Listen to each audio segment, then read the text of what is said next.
वाहिगुरू जी का खालसा वाहिगुरू जी की फतेह। अस्सलाम वालेकुम आदाब वर्ज मैं ਤੁਹਾਡੀ ਹੋਸਟ ਨੀਲਮ ਕੌਰ ਤੇ ਮੈਂ ਟੀਵੀ 84 ਦੇ ਸਾਰੇ ਦਰਸ਼ਕਾਂ ਤੇ ਸਰੋਤਿਆਂ ਨੂੰ ਜੀ ਆਇਆਂ ਕਹਿੰਦੀਆਂ ਪ੍ਰੋਗਰਾਮ ਸੱਚੋ ਸੱਚ ਵਿੱਚ ਜਿਹੜੇ ਇਸ ਪ੍ਰੋਗਰਾਮ ਨਾਲ ਦੇਸ਼ਾਂ ਵਿਦੇਸ਼ਾਂ ਤੋਂ ਜੁੜ ਚੁੱਕੇ ਨੇ। ਖਾਲਸਾ ਅਫੇਅਰਸ ਸੈਂਟਰ ਦੇ ਸੰਚਾਲਕ ਡਾਕਟਰ ਅਮਰਜੀਤ ਸਿੰਘ ਜੀ ਰੋਜ਼ਾਨਾ ਹੀ ਤਰ੍ਹਾਂ ਸਟੂਡੀਓ 'ਚ ਮੇਰੇ ਨਾਲ ਮੌਜੂਦ ਨੇ। ਆਓ ਉਹਨਾਂ ਨਾਲ ਗੱਲਬਾਤ ਕਰਕੇ ਅੱਜ ਦੇ ਅਹਿਮ ਇਸ਼ੂਜ਼ ਉੱਪਰ ਉਹਨਾਂ ਦਾ ਤਜ਼ੀਆ ਜਾਣਦੇ ਹਾਂ। ਜੀ ਡਾਕਟਰ ਸਾਹਿਬ ਵਾਹਿਗੁਰੂ ਜੀ ਕਾ ਖਾਲਸਾ ਵਾਹਿਗੁਰੂ ਜੀ ਕੀ ਫਤਿਹ। हाँ जी नीलम कौर जी ਤੁਹਾਨੂੰ ਵੀ ਤੇ ਦੁਨੀਆ ਭਰ ਚ ਬੈਠੇ ਸਾਡੇ ਬਹੁਤ ਹੀ ਪਿਆਰੇ ਸੋਹਣੇ ਸਿਆਣੇ ਟੀਵੀ 84 ਦੇ ਵਿਊਅਰਸ ਨੂੰ ਵੀ ਵਾਹਿਗੁਰੂ ਜੀ ਕਾ ਖਾਲਸਾ ਵਾਹਿਗੁਰੂ ਜੀ ਕੀ ਫਤਿਹ ਤੇ ਸਾਡੇ ਬਹੁਤ ਹੀ ਪਿਆਰੇ ਮੁਸਲਮਾਨ ਭੈਣਾਂ ਭਰਾਵਾਂ ਨੂੰ अस्सलाम वालेकुम। जी डॉक्टर साहब जी आनु प्रोग्राम सचो सच विच बहुत शुक्रिया जी। डॉक्टर साहब आज 29 दिसंबर 2022 16 पो नानकशाही संमत 554 ਦਾ ਦਿਨ ਹੈ ਤੇ ਡਾਕਟਰ ਸਾਹਿਬ ਪ੍ਰੋਗਰਾਮ ਸ਼ੁਰੂ ਕਰਨ ਤੋਂ ਪਹਿਲਾਂ ਆਪਣੇ ਦਰਸ਼ਕਾਂ ਤੇ ਸਰੋਤਿਆਂ ਨੂੰ ਹਮੇਸ਼ਾ ਤਰ੍ਹਾਂ ਦੱਸਿਓ ਵਿਊਅਰਸ ਜੇ ਤੁਸੀਂ ਹੱਕ ਸੱਚ ਇਨਸਾਫ ਤੇ ਪੈਰਾ ਦਿੰਦਾ ਇੱਕੋ ਇੱਕ ਚੈਨਲ ਟੀਵੀ 84 ਨੂੰ ਦੇਖਣਾ ਚਾਹੁੰਦੇ ਹੋ ਤਾਂ ਤੁਸੀਂ ਦੇਖ ਸਕਦੇ ਹੋ Spectrum cable, RCN cable, Bell factory Canada, roku, ਚਾਦੂ ਬਾਕਸ, ਸ਼ਾਵਾ, ਫੇਸਬੁੱਕ ਟੀਵੀ 84 ਦੀ ਐਪ ਰਾਹੀਂ online streaming and IP box ਤੇ ਤੁਸੀਂ ਟੀਵੀ 84 ਨੂੰ ਦੇਖ ਸਕਦੇ ਹੋ। ਵਿਊਅਰਸ ਜੇ ਤੁਸੀਂ ਟੀਵੀ 84 ਨਾਲ ਜਾਂ ਪ੍ਰੋਗਰਾਮ ਸੱਚੋ ਸੱਚ ਨਾਲ ਫੇਸਬੁੱਕ ਰਾਹੀਂ ਜੁੜੇ ਤਾਂ ਇਸ ਨੂੰ ਵੱਧ ਤੋਂ ਵੱਧ ਲਾਈਕ ਕਰੋ ਤੇ ਸ਼ੇਅਰ ਕਰੋ ਅਤੇ ਨਾਲ ਹੀ YouTube ਤੇ ਸਬਸਕ੍ਰਾਈਬ ਵੀ ਕਰੋ। ਇਹ ਵੀ ਦੱਸ ਦਿਓ ਕਿ ਤੁਸੀਂ ਟੀਵੀ 84 ਦੀ ਐਪ ਨੂੰ ਐਂਡਰੋਇਡ ਐਂਡ ਐਪ ਸਟੋਰ ਤੇ ਡਾਊਨਲੋਡ ਕਰਕੇ ਜੋ ਟੀਵੀ 84 ਦੀ ਲਾਈਵ ਸਟ੍ਰੀਮ ਹੈ ਇਸ ਨੂੰ ਤੁਸੀਂ 24 ਆਵਰ ਦੇਖ ਸਕਦੇ ਹੋ। ਸੋ ਵਿਊਅਰਸ ਪ੍ਰੋਗਰਾਮ ਦੀ ਸ਼ੁਰੂਆਤ ਕਰਨ ਜਾ ਰਹੇ ਹਾਂ ਅੱਜ ਦੀ ਸਪਾਂਸਰਸ਼ਿਪ ਦੇ ਹਵਾਲੇ ਨਾਲ ਕਿ ਅੱਜ ਦੇ ਪ੍ਰੋਗਰਾਮ ਸੱਚੋ ਸੱਚ ਨੂੰ ਸਪਾਂਸਰ ਕੀਤਾ ਗਿਆ ਹੈ ਟੋਰਾਂਟੋ ਤੋਂ ਸਿਮਰਨਦੀਪ ਸਿੰਘ ਨਿਊਰਾ ਵੱਲੋਂ। ਸੋ ਇਹਨਾਂ ਨੇ ਬੇਨਤੀ ਕੀਤੀ ਹੈ ਕਿ ਅਸੀਂ ਦੁਸ਼ਮਣ ਦੀਆਂ ਚਾਲਾਂ ਨੂੰ ਸਮਝੀਏ ਅਤੇ ਆਪਸ ਵਿੱਚ ਉਲਝਣ ਤੋਂ ਉੱਪਰ ਉੱਠੀਏ।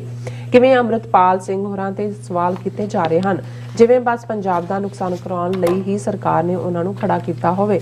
ਜੇ ਉਹਨਾਂ ਦਾ ਸੋਸ਼ਲ ਮੀਡੀਆ ਖਾਤਾ ਬੰਦ ਨਾ ਹੋਵੇ ਤਾਂ ਉਹਨਾਂ ਨੂੰ ਸਰਕਾਰ ਦੀ ਛੈ ਹੈ ਅਤੇ ਜੇ ਬੰਦ ਹੋ ਜਾਵੇ ਤਾਂ ਇਸ ਲਈ ਬੰਦ ਹੋਇਆ ਕਿ ਉਹਨਾਂ ਨੂੰ ਪੰਥਕ ਸਫਾਂ ਵਿੱਚ ਹੋਰ ਉਭਾਰਿਆ ਜਾ ਸਕੇ। ਆਖੇ ਪਹਿਲਾਂ ਨਹੀਂ ਕੀਤਾ ਹੁਣ ਕਿਉਂ ਬੰਦ ਕੀਤਾ। ਸੋ ਮਤਲਬ ਕਿਸੇ ਗੱਲ ਦਾ ਅੰਤ ਨਹੀਂ ਹੈ। ਸਵਾਲ ਅਤੇ ਸ਼ੰਕੇ ਤਿਆਰ ਹਨ ਕੀ ਬਣੂ ਸਾਡਾ। ਸੋ ਅੱਜ ਦੀ ਸਪਾਂਸਰਸ਼ਿਪ ਲਈ ਅਸੀਂ ਸਰਦਾਰ ਸਿਮਰਨਦੀਪ ਸਿੰਘ ਹੋਰਾਂ ਦਾ ਤਹਿ ਦਿਲ ਤੋਂ ਧੰਨਵਾਦ ਕਰਦੇ ਹਾਂ। ਤੁਹਾਨੂੰ ਵੀ ਅਪੀਲ ਤੇ ਬੇਨਤੀ ਕਰਦੇ ਹਾਂ ਕਿ ਤੁਸੀਂ ਪ੍ਰੋਗਰਾਮ ਸੱਚੋ ਸੱਚ ਨੂੰ ਵੱਧ ਤੋਂ ਵੱਧ ਸਪਾਂਸਰ ਕਰੋ। ਸਪਾਂਸਰਸ਼ਿਪ ਲਈ ਤੁਸੀਂ ਸਾਨੂੰ ਕਾਲ ਕਰ ਸਕਦੇ ਸਾਡੇ ਫੋਨ ਨੰਬਰ ਤੇ 5166191984 ਸੇਮ ਨੰਬਰ ਤੇ WhatsApp ਕਰ ਸਕਦੇ ਹੋ। ਤੁਸੀਂ ਈਮੇਲ ਵੀ ਕਰ ਸਕਦੇ ਹੋ info@tv84.tv ਤੇ। ਸੋ ਵਿਊਅਰਸ ਪਹਿਲੇ ਸੈਗਮੈਂਟ ਵਿੱਚ ਗੱਲਬਾਤ ਕਰਨ ਜਾ ਰਹੇ ਹਾਂ ਉੜੀਸਾ ਦੇ ਹਵਾਲੇ ਨਾਲ ਕਿ ਭਾਰਤ ਦੇ ਉੜੀਸਾ ਸੂਬੇ ਵਿੱਚ ਰਸ਼ੀਅਨ ਐਮਪੀ ਮਿਸਟਰ ਪੇਵਲ ਐਟਵ ਅਤੇ ਉਹਨਾਂ ਦੇ ਇੱਕ ਕਰੀਬੀ ਦੋਸਤ ਦੀ ਮੌਤ ਸ਼ੱਕ ਦੇ ਘੇਰੇ ਵਿੱਚ ਹੈ। ਮਿਸਟਰ ਪੇਵਲ ਨੇ ਰੂਸ ਵੱਲੋਂ ਯੂਕਰੇਨ ਤੇ ਹਮਲੇ ਦਾ ਵਿਰੋਧ ਕੀਤਾ ਸੀ। ਸ਼ੱਕ ਜ਼ਾਹਿਰ ਕੀਤਾ ਜਾ ਰਿਹਾ ਹੈ ਕਿ ਰਸ਼ੀਅਨ ਖੁਫੀਆ ਏਜੰਸੀ KGB ਨੇ ਭਾਰਤੀ ਖੁਫੀਆ ਏਜੰਸੀ ਰਾਹ ਦੀ ਮਦਦ ਨਾਲ ਇਹਨਾਂ ਦੋਵੇਂ ਰੂਸੀਆ ਦੇ ਇਹਨਾਂ ਦਾ ਮਰਡਰ ਕੀਤਾ ਹੈ। ਸੋ ਸਰਦਾਰ ਸਿਮਰਨਜੀਤ ਸਿੰਘ ਮਾਨ ਪਾਰਲੀਮੈਂਟ ਨੇ ਇਸ ਦੀ ਯੂਨਾਈਟਿਡ ਨੇਸ਼ਨਸ ਵੱਲੋਂ ਜਾਂਚ ਦੀ ਮੰਗ ਕੀਤੀ ਹੈ। ਸੋ ਇਸ ਬਾਰੇ ਆਪਾਂ ਗੱਲਬਾਤ ਕਰਨ ਜਾ ਰਹੇ ਹਾਂ। ਸੋ ਅਸੀਂ ਇਹੀ ਚਾਹਾਂਗੇ ਕਿ ਤੁਸੀਂ ਇਸੇ ਤਰ੍ਹਾਂ ਬਣੇ ਰਹਿਣਾ ਦੇਖਣ ਸੁਣ ਲਈ ਤੁਹਾਡਾ ਸਭ ਦਾ ਬਹੁਤ ਬਹੁਤ ਧੰਨਵਾਦ। ਜੀ ਡਾਕਟਰ ਸਾਹਿਬ ਕੀ ਵਿਚਾਰਾਂ ਨੇ। ਦੇਖੋ ਵਰਾ 2022 ਆਪਣੇ ਮੰਤਕੀ ਅੰਜਾਮ ਵੱਲ ਵੱਧ ਰਿਹਾ ਹੈ। ਵਿਚਾਲੇ 2 ਦਿਨ ਹੀ ਬਚੇ ਨੇ। ਅੱਛਾ। ਔਰ ਦੁਨੀਆ ਦੇ ਵਿੱਚ ਜਿਹੜਾ ਘਟਨਾਕ੍ਰਮ ਇਸ ਸਾਰੇ ਵਰੇ ਦੇ ਦੌਰਾਨ ਹੋਇਆ ਉਸ ਨੂੰ ਅਸੀਂ ਆਪਣੇ ਅਗਲੇ ਪ੍ਰੋਗਰਾਮ ਦੇ ਵਿੱਚ ਐਨਾਲਾਈਜ਼ ਵੀ ਕਰਾਂਗੇ। ਅੱਛਾ। ਲੇਕਿਨ ਇਸ 'ਚ ਕੋਈ ਸ਼ੱਕ ਨਹੀਂ ਹੈ ਕਿ ਵਰਾ 2022 ਦੇ ਵਿੱਚ ਉਹ ਇੰਟਰਨੈਸ਼ਨਲ ਘਟਨਾ ਜਿਹਨੇ ਸਿਰਫ ਰੂਸ ਜਾਂ ਯੂਕਰੇਨ ਨੂੰ ਹੀ ਪ੍ਰਭਾਵਿਤ ਨਹੀਂ ਕੀਤਾ ਜਾਂ ਯੂਰਪ ਨੂੰ ਹੀ ਪ੍ਰਭਾਵਿਤ ਨਹੀਂ ਕੀਤਾ। ਇੱਕ ਪਾਸੇ ਉਸ ਨੇ ਯੂਰਪ ਨੂੰ ਇੱਕ ਵਾਰ ਫਿਰ 2 ਵਰਲਡ ਵਾਰਸ ਦੀ ਯਾਦ ਦਹਾਨੀ ਕਰਵਾ ਦਿੱਤੀ ਹੈ ਕਿਉਂਕਿ ਇਸ ਵਾਰ ਲਗਭਗ 10 ਮਹੀਨੇ ਦੇ ਇਸ ਟਕਰਾਅ ਦੇ ਵਿੱਚ ਨਿਊਕਲੀਅਰ ਵੈਪਨਸ ਇਸਤੇਮਾਲ ਹੋਣ ਦਾ ਜ਼ਿਕਰ ਪਹਿਲੀ ਵਾਰ ਹੋਇਆ। ਰਸ਼ੀਆ ਦੀ ਥ੍ਰੈਟ ਵੀ ਰਹੀ ਔਰ ਅਜੇ ਵੀ ਇਹ ਸਿਰ ਤੇ ਲਟਕ ਰਿਹਾ। ਲੇਕਿਨ ਇਸ ਸਾਰੇ ਦੇ ਨਾਲ ਦੁਨੀਆ ਵੀ ਪੋਲਰਾਈਜ਼ ਹੋਈ। ਅੱਡ ਬਲਾਕ ਜਿਹੜੇ ਬੇਸ਼ੱਕ ਕੋਲਡ ਵਾਰ 1999-90 ਚ ਖਤਮ ਹੋਣ ਦਾ ਆਲਮੋਸਟ ਐਲਾਨ ਹੀ ਸੀ ਜਦੋਂ ਕਿ ਸੋਵੀਅਤ ਯੂਨੀਅਨ ਦੇ 15 ਟੁਕੜੇ ਹੋਏ। ਔਰ ਜਿਹੜਾ ਕੋਲਡ ਵਾਰ ਦੇ ਦੌਰਾਨ ਜਿਸ ਕਿਸਮ ਦੀਆਂ ਸਾਜ਼ਿਸ਼ਾਂ ਖਾਸ ਤੌਰ ਤੇ ਦੋਵੇਂ ਹੀ ਵੱਡੀਆਂ ਪਾਵਰਸ ਸੋਵੀਅਤ ਯੂਨੀਅਨ ਔਰ ਅਮਰੀਕਾ ਇਹਨਾਂ ਦੀਆਂ ਖੁਫੀਆ ਏਜੰਸੀਆਂ ਅਮਰੀਕਾ ਦੀ CIA ਔਰ ਸੋਵੀਅਤ ਯੂਨੀਅਨ ਦੀ KGB ਕਰ ਰਹੀਆਂ ਸੀ ਉਹਨਾਂ ਦਾ ਅਸੀਂ ਜਲਵਾ ਇੱਕ ਵਾਰ ਫਿਰ ਦੇਖਣਾ ਸ਼ੁਰੂ ਕਰ ਦਿੱਤਾ ਐਟਲੀਸਟ ਰਸ਼ੀਅਨ KGB ਵੱਲੋਂ। ਉਦੋਂ ਵੀ ਇਹ ਕਾਮਨ ਸੀ CIA ਪੋਲੀਟੀਕਲ ਮਰਡਰ ਜਿਹੜੇ ਈਵਨ ਸਤਾ ਬਦਲਣ ਦੇ ਲਈ ਸਾਊਥ ਅਮਰੀਕਾ ਹੋਏ ਜਾਂ ਉਸ ਤੋਂ ਪਹਿਲਾਂ ਵੀ ਈਰਾਨ ਦੇ ਵਿੱਚ ਕਿਵੇਂ ਮੁਸੱਦਕ ਦੀ ਹਕੂਮਤ ਸੀ ਉਸ ਨੂੰ ਬਦਲਿਆ ਗਿਆ, ਕਿਵੇਂ ਮਰਡਰ ਕਰਵਾਏ ਜਾਂਦੇ ਸੀ, ਕਿਵੇਂ ਹਾਇਰਡ ਅਸੈਸਿਨ, ਕਿਵੇਂ ਪੈਰਲਲ ਜਿਹੜੇ ਨੇ ਗੁਰਿਲਾ ਗਰੁੱਪ ਖੜੇ ਕੀਤੇ ਗਏ। ਔਰ ਸੋਵੀਅਤ ਯੂਨੀਅਨ ਦੀ ਨੋਟੋਰੀਅਸ KGB ਉਸ ਨੇ ਕਿਵੇਂ ਦੁਨੀਆ ਭਰ ਦੇ ਵਿੱਚ ਆਪਣੇ ਟੈਂਟੈਕਲ ਫੈਲਾਏ ਹੋਏ ਸੀ। ਜੇ ਅਸੀਂ ਸਿੱਖ ਨੁਕਤਾ ਨਿਗਾਹ ਤੋਂ ਗੱਲ ਕਰੀਏ ਤੇ ਮੈਨੂੰ ਕਦੇ ਵੀ ਕੋਈ ਭੁਲੇਖਾ ਨਹੀਂ ਰਿਹਾ ਕਿ ਐਮਰਜੈਂਸੀ ਦਾ ਐਲਾਨਾ ਹੋਏ ਭਾਰਤ ਦੇ ਵਿੱਚ, ਜਦੋਂ ਕਿ ਇੰਦਰਾ ਗਾਂਧੀ ਪੂਰੀ ਤਰ੍ਹਾਂ ਇੱਕ ਸੈਟੇਲਾਈਟ ਵਾਂਗ ਘੁੰਮ ਰਹੀ ਸੀ ਸੋਵੀਅਤ ਯੂਨੀਅਨ ਦੇ ਇਸ਼ਾਰਿਆਂ ਤੇ, ਔਰ ਈਵਨ ਦਰਬਾਰ ਸਾਹਿਬ ਤੇ ਹਮਲੇ ਦੀ ਵਿਉਂਤਬੰਦੀ ਉਹ ਵੀ KGB ਔਰ ਦਾ ਮਾਸਟਰਮਾਈਂਡ ਸੀ, ਜਿਸ ਦੇ ਵਿੱਚ ਇੱਕ ਨਵੀਂ ਏਜੰਸੀ ਜਿਹੜੀ ਇੰਦਰਾ ਗਾਂਧੀ ਨੇ ਖੜੀ ਕੀਤੀ, ਰਾਹ ਇੰਟੈਲੀਜੈਂਸ ਬਿਊਰੋ ਦੇ ਆਫੀਸਰਸ ਪੁੱਲ ਕਰਕੇ, ਔਰ ਮਿਸਟਰ RN ਕੌ ਜਿਹੜਾ ਕਸ਼ਮੀਰੀ ਇੰਦਰਾ ਗਾਂਧੀ ਦੇ ਕਰੀਬੀ ਸੀ, ਉਹ ਹੀ ਪਹਿਲਾ ਲੰਬਾ ਵਕਤ ਰਾਹ ਦਾ ਚੀਫ ਰਿਹਾ। ਔਰ ਇਹ ਦਰਬਾਰ ਸਾਹਿਬ ਤੇ ਹਮਲਾ ਵੀ KGB ਔਰ ਰਾਹ ਦਾ ਜੁਆਇੰਟ ਆਪਰੇਸ਼ਨ ਸੀ। ਇਸ ਦੇ ਉੱਤੇ ਵੀ ਅਸੀਂ ਗੱਲ ਕਰਦੇ ਰਹੇ, ਪਰ ਅੱਜ ਅਸੀਂ ਜਿਸ ਕੰਟੈਕਸਟ 'ਚ ਗੱਲ ਕਰ ਰਹੇ ਹਾਂ, ਕਿਉਂਕਿ ਉਸ ਪੀਰੀਅਡ ਦੇ ਵਿੱਚ ਇਹ ਸੀ ਕਿ ਕਿਵੇਂ ਮਰਡਰ ਕਰਵਾਏ ਜਾ ਰਹੇ ਨੇ, ਕਿਵੇਂ ਦੁਨੀਆ ਦੇ ਵਿੱਚ ਏਜੰਸੀਆਂ ਦਾ, ਇੰਟੈਲੀਜੈਂਸ ਏਜੰਸੀਆਂ ਦਾ ਨੈਟਵਰਕ ਸਪਰੈਡ ਆਊਟ ਹੋਇਆ। ਫਿਰ ਜਦੋਂ ਨਵੀਂ ਇਸ ਸੈਂਚੁਰੀ ਦੀ ਸ਼ੁਰੂਆਤ ਹੋਈ, ਫਿਰ ਅਸੀਂ ਘਟਨਾਕ੍ਰਮ ਦੇਖਿਆ ਕਿ ਉਸ ਕੋਲਡ ਵਾਰ ਈਰਾ 'ਚ ਕੀ ਚੱਲ ਰਿਹਾ ਸੀ, ਉਸ ਨੂੰ ਕਿਵੇਂ ਜਿਹੜੇ ਏਜੰਟ ਇੱਧਰੋਂ ਉੱਧਰ ਸ਼ਿਫਟ ਹੋਏ। ਜਿਵੇਂ ਕੈਨੇਡਾ ਦੇ ਵਿੱਚ ਰਹਿੰਦੇ ਆ ਇੱਕ ਮੋਸਾਦ ਦਾ ਏਜੰਟ ਜਿਹਨੇ ਇਹ ਕਿਤਾਬ ਵੀ ਲਿਖੀ ਆਪਣੇ ਉਹ ਸਾਰੇ ਐਕਸਪੀਰੀਐਂਸਿਸ ਤੇ ਕਿ ਬਾਈ ਦਾ way of deception we win ਦਾ ਵਾਰ। ਔਰ ਉਹਨੇ ਕਾਫੀ ਇਨਕਸ਼ਾਫ ਕੀਤੇ, ਲੇਕਿਨ ਬਹੁਤ ਵੱਡਾ ਇਨਕਸ਼ਾਫ ਸੀ ਜਦੋਂ ਕਿ KGB ਦਾ ਇੱਕ ਬੜਾ ਇਨਸਾਈਡਰ ਮਿਸਟਰ ਮਿਟਰੋਖਿਨ ਜਿਹੜਾ ਹੈ ਉਹ ਬਹੁਤ ਸਾਰੇ ਆਪਣੇ ਸਾਰਾ ਆਲਮੋਸਟ ਆਰਕਾਈਵਸ ਹੀ ਲੈ ਕੇ ਉਹ UK ਦੇ ਵਿੱਚ ਪਹੁੰਚ ਗਿਆ। ਔਰ ਉਸਨੇ ਬਾਅਦ ਦੇ ਵਿੱਚ ਮਿਟਰੋਖਿਨ ਆਰਕਾਈਵ 1 ਆਰਕਾਈਵ 2 ਦੇ ਥੱਲੇ ਜਿਹੜੇ ਭੇਦ ਸੀ, ਜਿਹੜੇ ਆਰਕਾਈਵ ਤਾਂ ਉਹਨਾਂ ਦੇ ਬਿਲਕੁਲ ਉਹਨਾਂ ਨੂੰ ਬੜੇ ਸਿਸਟਮੈਟਿਕਲੀ ਜਿਹੜਾ ਉਹ ਰੱਖਿਆ ਹੁੰਦਾ ਸੰਭਾਲ ਕੇ। ਉਸ ਤੋਂ ਬਹੁਤ ਕੁਝ ਸਾਹਮਣੇ ਆਇਆ ਕਿ ਕਿਵੇਂ KGB ਨੇ ਦੁਨੀਆ ਭਰ ਦੇ ਵਿੱਚ ਆਪਣਾ ਜਾਲ ਵਿਛਾਇਆ ਸੀ, ਔਰ ਭਾਰਤ ਦੇ ਹਵਾਲੇ ਨਾਲ, ਕਿਉਂਕਿ ਇੰਦਰਾ ਗਾਂਧੀ ਤੋਂ ਪਹਿਲਾਂ ਵੀ ਨਹਿਰੂ ਦੀ ਲੀਨਿੰਗ ਵੀ ਟੁਵਰਡਸ ਲੈਫਟ ਸੀ ਸੋਵੀਅਤ ਯੂਨੀਅਨ ਦੇ, ਪਰ ਇੰਦਰਾ ਗਾਂਧੀ ਔਰ ਉਸ ਪੀਰੀਅਡ 'ਚ ਭਾਰਤ ਦੀ ਕਾਂਗਰਸ ਪਾਰਟੀ, ਇੰਦਰਾ ਗਾਂਧੀ, ਉਹਦੇ ਕੈਬਨਿਟ ਮਿਨਿਸਟਰ, ਉਹਦੇ MP ਔਰ even communist party of India ਔਰ ਭਾਰਤ ਦੇ ਵੱਡੇ ਜਰਨਲਿਸਟ ਕਿਵੇਂ KGB ਦੀ ਪੇਰੋਲ ਦੇ ਉੱਤੇ ਸੀ, ਉਸ ਦੇ ਬਹੁਤ ਸਾਰੇ ਵੇਰਵੇ ਜਿਹੜੇ ਨੇ ਉਹ ਮਿਟਰੋਖਿਨ ਆਰਕਾਈਵ 'ਚ ਆਏ। ਔਰ ਇਹ ਜਿਹੜੀ ਮਿਟਰੋਖਿਨ ਆਰਕਾਈਵ 2 1999 ਦੇ ਵਿੱਚ ਪਬਲਿਸ਼ ਹੋਈ ਸੀ। ਅਸੀਂ ਉਸ ਦਾ ਜ਼ਿਕਰ ਵੀ ਕਰਾਂਗੇ ਕਿਉਂਕਿ ਜਿਹੜੀ ਘਟਨਾ ਉੜੀਸਾ ਦੇ ਵਿੱਚ ਵਾਪਰੀ ਹੈ ਉਹ ਇੰਨੀ ਅਹਿਮ ਹੈ ਕਿ ਉਹ ਦੱਸ ਰਹੀ ਹੈ ਕਿ ਬੇਸ਼ੱਕ ਇਉਂ ਲੱਗਣ ਲੱਗ ਪਿਆ ਸੀ ਕਿ ਸੋਵੀਅਤ ਯੂਨੀਅਨ ਦੇ ਕਲੈਪਸ ਤੋਂ ਬਾਅਦ ਜਿਹੜਾ ਭਾਰਤ ਕਾਫੀ ਅਮਰੀਕਾ ਦੇ ਵੱਲ ਝੁਕਿਆ ਹੈ ਔਰ ਅਮਰੀਕਨ ਆਪਰੇਸ਼ਨਸ ਜਿਹੜੇ ਨੇ ਉਹ ਅਗੇਂਸਟ ਚਾਈਨਾ ਔਰ ਖਾਸ ਤੌਰ ਤੇ ਕੁਆਡ ਦੇ ਵਿੱਚ ਆਣਾ ਔਰ ਦੂਸਰਾ, ਲੇਕਿਨ ਇਸ ਤਰ੍ਹਾਂ ਲੱਗਦਾ ਹੈ ਕਿ ਯੂਕਰੇਨ ਵਾਰ ਨੇ, ਜਦੋਂ ਕਿ ਰੂਸ ਨੇ ਫਰਵਰੀ ਦੇ ਮਹੀਨੇ 'ਚ ਯੂਕਰੇਨ ਤੇ ਹਮਲਾ ਕੀਤਾ, ਭਾਰਤ ਦੀ ਏਜੰਸੀਆਂ, ਇੰਟੈਲੀਜੈਂਸ ਏਜੰਸੀ ਓਬਵੀਅਸਲੀ ਰਾਹ ਔਰ KGB ਇਹ ਜੁਆਇੰਟ ਆਪਰੇਟ ਕਰ ਰਹੀਆਂ ਨੇ। ਔਰ ਵਿਦ ਇਨ ਇੰਡੀਆ ਦੋ ਇੰਨੇ ਪਾਵਰਫੁਲ ਮਰਡਰ ਪਿਛਲੇ ਆਲਮੋਸਟ 72 ਘੰਟੇ ਦੇ ਟਾਈਮਸ ਹੋਏ ਨੇ ਜਿਹਦੀਆਂ ਗੂੰਜਾਂ ਇਸ ਵੇਲੇ ਇੰਟਰਨੈਸ਼ਨਲ ਮੀਡੀਆ 'ਚ ਵੀ ਨੇ। ਵਾਲ ਸਟਰੀਟ ਜਰਨਲ ਤੋਂ ਲੈ ਕੇ ਨਿਊਯਾਰਕ ਟਾਈਮਸ ਔਰ ਉਹਨਾਂ ਸਾਰਿਆਂ ਨੇ ਇਸ ਦਾ ਜ਼ਿਕਰ ਕੀਤਾ ਹੈ ਕਿ ਇਹ ਕਿੰਨੀ ਵੱਡੀ ਕੰਸਪੀਰੇਸੀ ਹੈ, ਕਿਉਂਕਿ ਇੱਕ ਪੈਟਰਨ ਹੈ। ਜਦੋਂ ਰੂਸ ਨੇ ਹਮਲਾ ਕੀਤਾ, ਜ਼ਾਹਰ ਹੈ ਵਲੈਡੀਮੀਰ ਪੁਤਿਨ ਪੂਰੀ ਤਰ੍ਹਾਂ ਇਸ ਵੇਲੇ ਕੰਟਰੋਲ ਦੇ ਵਿੱਚ ਹੈ ਔਰ ਉਹੀ ਡਿਸਾਈਡਿੰਗ ਫੈਕਟਰ ਹੈ। ਲੇਕਿਨ ਇਸ ਪੀਰੀਅਡ ਦੇ ਵਿੱਚ ਜਿਨ੍ਹਾਂ ਨੇ ਵੀ ਵਿਦ ਇਨ ਰਸ਼ੀਆ ਇਸ ਯੂਕਰੇਨੀਅਨ ਹਮਲੇ ਦੀ ਨਖੇਦੀ ਕੀਤੀ ਜਾਂ ਇਸ ਵਾਰ ਨੂੰ ਜਿਹੜਾ ਉਹ ਕੰਡੈਮ ਕੀਤਾ, ਉਹ ਅਸੀਂ ਪਿਛਲੇ 10 ਮਹੀਨੇ 'ਚ ਦੇਖਿਆ ਕਿ ਬਹੁਤ ਸਾਰੇ ਉਹਨਾਂ 'ਚ ਜਿਹੜੇ ਨੇ ਉਹ ਇੰਡਸਟਰੀਅਲਿਸਟ, ਕਿਉਂਕਿ ਜ਼ਾਹਰ ਹੈ ਕਿ ਵਾਰ ਤੋਂ ਬਾਅਦ ਸੈਂਕਸ਼ਨਸ ਲੱਗੀਆਂ, ਯੂਰਪ ਨੇ ਲਾਈਆਂ, ਅਮਰੀਕਾ ਦੀਆਂ ਬੜੀਆਂ ਸਵੀਰ ਸੈਂਕਸ਼ਨਸ ਲੱਗੀਆਂ ਜੀ ਤੇ ਇੱਕ ਵਾਰ ਜਦੋਂ ਤੱਕ ਤਾਂ ਕਮਿਊਨਿਜ਼ਮ ਦੀ ਆਈਡੀਓਲੋਜੀ ਦੇ ਥੱਲੇ ਉਹ ਬਿਲਕੁਲ ਮਿਣਵੀਂ ਜਿਹੀ ਆਲੂ ਜਾਂ ਬ੍ਰੈਡ ਮਿਲਣ ਵਾਲੇ ਕਲਚਰ 'ਚ ਰਹਿੰਦੇ ਸੀ, ਉਹ ਵੱਖਰੀ ਗੱਲ ਸੀ।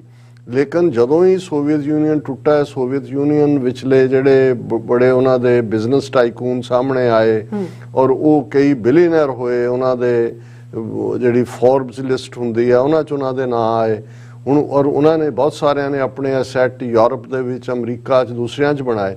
ਸੋ ਜਦੋਂ ਸੈਂਕਸ਼ਨਸ ਰੂਸ ਦੇ ਉੱਤੇ ਲੱਗੀਆਂ ਯੂਕਰੇਨ ਵਾਰ ਦੇ ਹਵਾਲੇ ਨਾਲ, ਉਹਨਾਂ ਨੂੰ ਲੱਗਾ ਕਿ ਬਈ ਉਹਨਾਂ ਦੇ ਫਾਈਨੈਂਸ਼ੀਅਲ ਇੰਟਰਸਟ ਵੀ ਹਰਟ ਹੋ ਰਹੇ ਨੇ ਔਰ ਉਹਨਾਂ ਚੋਂ ਜਿਹੜਾ ਕੁਛ ਨੇ ਬੜਾ ਵੋਕਲੀ ਵਿਰੋਧ ਕੀਤਾ ਔਰ ਇਹਨਾਂ ਪੀਰੀਅਡ 'ਚ ਅਸੀਂ ਦੇਖਿਆ ਵੀ ਲਗਾਤਾਰਤਾ ਨਾਲ ਕਈ ਮੌਤਾਂ ਬੜੇ ਸ਼ੱਕੀ ਹਾਲਾਤਾਂ ਦੇ ਵਿੱਚ ਇਸ ਕਿਸਮ ਦੇ ਜਿਹੜੇ ਇੰਡਸਟਰੀਅਲਿਸਟ ਸੀ ਜਾਂ ਜਿਹੜੇ ਇੰਟਰਨੈਸ਼ਨਲ ਵੱਡੇ ਨਾਂ ਸੀ ਉਹਨਾਂ ਦੀਆਂ ਹੋਈਆਂ ਨੇ ਹੁਣ। ਔਰ ਇਹ ਸ਼ੱਕ ਜ਼ਾਹਰ ਕੀਤਾ ਜਾਂਦਾ ਰਿਹਾ ਕਿ ਭਾਈ ਇਹ ਰਸ਼ੀਅਨ KGB ਜਿਹੜੀ ਹੈ ਉਹ ਵਿਦਨ ਇਸ ਕਿਸਮ ਦਾ ਇਹ ਤਾਂ ਬਹੁਤ ਖਤਰਨਾਕ ਜਿਹੜੇ ਨੇ ਉਹ ਐਕਟ ਵੀ ਕਰਦੀ ਰਹੀ ਹੈ। ਲੇਕਿਨ ਕਿਉਂਕਿ ਅਸੀਂ ਇੰਡੀਅਨ ਕੰਟੈਕਸਟ ਦੇ ਵਿੱਚ ਜਦੋਂ ਹੁਣ ਅਸੀਂ ਗੱਲ ਕਰ ਰਹੇ ਹਾਂ, ਕਿਉਂਕਿ ਇਉਂ ਲੱਗਦਾ ਸੀ ਕਿ KGB ਦਾ ਇਨਫਲੂਐਂਸ ਘਟਿਆ ਹੋਇਆ ਹੈ, ਦੂਸਰੀਆਂ ਏਜੰਸੀਆਂ ਖਾਸ ਤੌਰ ਤੇ CIA ਦਾ ਵਧਿਆ, ਪਰ ਕਿਉਂਕਿ ਭਾਰਤ ਰੂਸ ਦੇ ਨਾਲ ਖਲੋਤਾ ਹੈ ਔਰ ਜਿਵੇਂ ਭਾਰਤ ਨੇ UN ਸਿਕਿਉਰਿਟੀ ਕੌਂਸਲ 'ਚ, UN ਜਨਰਲ ਅਸੈਂਬਲੀ 'ਚ, ਜਨੀਵਾ ਦੀ ਹਿਊਮਨ ਰਾਈਟ ਕੌਂਸਲ 'ਚ ਰਸ਼ੀਆ ਨੂੰ ਐਗਰੈਸਰ ਨਹੀਂ ਬਣਨ ਦਿੱਤਾ ਜਾਂ ਉਹਦੇ ਖਿਲਾਫ ਵੋਟ ਪਾਈ ਔਰ ਯੂਕਰੇਨ ਦੇ ਫੋਰਨ ਮਿਨਿਸਟਰ ਨੇ ਤਾਂ ਇੱਥੋਂ ਤੱਕ ਤਰਸ ਕੀਤਾ ਸੀ ਕਿ ਭਾਈ ਤੁਸੀਂ ਉਹਨਾਂ ਤੋਂ ਆਇਲ ਵੀ ਬਾਏ ਕਰ ਰਹੇ ਹੋ ਔਰ ਉਹਨਾਂ ਨੂੰ ਦੀ ਸਪੋਰਟ ਵੀ ਕਰ ਰਹੇ ਹੋ, ਤੁਸੀਂ ਰਿਸਪੌਂਸਿਬਲ ਹੋ ਜੋ ਵੀ ਵਾਪਰ ਰਿਹਾ ਸਾਡੇ ਲੋਕਾਂ ਦੇ ਨਾਲ। ਸੋ ਇਸ ਕੋਈ ਸ਼ੱਕ ਨਹੀਂ ਹੈ ਕਿ ਔਰ ਅਮਰੀਕਾ ਦਾ ਵੀ ਪ੍ਰੈਸ਼ਰ ਇਸ ਦੇ ਉੱਤੇ ਰਿਹਾ। ਹਾਲਾਂ ਅਮਰੀਕਾ ਨੇ ਵੱਡੇ ਇੰਟਰਸਟ ਨੂੰ ਵਾਚ ਕਰਦਿਆਂ ਬਹੁਤ ਓਪਨਲੀ ਇਸ ਕਿਸਮ ਦੀ ਕੰਡੈਮਨੇਸ਼ਨ ਦੀ ਲਾਈਨ ਨਹੀਂ ਲਈ ਜਿਵੇਂ ਕਿ ਯੂਕਰੇਨ ਨੇ ਲਈ। ਲੇਕਿਨ ਹੁਣ ਇਸ ਘਟਨਾਕ੍ਰਮ ਨੇ ਇੱਕ ਵਾਰ ਫਿਰ ਇੰਟਰਨੈਸ਼ਨਲ ਲੈਵਲ ਦੇ ਉੱਤੇ ਅਟੈਂਸ਼ਨ ਲਿਆਂਦੀ ਹੈ ਕਿ ਭਾਈ ਕੀ ਚੱਲ ਰਿਹਾ ਹੈ ਔਰ ਕਿਵੇਂ KGB ਸਾਇਲੈਂਟਲੀ ਜਿਹੜੇ ਓਪੋਨੈਂਟ ਨੇ ਰਸ਼ੀਅਨ ਵਾਰ ਦੇ ਉਹਨਾਂ ਦਾ ਉਹ ਐਂਡ ਕਰ ਰਹੀ ਹੈ। ਔਰ ਮੈਂ ਜਿਸ ਖਬਰ ਦਾ ਜ਼ਿਕਰ ਕਰ ਰਿਹਾ ਇਸ ਦਾ ਸਬੰਧ ਉੜੀਸਾ ਦੇ ਰਾਏਗੜਾ ਸ਼ਹਿਰ ਨਾਲ ਹੈ ਔਰ ਉਸ ਦੇ ਵਿੱਚ ਇੱਕ ਹੋਟਲ 'ਚ ਜਿੱਥੇ ਕਿ ਇੱਕ ਹੋਰ ਰਸ਼ੀਅਨ ਕਪਲ ਵੀ ਠਹਿਰਿਆ ਹੋਇਆ ਸੀ ਔਰ ਇੱਕ ਟਰੈਵਲ ਏਜੰਟ ਜਤਿੰਦਰ ਸਿੰਘ ਨਾਂ ਦਾ ਜਿਹੜਾ ਉਹਨਾਂ ਨੂੰ ਉੱਥੇ ਲੈ ਕੇ ਗਿਆ ਕਿ ਜੀ ਉੜੀਸਾ ਹੈ ਜਿੱਥੇ ਕਿ ਕਾਫੀ ਟਰਾਈਬਲ ਲੋਕ ਨੇ ਜੀ ਉੱਥੇ ਸੈਰ ਦੇ ਲਈ ਗਏ ਨੇ ਔਰ ਦੂਸਰੇ ਨੇ ਔਰ ਉਸ ਥਾਂ ਦੇ ਉੱਤੇ ਪਹਿਲਾਂ 2 ਦਿਨ ਪਹਿਲਾਂ ਜਿਹੜਾ ਰਸ਼ੀਅਨ MP ਤੇ ਬਿਜ਼ਨਸਮੈਨ ਆ, ਵੱਡਾ ਬਿਜ਼ਨਸਮੈਨ, ਇਹ ਇਸ ਲੈਵਲ ਦਾ ਸੀ ਕਿ ਫੋਰਬਸ ਲਿਸਟ ਦੇ ਵਿੱਚ ਵੀ ਜਿਹੜੇ ਇਨਫਲੂਐਂਸ਼ੀਅਲ ਬੰਦੇ ਨੇ ਉਹਦਾ ਨਾਂ ਸੀ ਔਰ ਜਿਹੜਾ ਉਸ ਨੇ ਆਪਣਾ ਅਸੈਟ ਡਿਕਲੇਅਰ ਕੀਤੇ ਹੋਏ ਨੇ ਉਹ $140 ਬਿਲੀਅਨ ਔਰ ਇਹ ਜਿਹੜੇ ਡਿਕਲੇਅਰਡ ਹੁੰਦੇ ਨੇ ਇਹਦੇ ਨਾਲੋਂ 4 ਗੁਣਾ ਜ਼ਿਆਦਾ, ਕਿਉਂਕਿ ਤੁਸੀਂ ਇਹ ਸਮਝੋ ਕਿ ਜਿਹੜੇ ਅਨਡਿਕਲੇਅਰਡ ਹੁੰਦੇ ਨੇ। ਸੋ ਆਲਮੋਸਟ ਇਹ ਪਹਿਲੀ ਲਿਸਟ ਦੇ ਵਿੱਚ ਬਿਲੀਅਨਰਸ ਦੇ ਵਿੱਚ ਇਹ MP ਔਰ ਹੁਣ ਪਾਵਰਫੁਲ ਉਹਨਾਂ ਦਾ ਐਗਰੀਕਲਚਰ ਕਮੇਟੀ ਦਾ ਹੈਡ ਵੀ ਔਰ ਮੈਂਬਰ ਪਾਰਲੀਮੈਂਟ ਮਿਸਟਰ ਪਾਵੇਲ ਐਡੋਵ ਇਹ ਗਿਆ ਹੋਇਆ ਸੀ ਉੜੀਸਾ 'ਚ ਔਰ ਉਹਦੇ ਨਾਲ ਵਲੈਡੀਮੀਰ ਵੈਡੋਨੋਵ ਜਿਹੜਾ ਇਹ ਸੀ। ਔਰ ਪਹਿਲੀ ਖਬਰ ਜਿਹੜੀ 3 ਦਿਨ ਪਹਿਲਾਂ ਆਈ ਕਿ ਜੀ ਵਲੈਡੀਮੀਰ ਵੈਡੋਨੋਵ ਹੋਟਲ ਦੇ ਕਮਰੇ ਦੇ ਵਿੱਚ ਬੇਹੋਸ਼ ਪਾਇਆ ਗਿਆ ਔਰ ਜ਼ਾਹਰ ਹੈ ਕਿਉਂ ਕਿਹਾ ਗਿਆ ਕਿ ਜੀ ਉਹਨੂੰ ਰਸ਼ ਕੀਤਾ ਹਸਪੀਟਲ ਔਰ ਉੱਥੇ ਜਿਹੜਾ ਹੈ ਉਹਨਾਂ ਨੇ ਕਿਹਾ ਜੀ ਕਿ ਕਾਰਡਿਕ ਅਰੈਸਟ ਨਾਲ ਮੌਤ ਹੋਈ ਔਰ ਉਹ ਪਹਿਲਾਂ ਸ਼ਰਾਬ ਪੀ ਰਿਹਾ ਸੀ ਪ੍ਰੀਵੀਅਸ ਈਵਨਿੰਗ ਔਰ ਇਹ ਸ਼ਾਇਦ ਹਾਰਟ ਅਟੈਕ ਨਾਲ ਹੋਇਆ। ਇਸ ਨੂੰ ਇਸ ਦੇ ਉੱਤੇ ਵੀ ਸ਼ੱਕ ਜ਼ਾਹਰ ਕੀਤਾ ਗਿਆ ਪਰ ਫਿਰ ਇੱਕਦਮ ਖਬਰ ਆਈ ਕਿ ਜਿਹੜਾ MP ਰਸ਼ੀਅਨ ਔਰ ਬਿਜ਼ਨਸਮੈਨ ਪਾਵਲ ਐਡੋਵ ਜਿਹੜਾ ਬਿਲੀਅਨਰ ਜਿਹੜਾ ਕ੍ਰਿਟਿਕ ਯੂਕਰੇਨ ਵਾਰ ਦਾ ਰਸ਼ੀਆ ਦਾ ਕਿ ਉਹਨੇ ਹੋਟਲ ਦੀ ਤੀਸਰੀ ਮੰਜ਼ਿਲ ਤੋਂ ਥੱਲੇ ਛਾਲ ਮਾਰ ਕੇ ਜਿਹੜਾ ਉਹ ਆਤਮ ਹੱਤਿਆ ਕਰ ਲਈ, ਸੁਸਾਈਡ ਕਰ ਲਿਆ। ਹੁਣ ਇਹ ਵੀ ਸਾਹਮਣੇ ਆਇਆ ਕਿ ਵੀ ਐਸੀ ਕੋਈ ਬੰਦਾ ਉੱਥੇ ਗਿਆ ਜਾਂ ਇਸ ਲੈਵਲ ਦੇ ਉੱਤੇ ਕੀ ਹੋਇਆ ਕੀ ਨਹੀਂ ਹੋਇਆ, ਲੇਕਿਨ ਇਹ ਸਭ ਸ਼ੱਕ ਦੇ ਘੇਰੇ 'ਚ ਉਦੋਂ ਹੋਰ ਵੀ ਆ ਗਿਆ ਕਿਉਂਕਿ ਦੋਨੋਂ ਹੀ ਜਿਹੜੇ ਨੇ ਇਹ ਕ੍ਰਿਟਿਕ ਸੀ ਔਰ ਖਾਸ ਤੌਰ ਤੇ MP ਜਿਹਦਾ ਜ਼ਿਕਰ ਹੈ ਪਾਵਲ ਐਡੋਵ ਦਾ, ਹੁਣ ਦੋਨੋਂ ਜਿਹੜੇ ਨੇ ਗ੍ਰੀਕ ਆਰਥੋਡਾਕਸ ਕ੍ਰਿਸਚਨ ਔਰ ਕ੍ਰਿਸਚਨਸ ਬਰੀ ਕੀਤਾ ਜਾਂਦਾ ਹੈ। ਹੁਣ ਇਹ ਦੋਨੋਂ ਹੀ ਸ਼ੱਕੀ ਹਾਲਾਤ 'ਚ ਮੌਤਾਂ ਨੇ, ਲੇਕਿਨ ਵਿਦ ਇਨ ਨੋ ਟਾਈਮ ਦੋਨਾਂ ਦੀਆਂ ਡੈਡ ਬਾਡੀਜ਼ ਬਰਨ ਕਰਤੀਆਂ ਗਈਆਂ, ਉਹਨਾਂ ਨੂੰ ਕ੍ਰੀਮੇਟ ਕਰ ਦਿੱਤਾ ਗਿਆ। ਔਰ ਇਹ ਕਿਹਾ ਗਿਆ ਜੀ ਵੀ ਕਿਉਂਕਿ ਜਿਹੜਾ ਕਲਕੱਤਾ ਦੇ ਵਿੱਚ ਰਸ਼ੀਅਨ ਕੌਂਸੂਲੇਟ ਸੀ, ਉਹਨੇ ਕਿਹਾ ਜੀ ਅਸੀਂ ਪਰਿਵਾਰ ਨਾਲ ਗੱਲ ਕੀਤੀ ਹੈ, ਉਹ ਦਫਨਾਨ 'ਚ ਦਿਲਚਸਪੀ ਨਹੀਂ ਰੱਖਦੇ, ਉਹਨਾਂ ਨੂੰ ਕੋਈ ਨਹੀਂ, ਤੁਸੀਂ ਇਹਨਾਂ ਨੂੰ ਕਰ ਦਿਓ, ਤਾਂ ਇਹਦੇ 'ਚ ਕੋਈ ਫਾਊਲ ਪਲੇ ਨਹੀਂ ਹੈ। ਹੁਣ ਜਿੰਨੇ ਹੀ ਇਹ ਨੁਕਤੇ ਜਾ ਰਹੇ ਨੇ, ਇਹ ਦੱਸ ਰਹੇ ਨੇ ਕਿ ਭਾਈ ਇਹ ਦੋਨੋਂ ਮਰਡਰ ਨੇ, KGB ਨੇ ਕੀਤਾ, ਔਰ ਵਿਦ ਇਨ ਇੰਡੀਆ KGB ਬਿਨਾਂ ਰਾਹ ਦੀ ਜਿਹੜੀ ਹੈ ਉਹ ਅਪਰੂਵਲ ਜਾਂ ਮਦਦ ਤੇ ਕਰ ਹੀ ਨਹੀਂ ਸਕਦਾ। ਸੋ ਇਹ ਕਲੀਨ ਮਰਡਰ, ਔਰ ਇਸ ਸਾਰੇ ਦੇ ਉੱਤੇ ਜਿਹੜਾ ਕਾਫੀ ਚਰਚਾ ਜਿਹੜੀ ਹੈ ਇੰਟਰਨੈਸ਼ਨਲ ਮੀਡੀਆ ਦੇ ਉੱਤੇ ਦੇ ਵਿੱਚ ਵੀ ਹੋ ਰਹੀ ਹੈ। ਔਰ ਇਸ ਦੇ ਸਰ ਸਿਮਰਨਜੀਤ ਸਿੰਘ ਮਾਨ ਹੋਰਾਂ ਨੇ ਅੱਜ ਪਹਿਲਾਂ ਮਨੋਜ ਤਿਵਾੜੀ ਨੇ ਵੀ ਕਾਂਗਰਸ ਵੱਲੋਂ ਮੰਗ ਕੀਤੀ ਹੈ, ਔਰ ਸਿਮਰਨਜੀਤ ਸਿੰਘ ਮਾਨ ਜਿਹੜੇ ਮੈਂਬਰ ਪਾਰਲੀਮੈਂਟ ਨੇ ਸੰਗਰੂਰ ਤੋਂ, ਉਹਨਾਂ ਨੇ ਮੰਗ ਕੀਤੀ ਹੈ। ਉਹਨਾਂ ਨੇ ਕਿਹਾ ਕਿ death of Russian MP mister Pavel Antov in Odisha is not natural. He has been killed like Russo intelligence officer Litvinenko in UK in 2006। ਇਵੇਂ ਹੀ ਕਿਉਂਕਿ UK ਦੇ ਹਵਾਲੇ ਨਾਲ ਇਸ ਕਿਸਮ ਦੇ 3-4 ਮਰਡਰ KGB ਨੇ ਕੀਤੇ। ਪਹਿਲਾਂ ਤਾਂ ਇੱਕ ਸੀ ਕਿ ਉਹਨਾਂ ਦਾ ਇੱਕ ਪੋਲੀਟੀਕਲ ਡਿਸੀਡੈਂਟ ਜਿਹੜਾ ਉਹ ਆਪਣੀ ਵਾਈਫ ਦੇ ਨਾਲ ਜਿਹੜਾ ਪਾਰਕ ਦੇ ਵਿੱਚ ਘੁੰਮ ਰਿਹਾ ਸੀ, ਔਰ ਕੋਈ ਆਇਆ ਔਰ ਉਹਦੇ ਇੱਕਦਮ ਟੀਕਾ ਲਾਇਆ ਔਰ ਉਹ ਦੌੜ ਗਿਆ ਟੀਕਾ, ਉਹਦੀ ਡੈਥ ਹੋ ਗਈ। ਸੋ ਉਹ ਸਾਹਮਣੇ ਆਇਆ ਸੀ ਕਿ ਭਾਈ ਇਹ ਰਸ਼ੀਅਨ ਇੰਟੈਲੀਜੈਂਸ ਦਾ ਕੰਮ ਸੀ, ਔਰ ਜਿਸ ਦਾ ਹਵਾਲਾ ਰੂਸੋ ਇੰਟੈਲੀਜੈਂਸ ਆਫਿਸਰ ਲਿਟਵਿਨੈਂਕੋ ਦਾ ਦਿੱਤਾ ਹੈ, ਉਹਨੂੰ ਵੀ ਜਿਹੜਾ 2006 ਦੇ ਵਿੱਚ KGB ਨੇ ਉਹਦਾ UK ਦੇ ਵਿੱਚ ਮਰਡਰ ਕੀਤਾ ਸੀ, ਇਵੇਂ ਹੀ ਸਸਪੀਸ਼ੀਅਸ ਸਰਕਮਸਟੈਂਸਿਸ। ਅੱਛਾ। ਔਰ ਇਹਦੇ ਚ ਮਾਨ ਸਾਹਿਬ ਨੇ ਇੰਨੀ ਦਲੇਰੀ ਤਾਂ ਹੈ ਨਾ, ਉਹ ਗੱਲ ਬਿਲਕੁਲ ਸਪਸ਼ਟਤਾ ਨਾਲ ਕਰਦੇ ਨੇ, Russia and Indian cooperation led to Russian MP's death. ਬਿਲਕੁਲ ਕਲੀਅਰਲੀ ਕਿ ਇਹਦੇ ਦੋਨੋਂ ਹੀ ਇਨਵੋਲਵ ਨੇ। ਔਰ FIS of Russia active in India, ਜਿਹੜੀ ਉਹਨਾਂ ਦੀ intelligence agency, need international probe by United Nations, ਕਿ ਇਹ ਜਿਹੜਾ ਮਰਡਰ ਹੈ ਇਹ ਰਸ਼ੀਅਨ ਇੰਟੈਲੀਜੈਂਸ ਏਜੰਸੀ ਔਰ ਇੰਡੀਆ ਨੇ ਮਿਲ ਕੇ ਕੀਤਾ ਹੈ, ਔਰ ਇਸ ਦੀ ਯੂਨਾਈਟਿਡ ਨੇਸ਼ਨਸ ਵੱਲੋਂ ਜਿਹੜੀ ਹੈ ਉਹ ਇਨਵੈਸਟੀਗੇਸ਼ਨ ਹੋਣੀ ਚਾਹੀਦੀ ਹੈ। ਔਰ ਇਸ ਤੋਂ ਇਲਾਵਾ ਜਿਹੜਾ ਈਵਨ ਮੈਂ BBC ਦੀ ਸਟੋਰੀ ਦੇਖ ਰਿਹਾ ਸੀ ਕਿ ਵੀ ਮਿਸਟਰ ਐਂਟੋਵ ਕੋਈ ਛੋਟਾ ਮੋਟਾ ਬੰਦਾ ਨਹੀਂ ਸੀ, ਉਹ ਜਿਹੜੇ ਨੇ ਉਹਨਾਂ ਨੇ ਜਿਹੜਾ ਮਿਸ ਵਲਾਡੀਮੀਰ ਸ਼ਹਿਰ ਦੇ ਬੜੇ ਜਾਣੂ ਬਿਜ਼ਨਸਮੈਨ, ਬਿਲੀਅਨਰ, ਔਰ ਇਹ ਵਲਾਡੀਮੀਰ ਜਿਹੜੇ ਨੇ ਉਹ ਇੱਕ ਉਹਨਾਂ ਦਾ ਅਹਿਮ ਕਿਰਦਾਰ ਸੀ। ਉਹ ਜਿਹੜੀ ਐਗਰੀਕਲਚਰ ਔਰ ਟੂਰਿਜ਼ਮ ਨਾਲ ਜੁੜੀ ਮਿਨਿਸਟਰੀ ਹੈ ਉਹਦੇ 'ਚ ਉਹਦੇ ਪ੍ਰੈਜ਼ੀਡੈਂਟ ਵੀ ਸੀ। ਔਰ ਇਹਨਾਂ ਹਾਲਾਤਾਂ ਦੇ ਵਿੱਚ ਜਿਹੜਾ ਰੂਸ ਦੇ ਮੀਡੀਆ ਨੇ ਇੰਨੀ ਕੀ ਖਬਰ ਲਾਈ ਹੈ ਕਿ ਰਾਏਗੜਾ ਸ਼ਹਿਰ ਦੇ ਇੱਕ ਹੋਟਲ ਦੀ ਖਿੜਕੀ ਤੋਂ ਡਿੱਗਣ ਨਾਲ ਜਿਹੜੀ ਹੈ ਮਿਸਟਰ ਐਂਟੋਵ ਦੀ ਮੌਤ ਹੋ ਗਈ। ਔਰ ਇਹ ਜਿਹੜੀ ਹੈ 2019 ਦੇ ਵਿੱਚ ਪਾਵਲ ਐਂਟੋਵ ਨੇ ਮੀਟ ਪ੍ਰੋਸੈਸਿੰਗ ਪਲਾਂਟ ਵਲਾਡੀਮੀਰ ਸਟੈਂਡਰਡ ਵੀ ਸ਼ੁਰੂ ਕੀਤਾ ਸੀ। ਰੂਸ ਦੇ ਸਭ ਤੋਂ ਅਮੀਰ ਪਾਰਲੀਮੈਂਟੇਰੀਅਨ 'ਚ ਉਹਨਾਂ ਦਾ ਨਾਂ ਸੀ, ਔਰ ਇਹ ਬਿਲੀਅਨਰ ਜਿਵੇਂ ਅਸੀਂ ਕਿਹਾ ਵੀ ਫੋਰਬਸ ਲਿਸਟ ਦੇ ਵਿੱਚ ਵੀ ਉਹਨਾਂ ਦਾ ਸੀ। ਹੁਣ ਇਹ ਇੱਕ ਤੁਸੀਂ ਸਧਾਰਨ ਵੀ ਜਿਹੜਾ ਬੰਦਾ ਇਸ ਸਾਰੇ ਘਟਨਾਕ੍ਰਮ ਨੂੰ ਦੇਖੇਗਾ, ਬਿਲਕੁਲ ਉਹਨੂੰ ਇਸ ਗੱਲ ਦਾ ਬਾਰੇ ਕੋਈ ਭੁਲੇਖਾ ਨਹੀਂ ਹੋਏਗਾ ਕਿ ਪਲਾਂਟ ਮਰਡਰ ਹੈ, KGB ਨੇ ਰਾਹ ਦੇ ਨਾਲ ਮਿਲ ਕੇ ਕੀਤਾ ਹੈ। ਔਰ ਮੈਂ ਕਿਉਂਕਿ ਅਸੀਂ ਬੇਸ਼ੱਕ ਇਸ ਦੇ ਉੱਤੇ ਇੱਕ ਸੈਗਮੈਂਟ ਬਹੁਤ ਪਹਿਲਾਂ 4-5 ਸਾਲ ਪਹਿਲਾਂ ਮੈਂ ਕੀਤਾ ਸੀ ਕਿ ਜਿਹੜਾ ਮਿਟਰੋਖਿਨ ਆਰਕਾਈਵ 2 ਹੈ ਉਹਨੇ ਕਿਵੇਂ ਇੰਡੀਆ ਨੂੰ ਕਿ ਇੰਡੀਆ ਕਿਵੇਂ KGB ਦਾ ਹੈੱਡਕੁਆਰਟਰ ਹੀ ਬਣਿਆ ਹੋਇਆ ਸੀ। ਔਰ ਇਹਦੀ ਗੱਲ ਕਰਨ ਤੋਂ ਪਹਿਲਾਂ ਈਵਨ ਬਾਰਬਰਾ ਕ੍ਰੋਸੈਟ ਜਿਹੜੀ ਨਿਊਯਾਰਕ ਟਾਈਮਸ ਦੀ ਬਿਊਰੋ ਚੀਫ ਸੀ ਦਿੱਲੀ ਦੇ ਵਿੱਚ 1980s ਦੇ ਪੀਰੀਅਡ, ਔਰ ਬੜੀ ਪ੍ਰੋਮੀਨੈਂਟ ਲੇਡੀ, ਉਸ ਤੋਂ ਪਹਿਲਾਂ ਜਿਹੜੀ ਹੈ ਉਹ ਨਿਊਯਾਰਕ ਟਾਈਮ ਜੁਆਇਨ ਕਰਨ ਤੋਂ ਪਹਿਲਾਂ ਪੰਜਾਬ ਯੂਨੀਵਰਸਿਟੀ ਚੰਡੀਗੜ੍ਹ 'ਚ ਕਿਸੇ ਵੇਲੇ ਪ੍ਰੋਫੈਸਰ ਆਫ ਜਰਨਲਿਜ਼ਮ ਵੀ ਸੀ।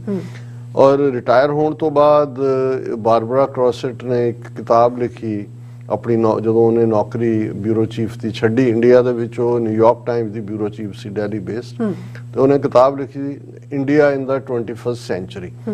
ਔਰ ਕੁਦਰਤੀ LA ਦੇ ਵਿੱਚ ਜਦੋਂ ਇਹ ਬੁੱਕ ਲਾਂਚ ਹੋਈ ਤੇ ਮੈਂ ਆਈ ਹੈਪਨ ਟੂ ਬੀ ਦੇਅਰ, ਉਹ ਸਿੱਖਾਂ ਬਾਰੇ ਵੀ ਉਹਨੇ ਲਿਖਿਆ ਹੋਇਆ ਸੀ ਕਿਉਂਕਿ ਉਹਨੇ ਨਵੰਬਰ 84 ਦੇ ਉੱਤੇ ਵੀ ਕੀ ਹੋਇਆ ਬਹੁਤ ਕੁਝ ਅੱਖੀਂ ਦੇਖਿਆ ਸੀ, ਉਹਦੇ ਆਰਟੀਕਲ ਸੀ। ਸੋ ਮੈਂ ਉਹਦੀ ਬੁੱਕ ਲਾਂਚ ਸੈਰੇਮਨੀ 'ਚ ਵੀ ਸੀ। ਔਰ ਹੁਣ ਵੀ ਉਹ ਅਵੇਲੇਬਲ ਹੈ। ਇੰਡੀਆ ਇਨ ਦਾ 21st ਸੈਂਚੁਰੀ 'ਚ ਜਿਹੜੀ ਗੱਲ ਰੈਲੇਵੈਂਟ ਹੈ ਇਸ ਡਿਸਕਸ਼ਨ 'ਚ, ਉਹਨੇ ਕਿਹਾ ਸੀ ਕਿ ਵੀ ਜਦੋਂ ਮੈਂ 80s ਦਿੱਲੀ ਦੇ ਵਿੱਚ ਸੀ, ਦਿੱਲੀ ਜਿਹੜਾ ਹੈ ਉਹ KGB ਦਾ ਹੈੱਡਕੁਆਰਟਰ ਸੀ। ਨਾਟ ਕਿ ਵੀ ਇੰਡੀਆ 'ਚ ਉਹਨਾਂ ਦੀ ਚਾਰ ਚੁਫੇਰੇ ਉਹਨਾਂ ਦੇ ਆਪਰੇਸ਼ਨ ਚੱਲ ਰਹੇ ਸੀ, ਕਿ ਜਿੰਨੇ ਮਿਡਲ ਈਸਟ ਔਰ ਜਿੰਨੀਆਂ ਕੰਟਰੀਜ਼ ਦੇ ਵਿੱਚ ਜਿਹੜੇ ਆਪਰੇਸ਼ਨ ਸੀ ਉਹਨਾਂ ਦਾ ਹੈੱਡਕੁਆਰਟਰ ਵੀ ਜਿਹੜਾ ਹੈ ਉਹ ਦਿੱਲੀ ਸੀ, ਔਰ ਚਾਰ ਚੁਫੇਰੇ ਜਿਹੜਾ ਹੈ KGB ਨੇ ਟੇਕ ਓਵਰ ਕੀਤਾ ਹੋਇਆ ਸੀ।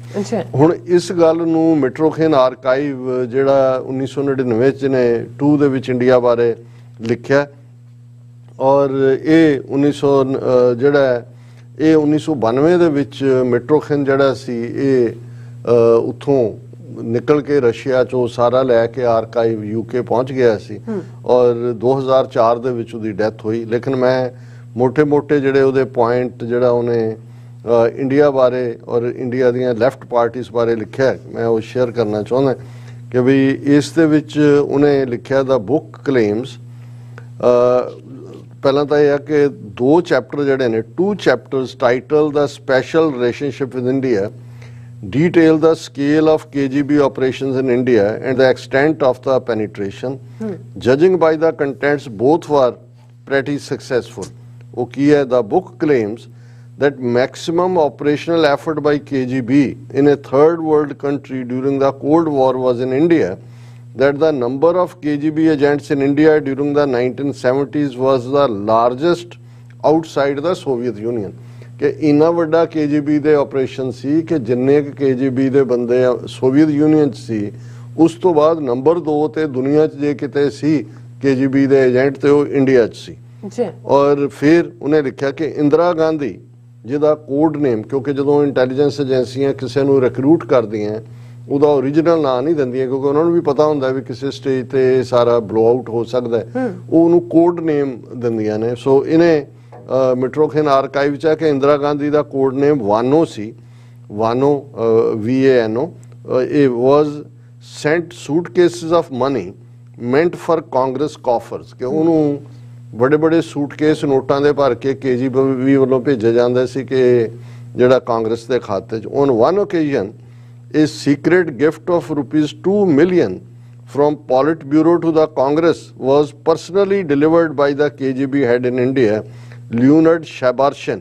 ਇਹ ਹੁਣ ਮਿਟਰੋਖੇਵ ਦੇ ਰਿਹਾ ਕਿ ਇੱਕ ਸਟੇਜ ਤੇ ਪਰਸਨਲੀ ਇੰਦਰਾ ਗਾਂਧੀ ਨੂੰ $2 ਮਿਲੀਅਨ ਜਿਹੜੇ ਨੇ ਉਹ ਡਿਲੀਵਰ ਕੀਤੇ ਸੀ ਉਹਨਾਂ ਦਾ ਜਿਹੜਾ KGB ਦਾ ਇੰਡੀਆ ਵਿੱਚ ਹੈਡ ਸੀ ਉਹਨੇ। Another $1 million were given on the same occasion to a newspaper supporting Mrs. Gandhi.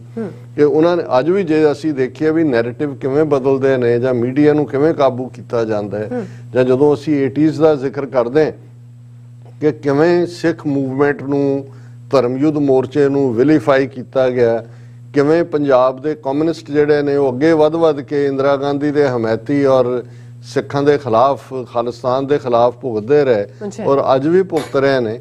ਇਹ ਮਨੀ ਪਾਵਰ ਸੀ ਕਿਉਂਕਿ KGB ਇਹ ਗੇਮ ਖੇਡ ਰਹੀ ਸੀ। ਫਿਰ ਇਹਦੀ ਇਸੇ ਹੀ ਮਿਟਰੋਖੇਨ ਆਰਕਾਈਵ 'ਚ ਹੈ ਕਿ in 1978 the KGB was running over 30 agents in India, 10 of whom were Indian intelligence officers. ਹੁਣ ਤੁਸੀਂ ਅੰਦਾਜ਼ਾ ਲਾਓ ਪੈਨੀਟ੍ਰੇਸ਼ਨ ਦਾ ਕਿ KGB ਦੇ 30 ਏਜੰਟ ਸੀ ਜਿਨ੍ਹਾਂ ਚੋਂ 10 ਜਿਹੜੇ ਨੇ ਉਹ ਇੰਡੀਅਨ ਇੰਟੈਲੀਜੈਂਸ ਆਫੀਸਰ ਹੀ ਸੀ, ਜਿਹੜੇ ਆਪਣੇ ਏਜੰਸੀ ਲਈ ਵੀ ਕੰਮ ਕਰ ਰਹੇ ਸੀ ਪਰ ਰਿਕਰੂਟ ਕੀਤੇ ਹੋਏ ਸੀ KGB ਨੇ। ਇਨ 1977 ਹੁਣ ਇਹ ਉਹੀ ਪੀਰੀਅਡ ਹੈ ਐਮਰਜੈਂਸੀ ਦਾ ਜਦੋਂ ਅਸੀਂ ਕਹਿੰਦੇ ਹਾਂ ਕਿ ਭਾਈ ਸਿੱਖਾਂ ਨੂੰ ਟਾਰਗੇਟ ਕਿਉਂ ਕੀਤਾ ਗਿਆ, ਕਿਉਂਕਿ ਸਾਰਾ ਭਾਰਤ ਸੁਸਰੀ ਦੀ ਤਰ੍ਹਾਂ ਸੌਂ ਗਿਆ। ਸਿੱਖਾਂ ਨੇ ਐਮਰਜੈਂਸੀ ਦੇ ਖਿਲਾਫ ਮੋਰਚਾ ਲਾਇਆ, 42,000 ਤੋਂ ਜ਼ਿਆਦਾ ਗ੍ਰਿਫਤਾਰੀਆਂ ਦਿੱਤੀਆਂ, ਔਰ ਇੰਦਰਾ ਗਾਂਧੀ ਜਦੋਂ ਵਾਪਸ ਪਾਵਰ 'ਚ ਆਈ 1980 'ਚ ਫਿਰ KGB ਰਾਹ ਨੇ ਟਾਰਗੇਟ ਕੀਤਾ ਕਿ ਸਿੱਖਾਂ ਦੇ ਗੋਡੇ ਲਵਾ ਦਿਓ, ਬਾਕੀ ਸਾਰੇ ਜਿਹੜੇ ਨੇ ਉਹ ਤਾਂ ਮਾਤਾ ਦਾ ਮਾਲ ਨੇ, ਉਹਨਾਂ ਨੂੰ ਕੁਛ ਕਰਨ ਦੀ ਲੋੜ ਨਹੀਂ ਹੈ। ਸੋ ਇਹਦੇ ਮੁਤਾਬਕ in 1977 KGB files identified 21 non-communist politicians, 4 union ministers whose election campaigns were subsidized by KGB। ਚਾਰ। ਔਰ ਇਹ ਜਿਹੜਾ ਫੈਕਟ ਹੈ ਮਿਟਰੋਖੇਨ ਆਰਕਾਈਵ 'ਚ, ਹੁਣ ਜਿਹੜਾ ਇੰਟੈਲੀਜੈਂਸ ਬਿਊਰੋ ਦਾ ਚੀਫ ਰਿਹਾ ਮਲੋਏ ਧਰ, ਜਿਹਨੇ ਓਪਨ ਸੀਕ੍ਰੇਟਸ ਕਿਤਾਬ ਲਿਖੀ, ਪੰਜਾਬੀ 'ਚ ਵੀ ਉਹਦਾ ਟ੍ਰਾਂਸਲੇਸ਼ਨ ਹੋਇਆ ਖੁੱਲੇ ਭੇਤ। ਹੁਣ ਇਹੀ ਜਿਹੜਾ ਫੈਕਟ ਮਿਟਰੋਖੇਨ ਆਰਕਾਈਵ 'ਚ ਹੈ, ਈਵਨ ਇੰਟੈਲੀਜੈਂਸ IB ਦਾ ਚੀਫ ਇੰਡੀਆ ਦਾ ਮਲੋਏ ਧਰ ਕਹਿੰਦਾ ਹੈ कि असी आइडेंटिफाई किए कि 4 मिनिस्टर इंदिरा गांधी की कैबिनेट KGB ਲਈ काम करते सी और 22 dozen members of parliament 24 MP ਜਿਹੜੇ ਨੇ और 4 मिनिस्टर। ਹੁਣ ਇਹ ਦੋਨਾਂ ਦੀ ਗੱਲ ਜਦੋਂ ਤੁਸੀਂ ਦੋਨੋਂ ਇੰਟੈਲੀਜੈਂਸ ਆਪਰੇਟਿਵਸ ਦਾ ਦੇਖਦੇ ਹੋ ਤੇ ਕਲੀਅਰ ਹੋ ਜਾਂਦਾ ਹੈ ਕਿ ਬਈ ਕੌਣ ਕਿੱਥੇ ਖੜਾ ਹੈ। ਔਰ ਉਹਦੇ ਚ ਉਹਨੇ ਕਿਹਾ ਕਿ ਬਈ ਇਹ 21 ਇਸ ਕਿਸਮ ਦੇ ਨਾਨ ਕਮਿਊਨਿਸਟ ਪੋਲੀਟੀਸ਼ੀਅਨ ਜਿਨ੍ਹਾਂ ਯੂਨੀਅਨ ਮਿਨਿਸਟਰ ਵੀ ਸੀ ਜਿਨ੍ਹਾਂ ਦੇ ਇਲੈਕਸ਼ਨ ਕੈਂਪੇਨ KGB ਨੇ ਰਨ ਕੀਤੇ। The CPI was funded in many ways, including transfer of money through car windows on the Delhi roads. Communist Party of India, CPI. और ਉਹਦੇ ਚ ਮੈਂ ਤਾਂ ਡਿਟੇਲ ਉਹਦੇ ਆਰਕਾਈਵਸ ਦੇ ਦੇਖਿਆ। ਉਹਨੇ ਕਿਹਾ ਵੀ ਕਈ ਵਾਰੀ ਇਹ ਹੁੰਦਾ ਸੀ ਕਿ ਰੈੱਡ ਲਾਈਟ ਦੇ ਉੱਤੇ ਗੱਡੀ ਰੁਕੀ, KGB ਦਾ ਏਜੰਟ ਵੇਟ ਕਰ ਰਿਹਾ, ਉਹਨੇ ਬਾਰੀ ਖੋਲੀ ਆਪਣੀ ਕਾਰ ਦੀ, ਜਿਹੜਾ ਉਹਨਾਂ ਦਾ ਏਜੰਟ ਹੈ ਉਹਦੇ ਚ ਪੈਸੇ ਜਿਹੜੇ ਨੇ ਉਹ ਖਿੜਕੀ ਰਾਹੀਂ ਉਹਦੇ ਚ ਸੁੱਟੇ ਜਾਂਦੇ ਸੀ।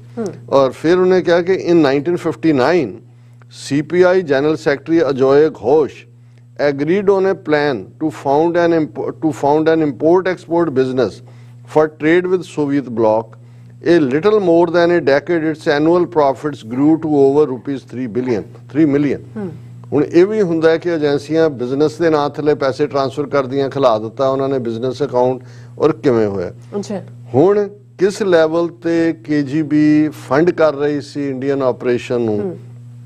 During 1975, a total of 10.6 million rubles, ruble Russian currency hai, was spent on active measures in India designed to strengthen the support of Mrs. Gandhi and undermine her political opponents। ਕਿ ਉਹਦੇ ਜਿਹੜੇ ਵਿਰੋਧੀ ਸੀ ਉਹਨਾਂ ਨੂੰ ਦਬਾਉਣ ਲਈ ਔਰ ਇੰਦਰਾ ਗਾਂਧੀ ਨੂੰ ਉਭਾਰਨ ਦੇ ਲਈ 10.6 ਮਿਲੀਅਨ ਰੂਬਲ ਜਿਹੜੇ ਨੇ ਖਰਚ ਕੀਤੇ ਗਏ।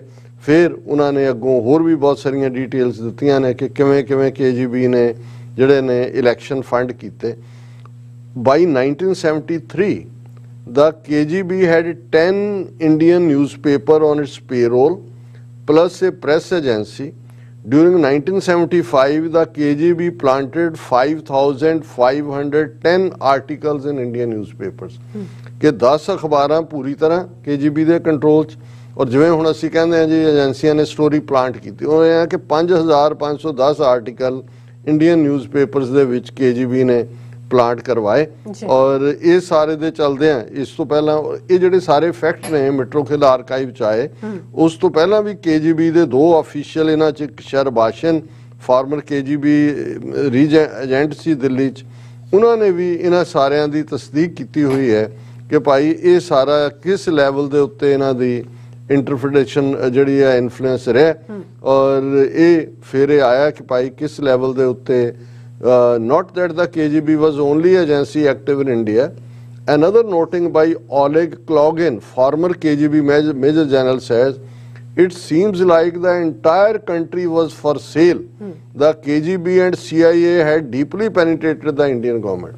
ਉਹਨੇ ਕਿਹਾ ਵੀ ਇਵੇਂ ਲੱਗਦਾ ਸੀ ਵੀ ਸਾਰਾ ਮੁਲਕ ਹੀ ਜਿਹੜਾ ਹੈ ਉਹ ਵਿਕਾਊ ਹੈ। ਔਰ ਕੱਲਾ ਉਹਨੇ ਕਿਹਾ KGB ਨਹੀਂ, ਈਵਨ CIA ਨੇ ਵੀ ਬਹੁਤ ਸਾਰੇ ਜਿਹੜੇ ਨੇ ਉਹ ਇਸ ਕਿਸਮ ਦੇ ਖਰੀਦੇ ਹੋਏ ਸੀ।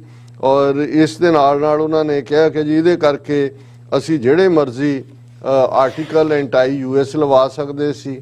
ਔਰ ਈਵਨ ਜਿਹੜੀ ਇੰਡੋ ਸੋਵੀਅਤ ਫਰੈਂਡਸ਼ਿਪ ਟ੍ਰੀਟੀ 1971 'ਚ ਹੋਈ, ਉਸ ਤੋਂ ਬਾਅਦ ਤਾਂ ਇੰਦਰਾ ਗਾਂਧੀ ਜਿਹੜੀ ਹੈ ਉਹ ਬਿਲਕੁਲ ਹੀ ਜਿਹੜੀ ਹੈ ਉਹ ਸੋਵੀਅਤ ਲੈਪ ਦੇ ਵਿੱਚ ਡਿੱਗੀ ਹੋਈ ਸੀ। ਹੁਣ ਇਹਨਾਂ ਹਾਲਾਤਾਂ 'ਚ ਜਿਹੜਾ ਲੱਗਦਾ ਸੀ ਕਿ ਭਾਈ ਸ਼ਾਇਦ ਜਿਹੜੀ ਟਿਲਟ ਹੋਈ ਟੂਵਰਡਸ ਪ੍ਰੋ ਅਮਰੀਕਾ ਰਿਲੇਸ਼ਨਸ਼ਿਪ 'ਚ ਉਹ ਪਾਜ ਮਲਮਾ ਵੀ ਰਹਿ ਗਿਆ।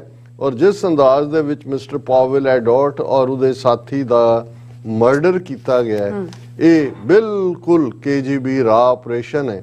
ਸੋ ਅਸੀਂ ਜਦੋਂ ਇਹ ਕਹਿੰਦੇ ਹਾਂ ਕਿ ਭਾਈ ਸਾਡੀ ਸਟਰਗਲ ਜੂਨ 84 ਦਾ ਹਮਲਾ ਇਹ ਮਹਿਜ਼ ਕੋਈ ਇੰਡੀਅਨ ਆਰਮੀ ਨਹੀਂ, ਉਹਦੇ 'ਚ KGB ਵੀ ਇਨਵੋਲਵ ਹੈ।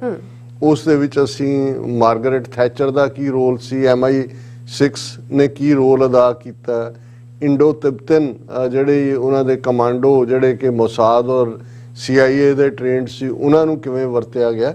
ਔਰ ਅੱਜ ਵੀ ਕਿਉਂਕਿ ਸਿੱਖਾਂ ਦੇ ਖਿਲਾਫ ਇਹ ਜਿਹੜਾ ਔਰ ਕਮਿਊਨਿਸਟ ਜਿਸ ਲੈਵਲ ਤੇ, ਹੁਣ ਤੁਸੀਂ ਕਿਸਾਨ ਮੂਵਮੈਂਟ ਦੇ ਵੇਲੇ ਦੇਖੋ ਕਿ ਕਿਵੇਂ ਉਹਨਾਂ ਨੇ ਇਹਦੇ ਬਾਵਜੂਦ ਕਿ ਲੜ ਸਿੱਖ ਰਹੇ ਸੀ, ਸਿੱਖੀ ਸਪਿਰਿਟ ਉਹਨੂੰ ਕਰ ਰਹੀ ਸੀ, ਤੇ ਜਿਹੜੇ ਕਾਮਰੇਡ ਜਥੇਬੰਦੀਆਂ ਦੇ ਨਾਂ ਥੱਲੇ ਵਿੱਚ ਬੜੇ ਹੋਏ ਲੋਕ ਸੀ ਉਹ ਕਿਹਦੇ ਨਾਲ ਲੱਗੇ ਹੋਏ ਸੀ?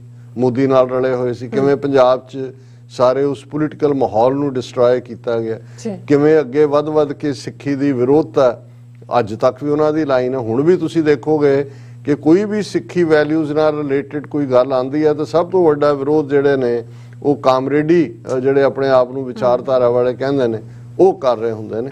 ਸੋ ਮੈਂ ਸਮਝਦਾ ਵੀ ਇਹ ਇੱਕ ਜਿਹੜੇ ਉੜੀਸਾ ਦੇ ਵਿੱਚ ਦੋਨੋਂ ਮਰਡਰ ਹੋਏ ਨੇ, ਇਹਨੇ ਇੱਕ ਵਾਰ ਫੇਰ ਜੋ ਕੁਝ ਮੈਟਰੋ ਖਿਲ ਆਰਕਾਈਵ ਨੇ ਕਿਹਾ ਸੀ ਕਿ ਭਾਈ KGB ਨੇ ਕਿਵੇਂ ਦਾ entire country is on sale, ਹੁਣ ਵਾਪਸ KGB ਔਰ ਰਾਹ ਉਸ ਕਿਸਮ ਦੇ ਜਿਹੜਾ ਮਰਡਰਸ ਕੈਂਪੇਨ ਕਰ ਰਹੇ ਨੇ। ਬਿਲਕੁਲ ਡਾਕਟਰ ਸਾਹਿਬ, ਤੁਹਾਡਾ ਬਹੁਤ ਬਹੁਤ ਸ਼ੁਕਰੀਆ। ਸਵਾਥ ਨੇ ਬ੍ਰੇਕ ਤੇ ਜਾਣ ਤੋਂ ਪਹਿਲਾਂ ਅਸੀਂ ਆਪਣੇ ਦਰਸ਼ਕਾਂ ਤੇ ਸਰੋਤਿਆਂ ਨੂੰ ਅਪੀਲ ਤੇ ਬੇਨਤੀ ਕਰਦੀ ਵਿਊਅਰਸ, ਜਿਸ ਤਰ੍ਹਾਂ ਕਿ ਤੁਸੀਂ ਜਾਣਦੇ ਹੋ ਕਿ TV 84 ਇੱਕ ਪੰਥਕ ਚੈਨਲ ਹੈ। TV 84 ਦੀ ਚੜ੍ਹਦੀ ਕਲਾ ਲਈ ਵੱਧ ਤੋਂ ਵੱਧ ਡੋਨੇਟ ਕਰੋ। ਡੋਨੇਟ ਕਰਨ ਲਈ ਸਾਡੀ ਵੈਬਸਾਈਟ tv84.tv ਤੇ ਜਾ ਕੇ PayPal ਦੀ ਵਰਤੋਂ ਕਰਕੇ ਵਨ ਟਾਈਮ ਡੋਨੇਟ ਕਰ ਸਕਦੇ ਹੋ, ਮੰਥਲੀ ਡੋਨੇਟ ਵੀ ਕਰ ਸਕਦੇ ਹੋ।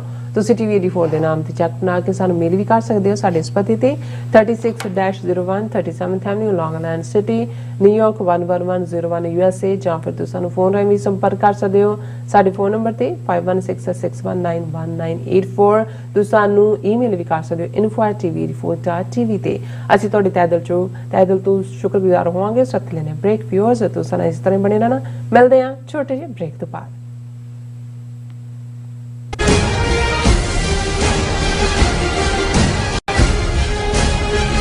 ਕੀ ਤੁਸੀਂ ਰੋਜ਼ਾਨਾ ਕੰਮ ਤੇ ਆਪਣਾ ਵਧੇਰੇ ਸਮਾਂ ਬਿਤਾਉਣ ਤੋਂ ਪਰੇਸ਼ਾਨ ਹੋ? ਆਪਣੀ ਪੂੰਜੀ ਨੂੰ ਕੰਮ ਤੇ ਲਗਾਓ, ਸਾਡੇ ਨਾਲ ਇਨਵੈਸਟ ਕਰੋ। ਅਸੀਂ ਤੁਹਾਡੀ ਪੂੰਜੀ ਤੋਂ ਤੁਹਾਡੇ ਲਈ ਵਧੇਰੇ ਪੈਸੇ ਬਣਾ ਸਕਦੇ ਹਾਂ। ਅਸੀਂ ਪ੍ਰਾਈਵੇਟ ਇਕੁਇਟੀ ਇਨਵੈਸਟਮੈਂਟ ਫਰਮ ਹਾਂ ਤੇ ਕਮਰਸ਼ੀਅਲ ਰੀਅਲ ਏਸਟੇਟ ਵਿੱਚ ਮਾਹਿਰ ਹਾਂ। Property management, leasing, asset management, commercial real estate investment ਵਿੱਚ ਸਾਰੀਆਂ ਸੇਵਾਵਾਂ ਲਈ ਅਮਰੀਕਾ ਭਰ ਵਿੱਚੋਂ ਤੁਸੀਂ ਸਾਡੇ ਤੱਕ ਪਹੁੰਚ ਕਰ ਸਕਦੇ ਹੋ। ਆਜ਼ਾਦ ਕਮਰਸ਼ੀਅਲ ਰੀਅਲਟੀ ਸਰਵਿਸਿਜ਼ ਤੇ Azad family trust, 701 north post oak road, suite number 204, Houston, Texas. ਤੁਸੀਂ ਸਾਨੂੰ ਸਾਡੇ ਫੋਨ ਨੰਬਰ 7136861277 ਤੇ ਵੀ ਸੰਪਰਕ ਕਰ ਸਕਦੇ ਹੋ। Azad commercial realty service.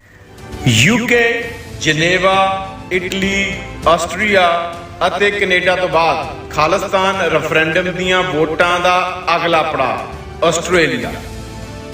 Australia ਵਿੱਚ ਖਾਲਿਸਤਾਨ ਰੈਫਰੈਂਡਮ ਦੇ ਪਹਿਲੇ ਪੜਾਅ ਦੀਆਂ ਵੋਟਾਂ 29 ਜਨਵਰੀ ਦਿਨ ਐਤਵਾਰ ਨੂੰ ਮੈਲਬਰਨ ਦੇ ਫੈਡਰੇਸ਼ਨ ਸਕੁਅਰ ਵਿੱਚ ਸਵੇਰੇ 9 ਵਜੇ ਤੋਂ ਲੈ ਕੇ ਸ਼ਾਮ ਦੇ 5 ਵਜੇ ਤੱਕ ਪੈਣਗੀਆਂ। ਹੋਰ ਜਾਣਕਾਰੀ ਲਈ ਦਿੱਤੇ ਹੋਏ ਨੰਬਰਾਂ ਤੇ ਸੰਪਰਕ ਕਰ ਸਕਦੇ ਹੋ।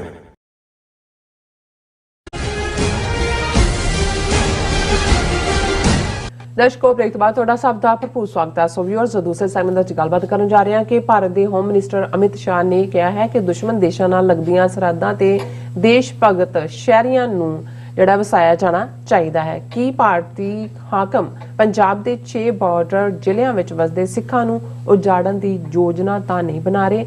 ਸੋ ਇਸ ਬਾਰੇ ਆਪਾਂ ਗੱਲਬਾਤ ਕਰਨ ਜਾ ਰਹੇ ਹਾਂ। ਸੋ ਅਸੀਂ ਚਾਹਾਂਗੇ ਕਿ ਤੁਸੀਂ ਇਸੇ ਤਰ੍ਹਾਂ ਬਣੇ ਰਹਿਣਾ। ਦੇਖਣ, ਸੁਣ ਲਈ, ਲਿਖਣ ਲਈ ਤੁਹਾਡਾ ਸਭ ਦਾ ਬਹੁਤ ਬਹੁਤ ਸ਼ੁਕਰੀਆ ਜੀ। ਡਾਕਟਰ ਸਾਹਿਬ, ਕੀ ਵਿਚਾਰ ਨੇ?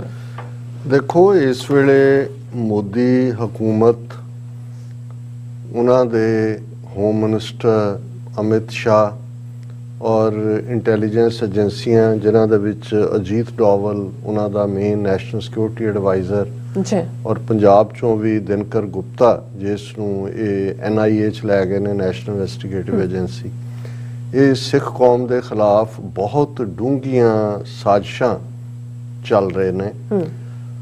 ਫਰਵਰੀ 'ਚ ਅਸੈਂਬਲੀ ਚੋਣਾਂ ਤੋਂ ਠੀਕ ਪਹਿਲਾਂ ਅਸੀਂ ਦੇਖਦੇ ਹਾਂ ਕਿ ਪੰਜਾਬ ਦੇ ਵਿੱਚ ਇਹ ਕਹਿ ਕੇ ਕਿ ਜੀ ਡਰੋਨ ਔਰ ਦੂਸਰਿਆਂ ਰਾਹੀਂ ਬੜਾ ਕੁਛ ਆ ਰਿਹਾ ਹੈ ਔਰ ਸਟੇਟ ਉਹਨੂੰ ਨਿਪਟਣ 'ਚ ਅਸਫਲ ਹੈ, ਇਸ ਲਈ ਉਹਨਾਂ ਦਾ ਦਾਇਰਾ BSF ਔਰ ਸਿਕਿਉਰਿਟੀ ਦਸਤਿਆਂ ਦਾ ਜਿਹੜਾ ਹੈ ਉਹ ਆਲਮੋਸਟ 25,000 ਸਕੁਅਰ ਕਿਲੋਮੀਟਰ ਕਰ ਦਿੱਤਾ ਗਿਆ।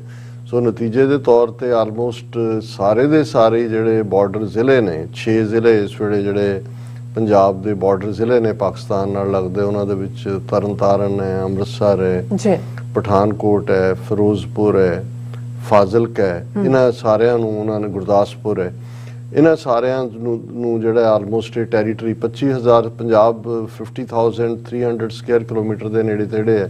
ਸੋ ਆਲਮੋਸਟ ਅੱਧਾ ਪੰਜਾਬ ਉਹਨਾਂ ਦੇ ਹਵਾਲੇ ਕਰ ਦਿੱਤਾ ਗਿਆ। ਜਦੋਂ ਇਸ ਲੈਵਲ ਦੇ ਉੱਤੇ ਹਵਾਲੇ ਕੀਤਾ ਜਾਂਦਾ ਹੈ ਫਿਰ ਉਹਨਾਂ ਕੋਲ ਰਾਈਟ ਹੁੰਦੇ ਨੇ ਉਹ ਕਿਸੇ ਵੀ ਘਰ ਦੀ ਜਦੋਂ ਮਰਜ਼ੀ ਤਲਾਸ਼ੀ ਲੈ ਲੈਣ, ਕਿਸੇ ਨੂੰ ਗੋਲੀ ਮਾਰ ਦੇਣ, ਕਿਸੇ ਦੇ ਉੱਤੇ ਧਾਵਾ ਬੋਲ ਦੇਣ, ਕਿਸੇ ਪ੍ਰਾਪਰਟੀ ਨੂੰ ਅਨੈਕਸ ਕਰ ਲੈਣ। ਸੋ ਇਸ ਕਿਸਮ ਦੇ ਹਕੂਕਾਂ ਨਾਲ ਜਿਹੜਾ ਅੱਧਾ ਪੰਜਾਬ ਆਲਰੇਡੀ, ਕਿਉਂਕਿ ਇਹ ਇਸ ਲਈ ਉਹਨਾਂ ਨੇ ਕੀਤਾ ਕਿਉਂਕਿ under the constitution law and order ਜਿਹੜਾ ਹੈ ਸਟੇਟ ਦਾ ਸਬਜੈਕਟ ਹੈ ਔਰ ਫੌਜ ਜਾਂ ਕੇਂਦਰੀ ਦਸਤੇ ਜਿਹੜੇ ਨੇ ਸੈਂਟਰਲ ਰਿਜ਼ਰਵ ਪੁਲਿਸ ਫੋਰਸ ਜਾਂ ਦੂਸਰੇ ਸਿਰਫ ਉਦੋਂ ਹੀ ਆ ਸਕਦੇ ਹੁੰਦੇ ਨੇ ਜਦੋਂ ਡਿਪਟੀ ਕਮਿਸ਼ਨਰ ਦੇ ਕੋਲ ਅਥਾਰਟੀ ਹੁੰਦੀ ਹੈ ਕਿ ਜੇ ਜ਼ਿਲ੍ਹੇ ਦੇ ਵਿੱਚ ਕੋਈ ਸਿਚੁਏਸ਼ਨ ਉਸ ਦੇ ਕੰਟਰੋਲ 'ਚ ਉਹਨੂੰ ਲੱਗਦਾ ਹੈ ਕਿ ਵੀ ਪੁਲਿਸ ਫੋਰਸ ਉਹਨੂੰ ਨਹੀਂ ਕਰ ਸਕਦੀ ਤੇ ਉਹ ਉਹਨਾਂ ਨੂੰ ਕਰ ਸਕਦਾ। ਤੇ ਵੱਡੇ ਹਾਲਾਤ 'ਚ ਜਿਵੇਂ ਪੰਜਾਬ ਦੇ ਵਿੱਚ ਫੌਜੀ ਇਹਨਾਂ ਨੇ ਹਮਲਾ ਕੀਤਾ ਜੂਨ 84 ਦਾ, ਉਦੋਂ ਸਟੇਟ ਲੈਵਲ ਦੇ ਉੱਤੇ ਗਵਰਨਰ ਰੂਲ ਲਾ ਕੇ ਸਿੱਧੇ ਤੌਰ ਦੇ ਉੱਤੇ ਉਹਦੇ 'ਚ ਵੀ ਜਿਸ ਜ਼ਿਲ੍ਹੇ ਜੇ ਅੰਮ੍ਰਿਤਸਰ 'ਚ ਉਹਨਾਂ ਨੇ ਹਮਲਾ ਕਰਨਾ ਸੀ ਦਰਬਾਰ ਸਾਹਿਬ ਤੇ ਡਿਪਟੀ ਕਮਿਸ਼ਨਰ ਦੇ ਦਸਤਖਤ ਜ਼ਰੂਰੀ ਹੁੰਦੇ ਨੇ ਕਿ ਭਾਈ ਲਾ ਐਂਡ ਆਰਡਰ ਦੇ ਲਈ ਫੌਜ ਦੀ ਲੋੜ ਹੈ। ਪਰ ਜਦੋਂ ਤੁਸੀਂ ਉਸ ਏਰੀਆ ਨੂੰ ਨੋਟੀਫਾਈ ਕਰ ਦਿੰਦੇ ਹੋ ਫਿਰ ਉਹ ਸਟੇਟ ਦੇ ਪਰਵਿਊ 'ਚ ਨਹੀਂ ਹੈ। ਅੱਧਾ ਪੰਜਾਬ ਇਸ ਵੇਲੇ ਸਿੱਧੇ ਤੌਰ ਦੇ ਉੱਤੇ ਜਿਹੜਾ ਉਹਨੂੰ ਸੈਂਟਰ ਗਵਰਨ ਕਰ ਰਹੀ। ਫਿਰ ਅਸੀਂ ਦੂਸਰਾ ਪਾਰਟ ਦੇਖਿਆ ਕਿ ਭਾਈ ਕਿਵੇਂ ਉਹਨਾਂ ਨੇ ਚੰਡੀਗੜ੍ਹ ਦੇ ਹਵਾਲੇ ਨਾਲ IPS ਆਫੀਸਰ ਵੀ ਜਿਹੜਾ ਪੰਜਾਬ ਆਪਣਾ ਲਾਇਆ ਔਰ ਉਹਨਾਂ ਨੇ ਉਸ ਦੇ ਵਿੱਚ ਬਹੁਤ ਸਾਰੀਆਂ ਪੋਸਟਾਂ ਜਿਹੜੀਆਂ ਨੇ ਆਪਣੀਆਂ ਡਾਇਰੈਕਟ ਜਿਹੜੀਆਂ ਪੰਜਾਬ ਉਹ ਕੋਟਾ ਕੱਟਿਆ। ਸੋ ਮਤਲਬ ਇਹ ਸੀ ਕਿ ਚੰਡੀਗੜ੍ਹ ਜਿਹੜਾ ਆਲਰੇਡੀ ਯੂਨੀਅਨ ਟੈਰੀਟਰੀ ਹੈ ਉਸ ਦੇ ਉੱਤੇ ਵੀ ਆਪਣਾ ਹਕੂਕ। ਫਿਰ ਭਾਖੜਾ ਬਿਆਸ ਮੈਨੇਜਮੈਂਟ ਬੋਰਡ ਜਿਹੜੇ 2 ਨੁਮਾਇੰਦੇ ਪੰਜਾਬ ਦੇ ਹੁੰਦੇ ਸੀ ਉਹ ਸੈਂਟਰ ਨੇ ਸਿੱਧੇ ਤੌਰ ਤੇ ਆਪਣੇ ਲਾ ਕੇ ਉਹਦੇ 'ਚ ਵੀ ਉਹਨਾਂ ਹਕੂਕਾਂ ਨੂੰ ਜਿਹੜਾ ਉਹ ਖਤਮ ਕਰ ਦਿੱਤਾ। ਹੁਣ ਇਸ ਸਾਰੇ ਦੇ ਚੱਲਦੇ ਆ ਜਿਹੜਾ ਪਾਰਟ ਖਾਸ ਤੌਰ ਤੇ ਸਰਹੱਦੀ ਜ਼ਿਲ੍ਹਿਆਂ ਦੇ, ਔਰ ਜਦੋਂ ਅਸੀਂ 2 ਦਿਨ ਪਹਿਲਾਂ ਵੀ ਜ਼ਿਕਰ ਕੀਤਾ ਕਿ ਵੀ ਮੈਂ ਕਿਹਾ ਮੈਨੂੰ ਨਜ਼ਰ ਆ ਰਿਹਾ ਕਿ ਜਿਵੇਂ 80s ਦੇ ਵਿੱਚ ਇੱਕ ਮਾਹੌਲ ਸਿਰਜਿਆ ਜਾ ਰਿਹਾ ਸੀ ਔਰ 3-4 ਸਾਲ ਉਹ ਮਾਹੌਲ ਸਿਰਜਿਆ ਔਰ ਫਿਰ ਫੁੱਲ ਸਕੇਲ ਫੌਜੀ ਹਮਲਾ ਹੋਇਆ ਕਿ ਇਸ ਕਿਸਮ ਦਾ ਨਜ਼ਰ ਆ ਰਿਹਾ ਵੀ ਕੀ ਹੋ ਰਿਹਾ। ਔਰ ਖਬਰਾਂ ਇਹ ਪਲਾਂਟ ਹੋ ਰਹੀਆਂ ਸੀ ਜਾਂ ਹੋ ਰਹੀਆਂ ਨੇ ਕਿ ਜੀ ਇੰਨੇ ਡਰੋਨ 2022 ਚ 4 ਗੁਣਾ ਡਰੋਨ ਵੱਧ ਗਏ, 600 ਦੇ ਕਰੀਬ ਇੰਨੇ ਸ਼ੂਟ ਡਾਊਨ ਕਰ ਲਏ BSF ਨੇ, ਇੰਨੀਆਂ ਉਹਦੇ ਚ ਡਰੱਗ ਸੀ, ਇੰਨਾ ਅਸਲਾ ਸੀ। ਇਹ ਸਾਰੀਆਂ ਕਹਾਣੀਆਂ ਲਗਾਤਾਰਤਾ ਨਾਲ ਚੱਲ ਰਹੀਆਂ।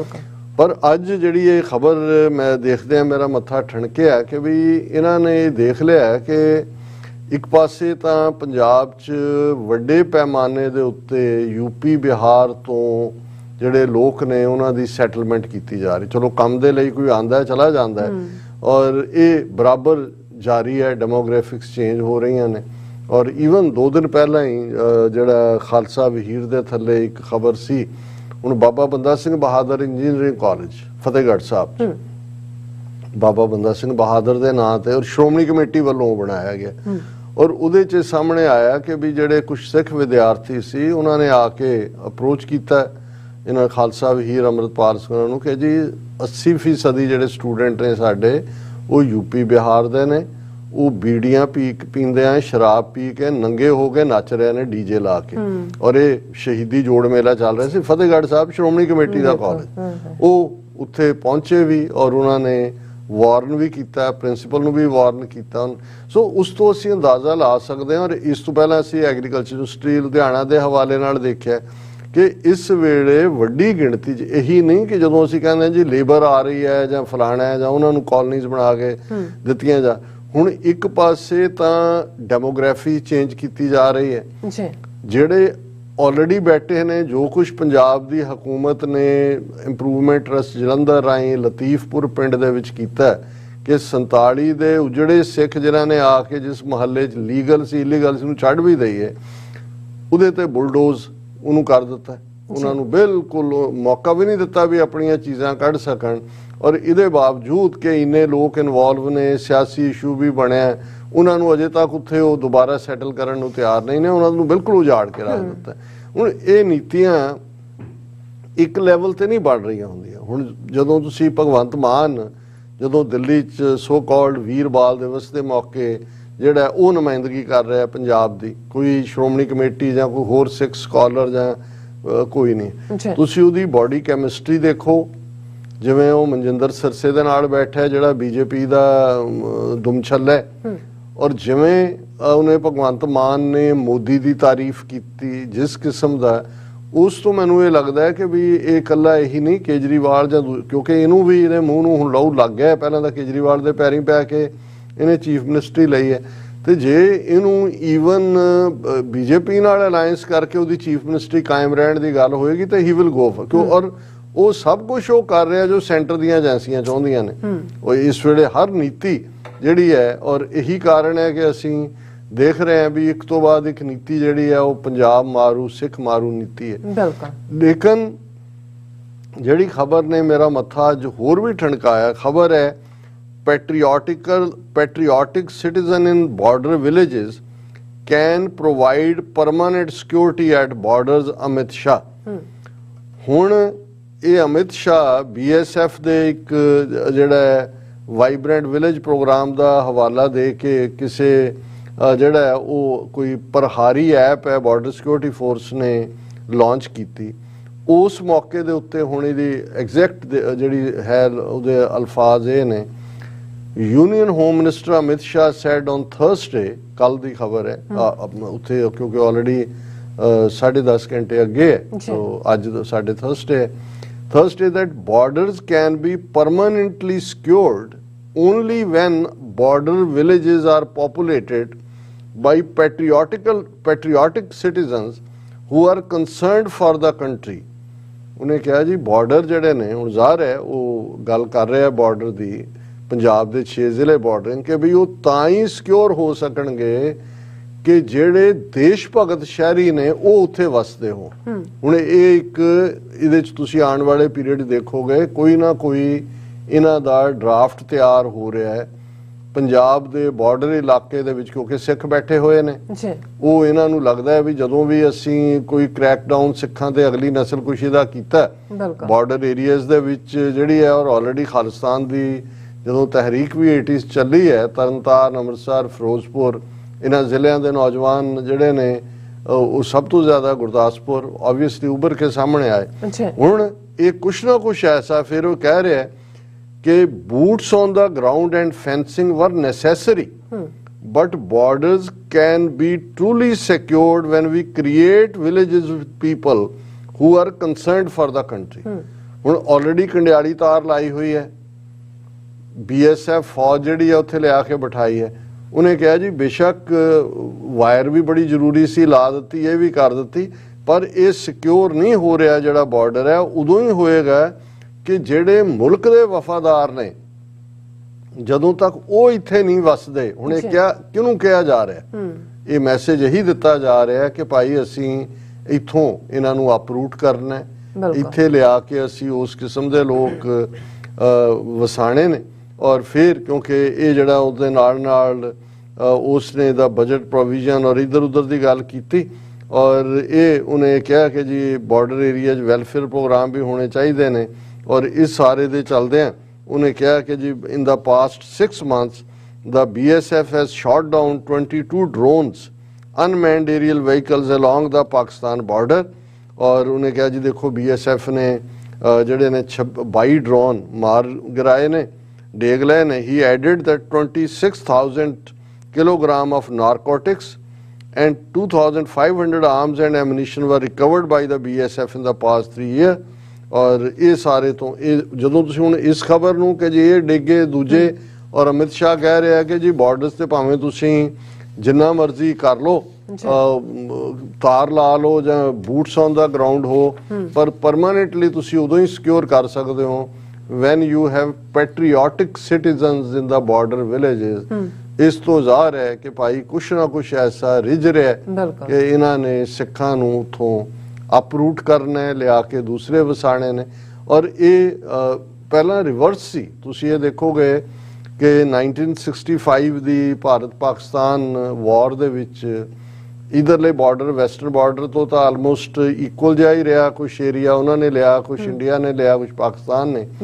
ਲੇਕਿਨ ਕੱਛ ਏਰੀਆ ਦੇ ਵਿੱਚ ਜਿਹੜਾ ਸੀ ਰਨ ਆਫ ਕੱਛ ਜਿਹਨੂੰ ਕਹਿੰਦੇ ਨੇ, ਉਸ ਏਰੀਆ 'ਚ ਪਾਕਿਸਤਾਨ ਦੀ ਜਿਹੜੀ ਹੈ ਉਹ ਕਾਫੀ ਐਡਵਾਂਸ ਹੋਈ। ਉਹਨਾਂ ਨੇ ਗੁਜਰਾਤ ਦੇ ਵਿੱਚ ਜਿਹੜਾ ਬਾਰਡਰ ਸੀ ਉਹਦੇ 'ਚ ਉਹਨਾਂ ਨੇ ਕਾਫੀ ਏਰੀਆ ਪਾਕਿਸਤਾਨ ਨੇ ਆਕੂਪਾਈ ਕੀਤਾ, ਕੱਛ ਔਰ ਦੂਸਰੇ ਇਲਾਕੇ 'ਚ ਨਾਲ ਲੱਗਦੇ। ਅੱਛਾ, ਹੁਣ ਇਹ ਕਿਉਂ, ਮੈਂ ਜਦੋਂ ਅਮਿਤ ਸ਼ਾਹ ਦੀ ਇਹ ਸਟੇਟਮੈਂਟ ਦੇਖੀ ਤਾਂ ਦੂਜੇ, ਹੁਣ ਕਿਉਂਕਿ ਲਾਲ ਬਹਾਦਰ ਸ਼ਾਸਤਰੀ ਉਸ ਵੇਲੇ ਪ੍ਰਾਈਮ ਮਿਨਿਸਟਰ ਸੀ ਤੇ ਉਹਨੇ ਦੇਖਿਆ ਕਿ ਭਾਈ ਇਹ ਜੇ ਤਾਂ ਸਿੱਖ ਸੀ ਵੈਸਟਰਨ ਬਾਰਡਰ ਤੇ ਜਾਂ ਦੂਜੇ, ਉਹਨਾਂ ਨੇ ਤਾਂ ਅੱਗੇ ਵੱਧ ਕੇ ਜਿਹੜਾ ਉਹ ਫੌਜ ਦੀ ਵੀ ਮਦਦ ਕੀਤੀ ਔਰ ਕੋਈ ਡਰ ਕੇ ਭੱਜਣ ਵਾਲਾ ਕੰਮ ਹੀ ਨਹੀਂ ਸੀ, ਇਸ ਲਈ ਬਰਾਬਰ ਦੀ ਟੱਕਰ ਰਹੀ। ਤੇ ਗੁਜਰਾਤੀ ਤਾਂ ਜਿਹੜੇ ਨੇ ਉਹ ਛੱਡ ਕੇ ਦੌੜ ਗਏ ਜਾਂ ਦੂਜੇ।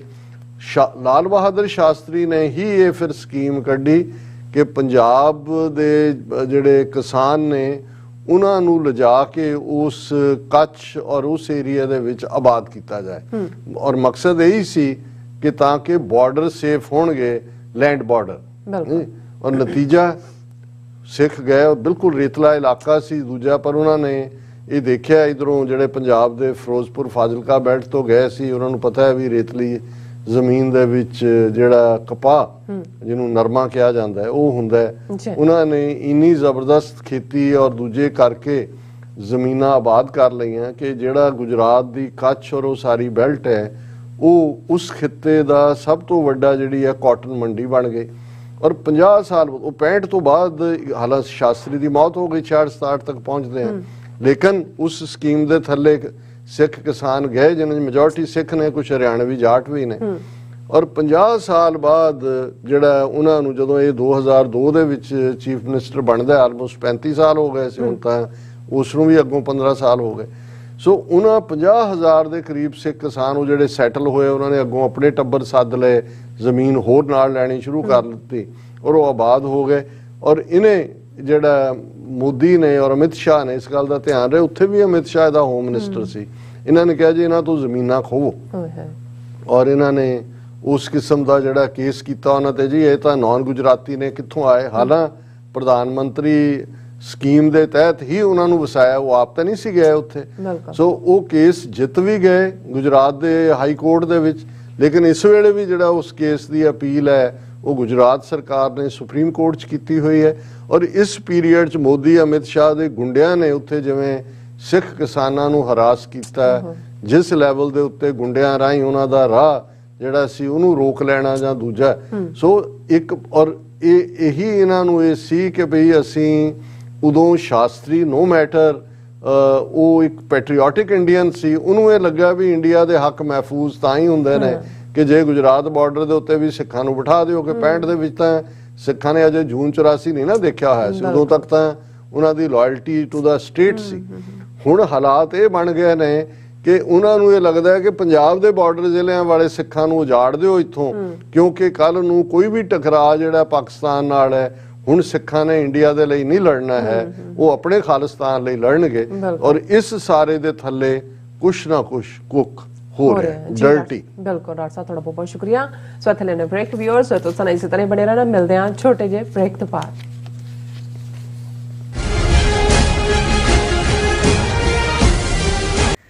ਯੂਕੇ, ਜਨੇਵਾ, ਇਟਲੀ, ਆਸਟਰੀਆ ਅਤੇ ਕੈਨੇਡਾ ਤੋਂ ਬਾਅਦ ਖਾਲਿਸਤਾਨ ਰੈਫਰੈਂਡਮ ਦੀਆਂ ਵੋਟਾਂ ਦਾ ਅਗਲਾ ਪੜਾਅ ਆਸਟ੍ਰੇਲੀਆ। ਆਸਟ੍ਰੇਲੀਆ ਵਿੱਚ ਖਾਲਿਸਤਾਨ ਰੈਫਰੈਂਡਮ ਦੇ ਪਹਿਲੇ ਪੜਾਅ ਦੀਆਂ ਵੋਟਾਂ 29 ਜਨਵਰੀ ਦਿਨ ਐਤਵਾਰ ਨੂੰ ਮੈਲਬਰਨ ਦੇ ਫੈਡਰੇਸ਼ਨ ਸਕੁਆਇਰ ਵਿੱਚ ਸਵੇਰੇ 9 ਵਜੇ ਤੋਂ ਲੈ ਕੇ ਸ਼ਾਮ ਦੇ 5 ਵਜੇ ਤੱਕ ਪੈਣਗੀਆਂ।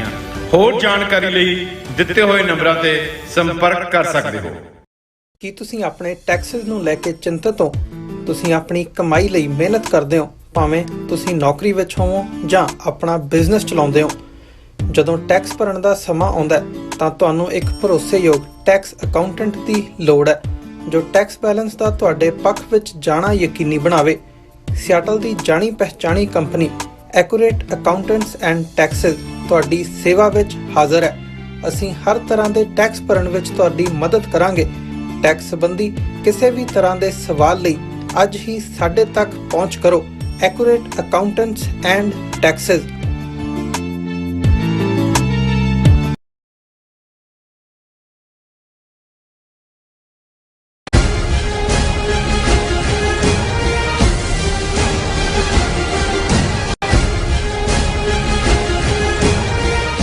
Viewers welcome back on programme. So viewers ਗੱਲਬਾਤ ਕਰਨ ਜਾ ਰਹੇ ਹਾਂ ਕਿ ਹਰਿਆਣਾ ਅਸੈਂਬਲੀ ਵੱਲੋਂ Haryana Sikh gurdwara management bill pass ਕਰ ਦਿੱਤਾ ਗਿਆ ਹੈ। ਸੋ ਇਸ ਕਾਨੂੰਨ ਤੋਂ ਜਾਪਦਾ ਹੈ ਕਿ ਹਰਿਆਣੇ ਦੇ ਸਾਰੇ ਇਤਿਹਾਸਕ ਗੁਰਦੁਆਰੇ ਸਿੱਧੇ ਤੌਰ ਤੇ ਬੀਜੇਪੀ ਦੇ ਕੰਟਰੋਲ ਵਿੱਚ ਚਲੇ ਗਏ ਹਨ। ਸੋ ਇਸ ਬਾਰੇ ਅਤੇ ਵੀਰ ਬਾਲ ਦਿਵਸ ਦੀ ਹੋਰੀ ਚੀਰ ਫਾੜ ਬਾਰੇ ਆਪਾਂ ਗੱਲਬਾਤ ਕਰਨ ਜਾ ਰਹੇ ਹਾਂ। ਸੋ ਅਸੀਂ ਚਾਹਾਂਗੇ ਕਿ ਤੁਸੀਂ ਇਸੇ ਤਰ੍ਹਾਂ ਬਣੇ ਰਹਿਣਾ, ਦੇਖਣ ਸੁਣਨ ਲਿਖਣ ਲਈ ਤੁਹਾਡਾ ਸਭ ਦਾ ਬਹੁਤ ਬਹੁਤ ਧੰਨਵਾਦ ਜੀ। ਡਾਕਟਰ ਸਾਹਿਬ ਕੀ ਕਹਿਣਾ ਚਾਹੋਗੇ? ਦੇਖੋ, ਅਸੀਂ ਜਿਹੜੇ ਵੀਰ ਲਾਈਵ ਚੈਟ YouTube ਤੇ ਜੁੜੇ ਨੇ, Facebook ਤੇ ਜੁੜੇ ਨੇ, ਉਹਨਾਂ ਸਭ ਦਾ ਸ਼ੁਕਰੀਆ ਅਦਾ ਕਰਦੇ ਹਾਂ। ਵੀਰ ਜਗਸੀਰ ਸਿੰਘ ਸਿੱਧੂ ਜਿਹੜੇ ਅੱਗੋਂ WhatsApp ਗਰੁੱਪਸ ਭੇਜਦੇ ਨੇ, ਤੁਹਾਡਾ ਬਹੁਤ ਬਹੁਤ ਸ਼ੁਕਰੀਆ। ਖਾਲਸਾ ਦੇਸ਼ ਪੰਜਾਬ, ਜੀਤ ਸਿੰਘ, ਗੁਰਮੁਖ ਸਿੰਘ ਗੁਰਮੁਖ, ਕਿੰਗ ਗੈਲ ਦੀ ID ਤੋਂ ਵੀ ਜਿਹੜੇ ਨੇ ਬੜੇ ਪੋਜ਼ਿਟਿਵ ਕਮੈਂਟ ਨੇ। ਇਸੇ ਤਰ੍ਹਾਂ Facebook ਤੇ ਸਿੰਘ ਹਰਮਿੰਦਰ ਗਿੱਲ, ਸਾਡੇ ਭਾਈ ਸਾਹਿਬ ਜਸਬੀਰ ਸਿੰਘ ਜਿਹੜੇ ਬਿਲਕੁਲ ਕਲੀਅਰਲੀ ਕਿ ਭਾਈ ਅਲਟੀਮੇਟਲੀ ਇੰਡੀਅਨ ਹਕੂਮਤ ਘਬਰਾਈ ਹੋਈ ਹੈ, ਡਰੀ ਹੋਈ ਹੈ, ਔਰ ਖਾਲਿਸਤਾਨ ਰੈਫਰੈਂਡਮ ਜਿਹੜਾ ਮੈਲਬਰਨ ਆਸਟ੍ਰੇਲੀਆ 'ਚ ਹੈ 29 ਜਨਵਰੀ ਨੂੰ ਉਸ ਦੀਆਂ ਵੋਟਾਂ ਹੋਣੀਆਂ ਨੇ। ਸਾਨੂੰ ਰੈਗੂਲਰ ਲਿਖਦੇ ਨੇ, ਔਰ ਬਾਕੀ ਵੀ ਅਵਤਾਰ ਸਿੰਘ ਔਰ ਮਿਰਕਨ HK ਦੀ ID ਤੋਂ। ਸੋ ਅਸੀਂ ਸਭ ਨੂੰ ਐਕਨੋਲੇਜ ਕਰਦੇ ਹਾਂ, ਔਰ ਚੰਗਾ ਹੋਏ ਵੀ ਜੇ ਸਾਡੇ ਵੀਰ ਜਿੱਥੇ ਜੁੜਦੇ ਨੇ ਉੱਥੇ ਜੇ ਉਹਨਾਂ ਦਾ ਕੋਈ ਸਵਾਲ ਜਾਂ ਦੂਜਾ, ਬੇਸ਼ੱਕ ਅਸੀਂ ਇਮੀਡੀਏਟ ਉਹਦਾ ਜਵਾਬ ਨਾ ਵੀ ਦੇਈਏ, ਉਹ ਸਾਡੇ ਰਿਕਾਰਡ 'ਚ ਹੁੰਦਾ। ਸੋ ਉਹਦੇ ਰਾਹੀਂ ਅਸੀਂ ਜਿਹੜਾ ਉਹ ਆਪਸ 'ਚ ਕਮਿਊਨੀਕੇਟ ਵੀ ਕਰ ਸਕਦੇ ਹਾਂ। ਅਸੀਂ ਰਿਪੀਟਡਲੀ ਪਿਛਲੇ ਪੀਰੀਅਡ 'ਚ ਜਦੋਂ ਦਾ ਇਹ ਅਖੌਤੀ ਵੀਰ ਬਾਲ ਦਿਵਸ ਦੇ ਥੱਲੇ ਜੋ ਨੌਟੰਕੀ ਚੱਲ ਰਹੀ ਸੀ, ਔਰ ਮੈਂ ਰਿਪੀਟਡਲੀ ਇਹ ਕਿਹਾ ਕਿ ਭਾਈ ਤਖਤ Hazur Sahib board, Patna Sahib management committee, ਉਹ ਤਾਂ ਪਹਿਲਾਂ ਹੀ ਇਹਨਾਂ ਦੇ ਕੰਟਰੋਲ 'ਚ ਸੀ। ਦਿੱਲੀ ਕਮੇਟੀ ਵੀ ਉਹਨਾਂ ਨੇ ਪੂਰੀ ਤਰ੍ਹਾਂ ਕਾਬੂ ਕਰ ਲਈ। ਮਨਜਿੰਦਰ ਸਰਸਾ ਔਰ ਕਾਲਕਾ, ਇਹਨਾਂ ਦੇ ਦੁਮ ਛੱਲੇ ਏਜੰਟ, ਉਹ ਬਿਲਕੁਲ ਹੀ ਬੀਜੇਪੀ ਦੇ ਮਾਊਥਪੀਸ ਹੀ ਬਣੇ ਹੋਏ ਨੇ। ਔਰ ਮੈਂ ਇਹ ਕਿਹਾ ਸੀ ਵੀ ਹਰਿਆਣੇ ਦੇ ਵਿੱਚ ਜਿਹੜਾ ਹਰਿਆਣਾ ਕਮੇਟੀ ਜਿਹੜੀ ਹੈ ਉਹ ਵੀ ਸਿੱਧੇ ਤੌਰ ਤੇ ਬੀਜੇਪੀ ਦੇ ਕੰਟਰੋਲ 'ਚ ਚਲੀ ਗਈ। ਔਰ ਇਹ ਜਿਵੇਂ ਉਹਨਾਂ ਨੇ ਉਹ ਉੱਥੋਂ ਦਾ ਜਮਨਾ ਨਗਰ ਦੇ ਮਹੰਤ ਨੂੰ ਬਣਾਇਆ, ਈਵਨ ਇਹ ਸਾਰੇ ਜਗਦੀਸ਼ ਸਿੰਘ ਝੀਂਡਾ, ਬਲਜੀਤ ਦਾਦੂਵਾਲ ਜਾਂ ਦੂਜੇ, ਇਹਨਾਂ ਨੇ ਬਹੁਤ ਡਿਸਸਰਵਿਸ ਕੀਤੀ ਹੈ ਪੰਥ ਦੀ, ਕਿਉਂਕਿ ਇਹਨਾਂ ਨੇ ਪੰਥਕ ਦਾਇਰੇ 'ਚ ਵਿਚਰਨ ਵਾਲੇ ਲੋਕ ਸੀ, ਇਹਨਾਂ ਨੂੰ ਲੋਕ ਪੰਥਕ ਦੇ ਤੌਰ ਤੇ ਦੇਖਦੇ ਸੀ। ਔਰ ਇਹਨਾਂ ਨੇ ਹਰਿਆਣਾ ਕਮੇਟੀ ਦਾ ਆਡੰਬਰ ਖੜਾ ਕੀਤਾ। ਪਹਿਲਾਂ ਉਹਦੇ ਨਾਲ ਰਣਬੀਰ ਹੁੱਡੇ ਨਾਲ ਰਲ ਕੇ ਹਰਿਆਣੇ ਦੇ ਕਾਂਗਰਸੀ ਚੀਫ ਮਿਨਿਸਟਰ ਨਾਲ, ਉਦੋਂ ਅਮਰਿੰਦਰ ਪੰਜਾਬ ਦੇ ਵਿੱਚ ਉਹ ਵੀ ਸ਼ਰਾਰਤ ਕਰ ਰਿਹਾ ਸੀ, ਕਿਉਂਕਿ ਉਹ ਵੀ ਅੰਦਰੋਂ ਤਾਂ ਬੀਜੇਪੀ ਦਾ ਏਜੰਡਾ ਪਰਸਿਊ ਕਰ ਰਿਹਾ ਸੀ। ਬੇਸ਼ੱਕ ਇਹ ਹਰਿਆਣਾ ਕਮੇਟੀ ਦਾ ਸੈਪਰੇਟ ਦਾ ਮੂਵ ਕਾਂਗਰਸ ਦੀ ਹਰਿਆਣਾ ਸਰਕਾਰ ਰਾਹੀਂ ਹੋਇਆ, ਪਰ ਹੌਲੀ ਜਦੋਂ ਕਿ ਇਹਨਾਂ ਨੂੰ ਇਹ ਲੱਗਦਾ ਸੀ ਕਿ ਵੀ ਇਸ ਕਦਰ ਇਹ ਤਾਕਤ ਦੇ ਭੁੱਖੇ ਔਰ ਪੈਸੇ ਦੇ ਭੁੱਖੇ ਲੋਕ ਨੇ ਕਿ ਵੀ ਸਾਡੇ ਕੋਲ ਹੁਣ ਗੋਲਕਾਂ ਆਈਆਂ ਕਿ ਆਈਆਂ, ਐਨ ਜਦੋਂ ਪੂਰਾ ਸੁਪਰੀਮ ਕੋਰਟ ਦਾ ਸਹਾਰਾ ਲਿਆ ਬੀਜੇਪੀ ਨੇ, ਉਹਨੂੰ ਜਸਟੀਫਾਈ ਕਰਤਾ ਹਰਿਆਣਾ ਕਮੇਟੀ ਨੂੰ। ਔਰ ਫਾਈਨਲ ਪਾਵਰ ਜਿਹੜੀ ਆ ਉਹ ਹਰਿਆਣਾ ਸਰਕਾਰ ਨੇ ਆਪਣੇ ਕੋਲ ਕਿ ਜੀ ਅਸੀਂ ਚਲੋ ਜਦੋਂ ਚੋਣਾਂ ਕਰਵਾਵਾਂਗੇ ਅਸੀਂ ਐਡਹਾਕ ਕਮੇਟੀ ਨੋਮੀਨੇਟ ਕਰਨ ਦਾ ਹੱਕ ਜਿਹੜਾ ਉਹ ਚੀਫ ਮਿਨਿਸਟਰ ਕੋਲ ਹੈ। ਔਰ ਉਹਦੇ ਜਦੋਂ ਇਹ ਸਾਰੇ ਬਾਹਰ ਕੀਤੇ ਤਾਂ ਇਹ ਚੀਕਾਂ ਮਾਰਨ ਲੱਗੇ। ਪਰ ਇਹ ਜਿਹੜੀ Haryana Sikh gurdwara management amendment bill ਕੀ ਹੈ, ਇਹ ਮੈਨੂੰ ਪਤਾ ਨਹੀਂ ਸੀ ਜਦੋਂ ਤੱਕ ਮੈਂ ਅੱਜ ਖਬਰ ਨਹੀਂ ਦੇਖੀ। ਇਹ ਤਾਂ ਮੈਨੂੰ ਸੀ ਕਿ ਵੀ ਐਡਹਾਕ ਕਮੇਟੀ ਵਕਤੀ ਤੌਰ ਤੇ ਹੈਗੀ ਆ, ਉਸ ਤੋਂ ਬਾਅਦ ਚੋਣਾਂ ਦਾ ਪ੍ਰੋਸੀਜਰ ਹੋਏਗਾ ਜੋ ਵੀ ਹੋਏਗਾ। ਲੇਕਿਨ ਇਹ ਤਾਂ ਬਿਲਕੁਲ ਹੀ ਜਿਵੇਂ ਪਟਨਾ ਸਾਹਿਬ ਔਰ ਹਜ਼ੂਰ ਸਾਹਿਬ ਇਹਨਾਂ ਦੇ ਸਿੱਧੇ ਕੰਟਰੋਲ 'ਚ ਨੇ। ਸਿੱਧੇ ਹਰਿਆਣੇ ਦੇ 55 ਤੋਂ ਜ਼ਿਆਦਾ ਗੁਰਦੁਆਰੇ ਕਿੰਨੇ ਨਾਲ ਟਰਸਟ ਜੁੜੇ ਹੋਏ ਨੇ। ਔਰ ਇਹ ਜਿਹੜਾ Haryana Sikh gurdwara amendment bill 2022 Haryana assembly ਨੇ ਪਾਸ ਕੀਤਾ, ਕਾਂਗਰਸ ਨੇ ਬਾਈਕਾਟ ਕੀਤਾ, ਪਰ ਇਹਨਾਂ ਕੋਲ ਤਾਂ ਐਬਸੋਲੂਟ ਮੈਜੋਰਿਟੀ ਹੈ। ਔਰ ਇਹਦੇ 'ਚ ਜਿਹੜੀ ਅਮੈਂਡਮੈਂਟ ਕੀਤੀ ਹੈ ਇਹਨਾਂ ਨੇ Haryana Sikh gurdwara management amendment bill 'ਚ, ਉਹਦੇ 'ਚ ਇਹ ਹੈ if elections are not held within a period of 18 months. Already ਜਿਹੜੀ ਐਡਹਾਕ ਕਮੇਟੀ ਖੱਟਰ ਨੇ ਬਣਾਈ, ਉਸ ਮਹੰਤ ਨੂੰ ਮੁਖੀ ਬਣਾ ਕੇ 18 ਮਹੀਨੇ 1.5 ਸਾਲ ਉਹਨੇ ਹੀ ਰਨ ਕਰਨੇ ਨੇ। ਸੋ ਜ਼ਾਹਰ ਹੈ ਕਿ ਬਈ ਉਹ ਬੀਜੇਪੀ ਦੇ ਕੋਲ। ਫਿਰ ਇਹ ਜਿਹੜੀ ਅਮੈਂਡਮੈਂਟ ਕੀਤੀ ਉਹਨਾਂ ਨੇ ਕਿਹਾ ਕਿ ਵੀ ਜੇ if elections are not held within a period of 18 months, a new ad hoc committee will be nominated by the government for a further period of 18 months till the elections are held। ਕਿ ਜੇ 18 ਮਹੀਨੇ 'ਚ ਵੀ ਚੋਣ ਨਾ ਕਰਾਈ ਤੇ 18 ਮਹੀਨੇ ਬਾਅਦ ਹਰਿਆਣੇ ਦਾ ਚੀਫ ਮਿਨਿਸਟਰ ਇੱਕ ਹੋਰ ਐਡ ਹਾਕ ਕਮੇਟੀ 18 ਮਹੀਨੇ ਲਈ। ਮਤਲਬ ਇਹ ਹੈ ਕਿ ਆਲਰੇਡੀ 3 ਸਾਲ ਸਿੱਧੇ ਤੌਰ ਦੇ ਉੱਤੇ ਬੀਜੇਪੀ ਦਾ ਜਿਹੜਾ ਵੀ ਚੀਫ ਮਿਨਿਸਟਰ ਹੋਏਗਾ ਉਹ ਹੁਣ ਇਹ ਖੱਟੜ ਹੈ, ਇਹ ਨਹੀਂ ਰਹਿਣਾ, ਇਹ ਉਹਨੂੰ ਰਨ ਕਰ ਸਕਦਾ। The amendment intends to provide recourse to be taken in the matter where the elections are not held and the new committee is not constituted within a period of 18 months. ਹੁਣ ਇਹਦੇ ਨਾਲ ਇੱਕ ਹੋਰ ਜਿਹੜੀ ਉਹਨਾਂ ਨੇ amendment ਕੀਤੀ, another amendment provides for the nomination of a patron by the government who will be a member of the elected executive board. ਜਿਹੜਾ ਐਗਜ਼ੈਕਟਿਵ ਬੋਰਡ ਆਏਗਾ ਉਹਦੇ ਚੋਂ ਵੀ ਜਿਹੜਾ ਪੈਟਰਨ ਹੈ ਉਹ ਹਰਿਆਣਾ ਗਵਰਨਮੈਂਟ ਨੋਮੀਨੇਟ ਕਰ। ਸੋ ਹੋਰ ਤਾਂ ਕੀ ਹੁੰਦਾ ਹੈ, ਹੁਣ ਹਜ਼ੂਰ ਸਾਹਿਬ ਵੀ ਇਵੇਂ ਹੀ ਹੈ ਕਿ ਉਹਨਾਂ ਨੇ ਜਿਹੜਾ ਉਹਨਾਂ ਦਾ ਕਲੈਕਟਰ ਹੁੰਦਾ ਹੈ ਉਹ ਨੋਮੀਨੇਟ ਕਰਦਾ ਹੈ ਕਿਹਨੇ ਹੈਡ ਕਰਨਾ, ਇਹੀ ਕੁਛ ਉਹਨਾਂ ਦਾ ਪਟਨਾ ਕਮੇਟੀ 'ਚ ਵੀ ਹੈ। ਹੁਣ ਹਰਿਆਣਾ ਕਮੇਟੀ 'ਚ ਵੀ ਅਜੇ ਤਾਂ ਇਹ ਹੈ ਵੀ ਅਗਲੇ 3 ਸਾਲ ਚੋਣਾਂ ਹੋਣੀਆਂ ਹੀ ਨਹੀਂ, ਉਹ ਸਿੱਧਾ ਹੀ ਬੀਜੇਪੀ ਨੇ ਜਿਹਨੂੰ ਬਣਾਇਆ ਉਹ ਕਰੇਗੀ। ਲੇਕਿਨ ਜਦੋਂ ਚੋਣਾਂ ਹੋ ਵੀ ਜਾਣ ਜੇ ਕਿਤੇ, ਤੇ ਉਸ ਨੂੰ ਜਿਹੜਾ ਹੈਡ ਕਰੇਗਾ ਉਹ ਪੈਟਰਨ ਕਰੇਗਾ, ਜਿਹੜੇ ਪੈਟਰਨ ਨੂੰ ਹਰਿਆਣਾ ਸਰਕਾਰ ਨੋਮੀਨੇਟ ਕਰੇਗੀ। ਸੋ ਜ਼ਾਹਰ ਹੈ ਵੀ ਸਿੱਧੇ ਤੌਰ ਦੇ ਉੱਤੇ ਇਹ ਬੀਜੇਪੀ ਦੇ, ਔਰ ਇਸ ਗੱਲ ਨੂੰ ਜਿਹੜਾ ਕਾਂਗਰਸ ਦਾ MLA ਸ਼ਮਸ਼ੇਰ ਸਿੰਘ ਗਿੱਲ ਹੈ ਉਹਨੇ ਕਿਹਾ ਕਿ ਵੀ most of the members in ad hoc committee are connected with BJP RSS whereas those who fought for a separate gurdwara management were ignored. ਉਹਦਾ ਕਰਨਾ ਹੀ ਸੀ, ਜਿਹੜੇ ਟ੍ਰੇਟਰ ਹੁੰਦੇ ਨੇ ਉਹਨਾਂ ਨੂੰ ਉਹਦਾ ਨਾਲ ਇਹੀ ਹੁੰਦਾ। ਪਰ ਅਨਫੋਰਚੂਨੇਟਲੀ ਇਹਨਾਂ ਦੇ ਸਿਰ ਤੇ ਇਹ ਕਲੰਕ ਰਹੇਗਾ ਹਮੇਸ਼ਾ, ਇਹ ਦਾਦੂਵਾਲ ਹੋਏ, ਝੀਂਡਾ ਹੋਏ, ਇਸ ਕਿਸਮ ਦੇ ਲੋਕ ਹੋਣ। ਔਰ ਇਸ ਸਾਰੇ ਦੇ ਚੱਲਦੇ ਹੁਣ ਅਸੀਂ ਇਹ ਦੇਖ ਰਹੇ ਹਾਂ ਕਿ ਭਾਈ ਉਹਨਾਂ ਨੇ ਚੋਣਾਂ ਚਾਣਾ ਕੀ ਕਰਵਾਉਣੀਆਂ। 18 ਮਹੀਨੇ ਦੀ ਪਹਿਲਾਂ ਹੀ ਉਹਦੀ ਟਰਮ ਸੀ ਐਡ ਹਾਕ ਕਮੇਟੀ ਦੀ, ਇਸ ਅਮੈਂਡਮੈਂਟ ਦੇ ਨਾਲ ਉਹਨਾਂ ਨੇ 18 ਮਹੀਨੇ ਹੋਰ ਲੈ ਲਏ ਕਿ ਜੀ ਜੇ ਨਹੀਂ ਹੁੰਦੀਆਂ ਇਲੈਕਸ਼ਨਾਂ ਤੇ ਅਗਲੇ 18 ਮਹੀਨੇ ਨਵੀਂ ਐਡ ਹਾਕ ਕਮੇਟੀ ਬਣ ਸਕਦੀ ਹੈ। ਔਰ ਜਦੋਂ ਬਣ ਵੀ ਗਿਆ, ਜੇ ਚੋਣਾਂ ਹੋ ਵੀ ਗਈਆਂ ਤੇ ਅਲਟੀਮੇਟਲੀ ਉਹਨਾਂ ਦੇ ਸਿਰ ਤੇ ਹਰਿਆਣਾ ਗਵਰਨਮੈਂਟ ਦਾ ਨੋਮੀਨੇਟਡ ਜਿਹੜਾ ਪੈਟਰਨ ਹੈ ਉਹ ਇਹਨਾਂ ਨੂੰ ਚਲਾਏਗਾ। ਔਰ ਜਿਵੇਂ ਇਹ ਵੀਰ ਬਾਲ ਦਿਵਸ ਬਾਰੇ ਜਿਹੜੀ ਸਾਡੀ ਸਾਰੀ ਐਨਾਲਿਸਿਸ ਸੀ ਉਸ ਨੂੰ ਸਾਡੇ ਦਰਸ਼ਕਾਂ ਵੱਲੋਂ ਪਸੰਦ ਕੀਤਾ ਗਿਆ, ਔਰ ਮੈਨੂੰ ਖੁਸ਼ੀ ਹੈ ਕਿ ਬਹੁਤ ਸਾਰੇ ਜਿਹੜੀਆਂ ਹੁਣ ਜਥੇਬੰਦੀਆਂ ਬਿਆਨ ਆਕਾਸ਼ ਐਲਾਨ ਤਾਂ 9 ਜਨਵਰੀ ਦਾ ਕੀਤਾ ਹੋਇਆ ਸੀ ਮੋਦੀ ਨੇ, ਉਦੋਂ ਬਹੁਤਿਆਂ ਨੂੰ ਨਹੀਂ ਸੁੱਝਿਆ। ਜਦੋਂ ਇਵੈਂਟ ਰੱਖ ਵੀ ਲਈ ਗਈ ਕਿ ਜੀ ਇਹ 26 ਦਸੰਬਰ ਹੈ, ਉਸ ਤੋਂ ਪਹਿਲਾਂ ਵੀ ਕੋਈ ਮੋਮੈਂਟਮ ਨਜ਼ਰ ਨਹੀਂ ਆਈ ਅਦਰ ਦੈਨ ਕਿ ਸ਼੍ਰੋਮਣੀ ਕਮੇਟੀ ਪ੍ਰਧਾਨ ਧਾਮੀ ਦਾ ਬਿਆਨ ਸੀ ਜਾਂ ਕਿਸੇ ਹੋਰ ਦਾ ਇੱਕ ਅੱਧਾ ਹਲਕਾ। ਹੁਣ ਚਲੋ ਹਰ ਇੱਕ ਨੇ ਬੋਲਣਾ ਸ਼ੁਰੂ ਕੀਤਾ ਹੈ, ਬਹੁਤ ਸਾਰੇ ਨੁਕਤੇ ਔਰ ਦੂਜੇ ਇੱਕ ਸਟੇਟਮੈਂਟ 10-12 ਹੋਰ ਪੰਥਕ ਲੀਡਰਾਂ ਦੀ ਆਈ ਹੈ ਜਿਹਦੇ 'ਚ ਉਹਨਾਂ ਨੇ ਇਹ ਕਿਹਾ ਕਿ ਵੀ ਇਹ ਜਿਹੜਾ ਸਾਡੇ ਸਾਹਿਬਜ਼ਾਦੇ ਨੇ ਉਹਨਾਂ ਦੇ ਨੂੰ ਬਾਲ ਕਹਿਣਾ ਇਹ ਸਾਡੀ ਤੋਹੀਨ ਹੈ।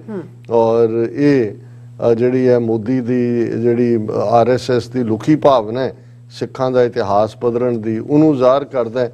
ਔਰ ਸਿੱਖ ਪਰੰਪਰਾ ਦੇ ਵਿੱਚ ਸਾਹਿਬਜ਼ਾਦਿਆਂ ਨੂੰ ਬਾਬਾ ਕਹਿ ਕੇ ਸੰਬੋਧਨ ਕੀਤਾ ਜਾਂਦਾ ਹੈ ਕਿਉਂਕਿ ਸਿੱਖੀ ਦੇ ਵਿੱਚ ਕਿਸੇ ਦੀ ਵੀ ਹਾਲਤ ਉਮਰ ਨਾਲ ਅਵਸਥਾ ਨਹੀਂ ਪਰਖੀ ਜਾਂਦੀ, ਇਹ ਉਸ ਦੇ ਕਿਰਦਾਰ ਨਾਲ ਹੁੰਦੀ ਹੈ। ਔਰ ਇਹ ਈਵਨ ਉਹਨਾਂ ਨੇ ਜਿਹੜੀ ਇਹ ਸਟੇਟਮੈਂਟ ਸਾਡੇ ਬਹੁਤ ਸਾਰੇ ਪੰਥਕ ਆਗੂਆਂ ਵੱਲੋਂ ਹੈ ਉਹਦੇ 'ਚ ਉਹਨਾਂ ਨੇ ਕਿਹਾ ਕਿ ਇਕਬਾਲ ਸਿੰਘ ਲਾਲਪੁਰਾ ਜਿਹੜਾ ਕਿ ਉਹਨਾਂ ਨੇ ਮਾਈਨੋਰਟੀ ਕਮਿਸ਼ਨ ਦਾ ਚੇਅਰਮੈਨ ਬਣਾਇਆ ਔਰ BJP ਪਾਰਲੀਮੈਂਟਰੀ ਬੋਰਡ ਦਾ ਮੈਂਬਰ ਵੀ ਹੈ, ਉਹਨੇ ਸੁਖਮਣੀ ਸਾਹਿਬ ਦੀ ਗਲਤ ਵਿਆਖਿਆ ਕੀਤੀ ਔਰ ਉਹ ਜਿਹੜੀ ਹੈ ਨਰਿੰਦਰ ਮੋਦੀ ਦੀ ਸਿਫਤ ਦੇ ਵਿੱਚ ਜੋ ਰੱਬ ਦੀ ਸਿਫਤ ਦੀਆਂ ਗੱਲਾਂ ਨੇ ਉਹਦੇ 'ਚ ਕੀਤੀਆਂ। ਫਿਰ ਕੋਈ ਚੰਬੇ ਦੇ ਵਿੱਚ, ਚੰਬਾ ਹਿਮਾਚਲ 'ਚ ਹੈ, ਕੋਈ ਉੱਥੇ ਕੋਈ ਸਮਾਗਮ ਹੋਇਆ ਜਿੱਥੇ ਬੱਚੇ ਜਿਹੜੇ ਨੇ ਉਹਨਾਂ ਤੋਂ ਸਾਹਿਬਜ਼ਾਦਿਆਂ ਦਾ ਸਵਾਂਗ ਰਚਵਾਇਆ ਗਿਆ, ਨਕਲਾਂ ਉਤਾਰੀਆਂ ਗਈਆਂ ਔਰ ਉਸ ਦੀ ਮਨਜਿੰਦਰ ਸਿਰਸੇ ਨੇ ਬਹੁਤ ਤਾਰੀਫ ਕੀਤੀ ਹੈ ਔਰ ਇਹ ਉਹਨਾਂ ਨੇ ਮੰਗ ਕੀਤੀ ਹੈ ਵੀ ਇਹਨਾਂ ਨੂੰ ਤਲਬ ਕੀਤਾ ਜਾਏ। ਫਿਰ ਅਸੀਂ ਕੱਲ੍ਹ ਇੱਕ ਕੰਪਲੀਟ ਸੈਗਮੈਂਟ ਕੀਤਾ ਸੀ ਕਿ ਕਿਵੇਂ BJP ਦੇ ਵਾਈਸ ਪ੍ਰੈਜ਼ੀਡੈਂਟ ਅਰਵਿੰਦ ਖੰਨਾ ਨੇ ਜਥੇਦਾਰ ਅਕਾਲ ਤਖਤ ਨੂੰ ਲਿਖਿਆ ਕਿ ਜੀ ਗੁਰਦੁਆਰਿਆਂ ਦੇ ਵਿੱਚ ਸਿਆਸੀ ਲੈਕਚਰ ਬੰਦ ਕੀਤੇ ਜਾਣ, ਸਿਰਫ ਧਾਰਮਿਕ ਹੋਏ। ਇਹਦੇ ਤੇ ਚਾਹੀਦਾ ਤੇ ਇਹ ਸੀ ਕਿ ਪੰਜਾਬ ਦਾ ਹਰ ਸਿੱਖ ਐਕਟਿਵਿਸਟ ਆਗੂ ਬੋਲਦਾ, ਪਰ ਚਲੋ ਇਹ ਮੇਰੀ ਤਾਂ ਨਜ਼ਰ ਹੀ ਪਈ ਅਜੀਤ ਤੇ ਉੱਤੇ 4 ਲਾਈਨਾਂ ਦੀ ਖਬਰ ਸੀ ਤੇ ਮੈਨੂੰ ਨਜ਼ਰ ਆਇਆ ਵੀ ਏਜੰਡਾ ਕੀ ਹੈ। ਪਰ ਉਹਨਾਂ ਨੇ ਕਿਹਾ ਕਿ ਜੀ ਇਹ ਜਿਹੜਾ ਉਹਨਾਂ ਦਾ ਗੁਰਦੁਆਰਿਆਂ 'ਚ ਕੀ ਹੋਏਗਾ ਇਹਦੇ ਤੇ ਕੋਈ ਬਿਆਨਬਾਜ਼ੀ ਕਰਨਾ ਇਹ ਦਖਲ ਅੰਦਾਜ਼ੀ ਹੈ ਔਰ ਸਾਡਾ ਮੀਰੀ ਪੀਰੀ ਦਾ ਸਿਧਾਂਤ ਹੈ। ਔਰ ਦੂਸਰਾ ਫਿਰ ਇਹ ਵੀ ਸਾਹਮਣੇ ਆਇਆ ਕਿ ਇਹ ਜਦੋਂ ਫਤਿਹਗੜ੍ਹ ਸਾਹਿਬ ਭਗਵੰਤ ਮਾਨ ਦਰਸ਼ਨਾਂ ਦੇ ਬਹਾਨੇ ਆਪਣੀ ਫੋਟੋ ਸ਼ੂਟ ਦੇ ਲਈ ਗਿਆ ਤੇ ਉਹਨਾਂ ਨੇ ਜਿਹੜੇ ਗੁਰਦੁਆਰਾ ਸਾਹਿਬ ਦੇ ਆਮ ਸੰਗਤਾਂ ਨੂੰ ਰੋਕ ਦਿੱਤਾ ਗਿਆ, ਦਰਵਾਜ਼ੇ ਬੰਦ ਕਰਕੇ ਇਹਨੂੰ ਦੂਸਰੇ ਪਾਸਿਓਂ ਲੰਘਾਇਆ ਗਿਆ ਔਰ ਇਹ ਉਹਨਾਂ ਨੇ ਕਿਹਾ ਕਿ ਵੀ ਇਹ ਮਰਿਆਦਾ ਦਾ ਅਪਮਾਨ ਹੈ, ਸੰਗਤਾਂ ਦੇ ਹੈ ਔਰ ਇਹ ਜਿਹੜਾ ਇਸ ਦੇ ਲਈ ਕੋਈ ਕਾਰਵਾਈ ਕੀਤੀ ਜਾਏ। ਸੋ ਕੁੱਲ ਮਿਲਾ ਕੇ ਮੈਂ ਸਮਝਦਾ ਵੀ ਜੇ ਸਾਡੀਆਂ ਧਿਰਾਂ ਪੰਜਾਬ ਦੇ ਵਿੱਚ ਅਲਰਟ ਐਕਟਿਵ ਹੁੰਦੀਆਂ ਜਾਂ ਹੋਣ ਤੇ ਫਿਰ ਬਹੁਤ ਕੁਝ ਜਿਹੜਾ ਹੈ ਉਹਨੂੰ ਪ੍ਰੀਐਮਪਟ ਕੀਤਾ ਜਾ ਸਕਦਾ ਹੈ। ਸਾਡੇ ਬਹੁਤ ਸਾਰੇ ਜਦੋਂ ਕੁਝ ਵਾਪਰ ਜਾਂਦਾ ਹੈ ਫਿਰ ਸਾਰੇ ਲਾਈਨ 'ਚ ਲੱਗ ਜਾਂਦੇ ਨੇ ਕਿ ਕਿਤੇ ਮੈਂ ਨਾ ਰਹਿ ਜਾਵਾਂ। ਹਾਂਜੀ, ਉਹ ਬਹੁਤ ਵਾਰੀ ਬਿਆਨ ਛਪਵਾਉਣਾ ਮਕਸਦ ਜ਼ਿਆਦਾ ਲੱਗਦਾ ਹੁੰਦਾ ਹੈ। ਔਰ ਇਸ ਮੁੱਦੇ ਦੇ ਉੱਤੇ ਜਿਸ ਲੈਵਲ ਦੀ ਇਹਨਾਂ ਨੇ ਇਹ ਤੋਹੀਨ ਔਰ ਕੱਲਾ ਹੁਣ ਵੀ ਫੋਕਸ ਤਾਂ ਉਸੇ ਤੇ ਹੀ ਹੈ ਜੀ, ਬਾਲ ਕਿਉਂ ਕਿਹਾ। ਮੈਂ ਕਿਹਾ ਜੀ ਜੇ ਸਾਹਿਬਜ਼ਾਦੇ ਕਹਿ ਕੇ ਵੀ ਉਹ ਨੈਰੇਟਿਵ ਬਣਾ ਦਿੰਦੇ ਫਿਰ ਸਾਨੂੰ ਕਬੂਲ ਹੋਣਾ ਸੀ। ਅਸੀਂ ਉਸ ਅਜੇ ਵੀ ਜਿਹੜਾ ਅਸੀਂ ਉਸ ਸਹਿ ਦੀ ਗੱਲ ਜ਼ਿਆਦਾ ਕਰ ਰਹੇ ਹਾਂ, ਪੈਸੇ ਦੀ ਗੱਲ ਨਹੀਂ ਕਰ ਰਹੇ ਕਿ ਭਾਈ ਅਲਟੀਮੇਟਲੀ ਉਹ ਕਿਵੇਂ ਤੁਹਾਡਾ ਸਾਰਾ ਇਤਿਹਾਸ ਆਪਣੇ ਖਾਤੇ 'ਚ ਪਾ ਰਹੇ ਨੇ। ਅਸੀਂ ਜ਼ਿਕਰ ਕੀਤਾ ਸੀ ਕਿ ਭਾਈ ਕਿਵੇਂ ਇੱਕ ਸਹਿਜਧਾਰੀ ਸਿੱਖ ਪਰਿਵਾਰ ਦਾ ਬੱਚਾ ਹਕੀਕਤ ਰਾਏ ਜਿਹੜਾ ਉਹ ਵੀਰ ਹਕੀਕਤ ਰਾਏ ਬਣਾ ਕੇ ਹਿੰਦੂ ਤਵੀ ਹੋ ਗਿਆ। ਹੁਣ ਤੁਸੀਂ ਕਿਸੇ ਸਿੱਖ ਨੂੰ ਪੁੱਛੋ ਹਕੀਕਤ ਰਾਏ ਦਾ, ਉਹਨੂੰ ਨਹੀਂ ਪਤਾ ਕਿਉਂਕਿ ਅਸੀਂ ਵੀ ਫੋਰਗਿਵ ਕਰਤਾ ਕਿ ਜੀ ਉਹਨਾਂ ਦਾ। ਔਰ ਆਲਮੋਸਟ ਭਲਾ ਹੋਏ ਸਰ ਕਰਮ ਸਿੰਘ ਹਿਸਟੋਰੀਅਨ ਦਾ ਔਰ ਡਾਕਟਰ ਗੰਡਾ ਸਿੰਘ ਦਾ, ਔਰ ਉਹਦੇ ਨਾਲੋਂ ਵੀ ਜ਼ਿਆਦਾ ਭਲਾ ਹੋਏ ਉਹਦਾ ਭਾਈ ਪਰਮਾਨੰਦ ਦਾ। ਹੁਣ ਭਾਈ ਪਰਮਾਨੰਦ ਭਾਈ ਮਤੀਦਾਸ ਦੇ ਪਰਿਵਾਰ ਚੋਂ ਪੱਕਾ ਆਰੀਆ ਸਮਾਜੀ 20ਵੀਂ ਸਦੀ 'ਚ। ਔਰ ਅਸੀਂ ਤਾਂ 150 ਸਾਲ ਬਾਬਾ ਬੰਦਾ ਸਿੰਘ ਬਹਾਦਰ ਨੂੰ ਰਿਜੈਕਟ ਕਰਤਾ ਸੀ ਇਹ ਕਹਿ ਕੇ ਕਿ ਜੀ ਉਹਨੇ ਉਹ ਗੁਰੂ ਬਣ ਗਿਆ ਸੀ, ਉਹਨੇ ਵਿਆਹ ਕਰਾ ਲਿਆ ਸੀ, ਉਹਨੇ ਫਲਾਣਾ। ਜਦੋਂ 20ਵੀਂ ਸਦੀ ਦੀ ਬਿਗਨਿੰਗ 'ਚ ਆਰੀਆ ਸਮਾਜੀ ਭਾਈ ਪਰਮਾਨੰਦ ਨੇ ਬੰਦਾ ਵੀਰ ਬੰਦਾ ਵੈਰਾਗੀ ਕਿਤਾਬ ਲਿਖੀ ਔਰ ਉਹਨੇ ਉਸ ਕਿਤਾਬ 'ਚ ਸਾਬਤ ਕੀਤਾ ਕਿ ਜੀ ਉਹ ਤਾਂ ਇੱਕ ਵੈਰਾਗ ਪੰਥ ਨਾਲ ਉਹਦਾ ਸੰਬੰਧ ਸੀ, ਉਹ ਹਿੰਦੂ ਸੀ। ਗੁਰੂ ਗੋਬਿੰਦ ਸਿੰਘ ਸਾਹਿਬ ਨੇ ਤਾਂ ਇੰਨਾ ਹੀ ਕੰਮ ਕੀਤਾ ਵੀ ਜਿਵੇਂ ਕ੍ਰਿਸ਼ਨ ਨੇ ਅਰਜਨ ਨੂੰ ਸਮਝਾਇਆ ਸੀ ਮਹਾਭਾਰਤ 'ਚ ਕਿ ਹਥਿਆਰ ਚੁੱਕਣੇ ਕਿਉਂ ਜ਼ਰੂਰੀ ਨੇ, ਉਹਨੇ ਵੀ ਇਹ ਜਿਹੜਾ ਉਹ ਗੁਰੂ ਸਾਹਿਬ ਨੇ ਬੰਦਾ ਨੂੰ ਵੈਰਾਗੀ ਨੂੰ ਇਹੀ ਕਿਹਾ। ਉਹ ਇੱਕ ਵੈਰਾਗੀ ਸੀ ਔਰ ਉਹ ਜਿਹੜਾ ਉਹਨੇ ਹਿੰਦੂ ਧਰਮ ਦੇ ਉਥਾਨ ਲਈ ਕੰਮ ਕੀਤਾ।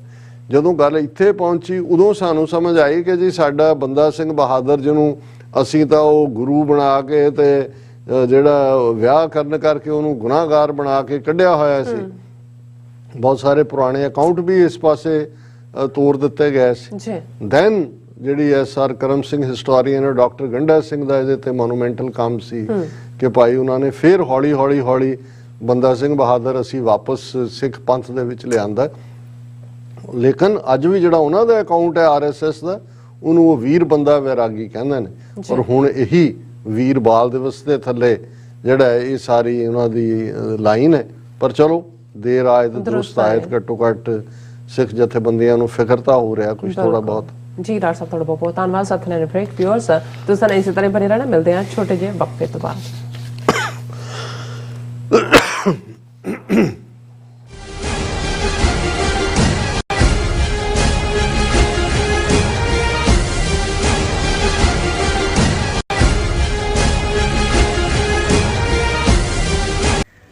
UK, ਜਨੇਵਾ, ਇਟਲੀ, ਆਸਟਰੀਆ ਅਤੇ ਕੈਨੇਡਾ ਤੋਂ ਬਾਅਦ ਖਾਲਿਸਤਾਨ ਰੈਫਰੈਂਡਮ ਦੀਆਂ ਵੋਟਾਂ ਦਾ ਅਗਲਾ ਪੜਾਅ ਆਸਟ੍ਰੇਲੀਆ।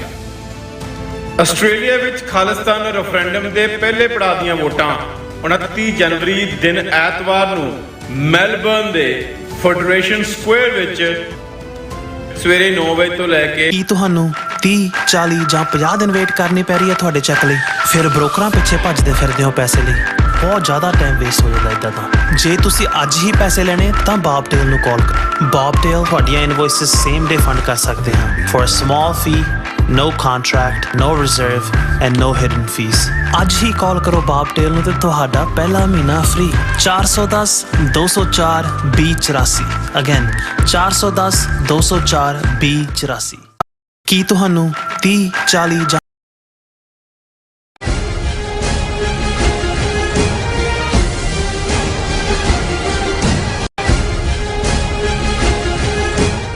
ਦਰਸ਼ਕੋ ਬ੍ਰੇਕ ਤੋਂ ਬਾਅਦ ਆਪਾਂ ਤੁਹਾਨੂੰ ਸਭ ਨੂੰ ਜੀ ਆਇਆਂ ਕਹਿੰਦੇ ਹਾਂ। ਸੋ ਗੱਲਬਾਤ ਕਰਨ ਜਾ ਰਹੇ ਹਾਂ ਕਿ ਬ੍ਰਿਟੇਨ ਦੇ ਪ੍ਰਧਾਨ ਮੰਤਰੀ ਰਿਸ਼ੀ ਸੁਨਕ ਦਾ ਕਹਿਣਾ ਹੈ ਕਿ ਬੜੀ ਫਿਕਰਮੰਦੀ ਵਾਲੀ ਗੱਲ ਹੈ ਕਿ ਬਾਹਰਲੇ ਮੁਲਕਾਂ ਵਿੱਚ ਜਾਣ ਵਾਲੇ ਬ੍ਰਿਟਿਸ਼ MP ਉੱਥੇ ਜਾ ਕੇ ਸ਼ਰਾਬ ਅਤੇ ਸੈਕਸ ਵਿੱਚ ਬੁਰੀ ਤਰ੍ਹਾਂ ਗਲਤਾਨ ਹੁੰਦੇ ਹਨ। ਸੋ ਇਹ ਕਿੰਨੀ ਸ਼ਰਮ ਵਾਲੀ ਗੱਲ ਹੈ। ਸੋ ਇਸ ਬਾਰੇ ਆਪਾਂ ਗੱਲਬਾਤ ਕਰਨ ਜਾ ਰਹੇ ਹਾਂ। ਸੋ ਅਸੀਂ ਚਾਹਾਂਗੇ ਕਿ ਤੁਸੀਂ ਇਸੇ ਤਰ੍ਹਾਂ ਬਣੇ ਰਹਿਣਾ। ਦੇਖਣ ਸੁਣ ਲਈ ਐਂਡ ਲਿਖਣ ਲਈ ਤੁਹਾਡਾ ਸਭ ਦਾ ਬਹੁਤ ਬਹੁਤ ਧੰਨਵਾਦ ਜੀ। ਡਾਕਟਰ ਸਾਹਿਬ ਕੀ ਵਿਚਾਰਾਂ ਨੇ?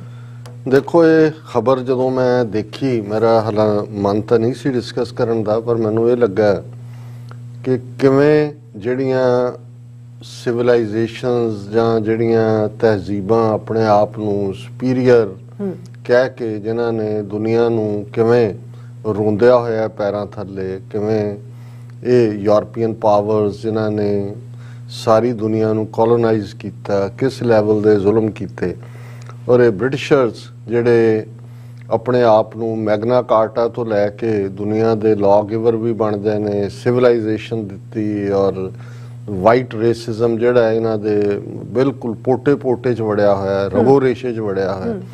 ਲੇਕਿਨ ਅੱਜ ਇਹੀ ਨਹੀਂ ਕਿ ਵੀ ਇਹਨਾਂ ਦਾ ਹਾਲ ਕੀ ਹੋ ਰਿਹਾ ਕਿ ਵੀ ਉਹ ਗੋਰਿਆਂ ਦਾ ਮੁਲਕ ਜਿਹੜਾ ਰੇਸਿਜ਼ਮ ਦਾ ਪਿਓਰ ਹੈ ਹਰ ਪੱਖੋਂ, ਉੱਥੇ ਜੇ ਰਿਸ਼ੀ ਸੁਨਕ ਵਰਗਾ ਜਿਹੜਾ ਇਹਨਾਂ ਦਾ ਪ੍ਰਾਈਮ ਮਿਨਿਸਟਰ ਬਣਦਾ ਹੈ, ਸੋ ਆਪਣੇ ਆਪ 'ਚ ਇਹ ਡਿਕਲਾਈਨ ਹੈ। ਇਕਨੋਮੀ ਵੀ ਇਹਨਾਂ ਦੀ ਕਿੱਥੇ ਨੂੰ ਜਾ ਰਹੀ ਹੈ, ਔਰ ਕਿਸ ਕਿਸਮ ਦਾ ਰੇਸਿਜ਼ਮ ਅੱਜ ਵੀ ਇਹ ਅੱਡ-ਅੱਡ ਤਰੀਕੇ ਨਾਲ ਦਿਖਾਉਂਦੇ ਨੇ। ਜਿਵੇਂ ਜਿਹੜੇ UK 'ਚ ਆਉਣ ਵਾਲੇ ਨੇ ਅਸਾਈਲਮ ਸੀਕਰ, ਉਹਨਾਂ ਨੂੰ ਜਿਹੜਾ ਉਹ ਰਵਾਂਡਾ 'ਚ ਉਹਨਾਂ ਦਾ ਕੈਂਪ ਬਣਾ ਦੇਣਾ, ਔਰ ਤਾਂ ਕਿ ਉਹ ਰਵਾਂਡਾ 'ਚੋਂ ਡਿਸਾਈਡ ਹੋਏਗਾ ਕਿਹਨੇ ਆਉਣਾ।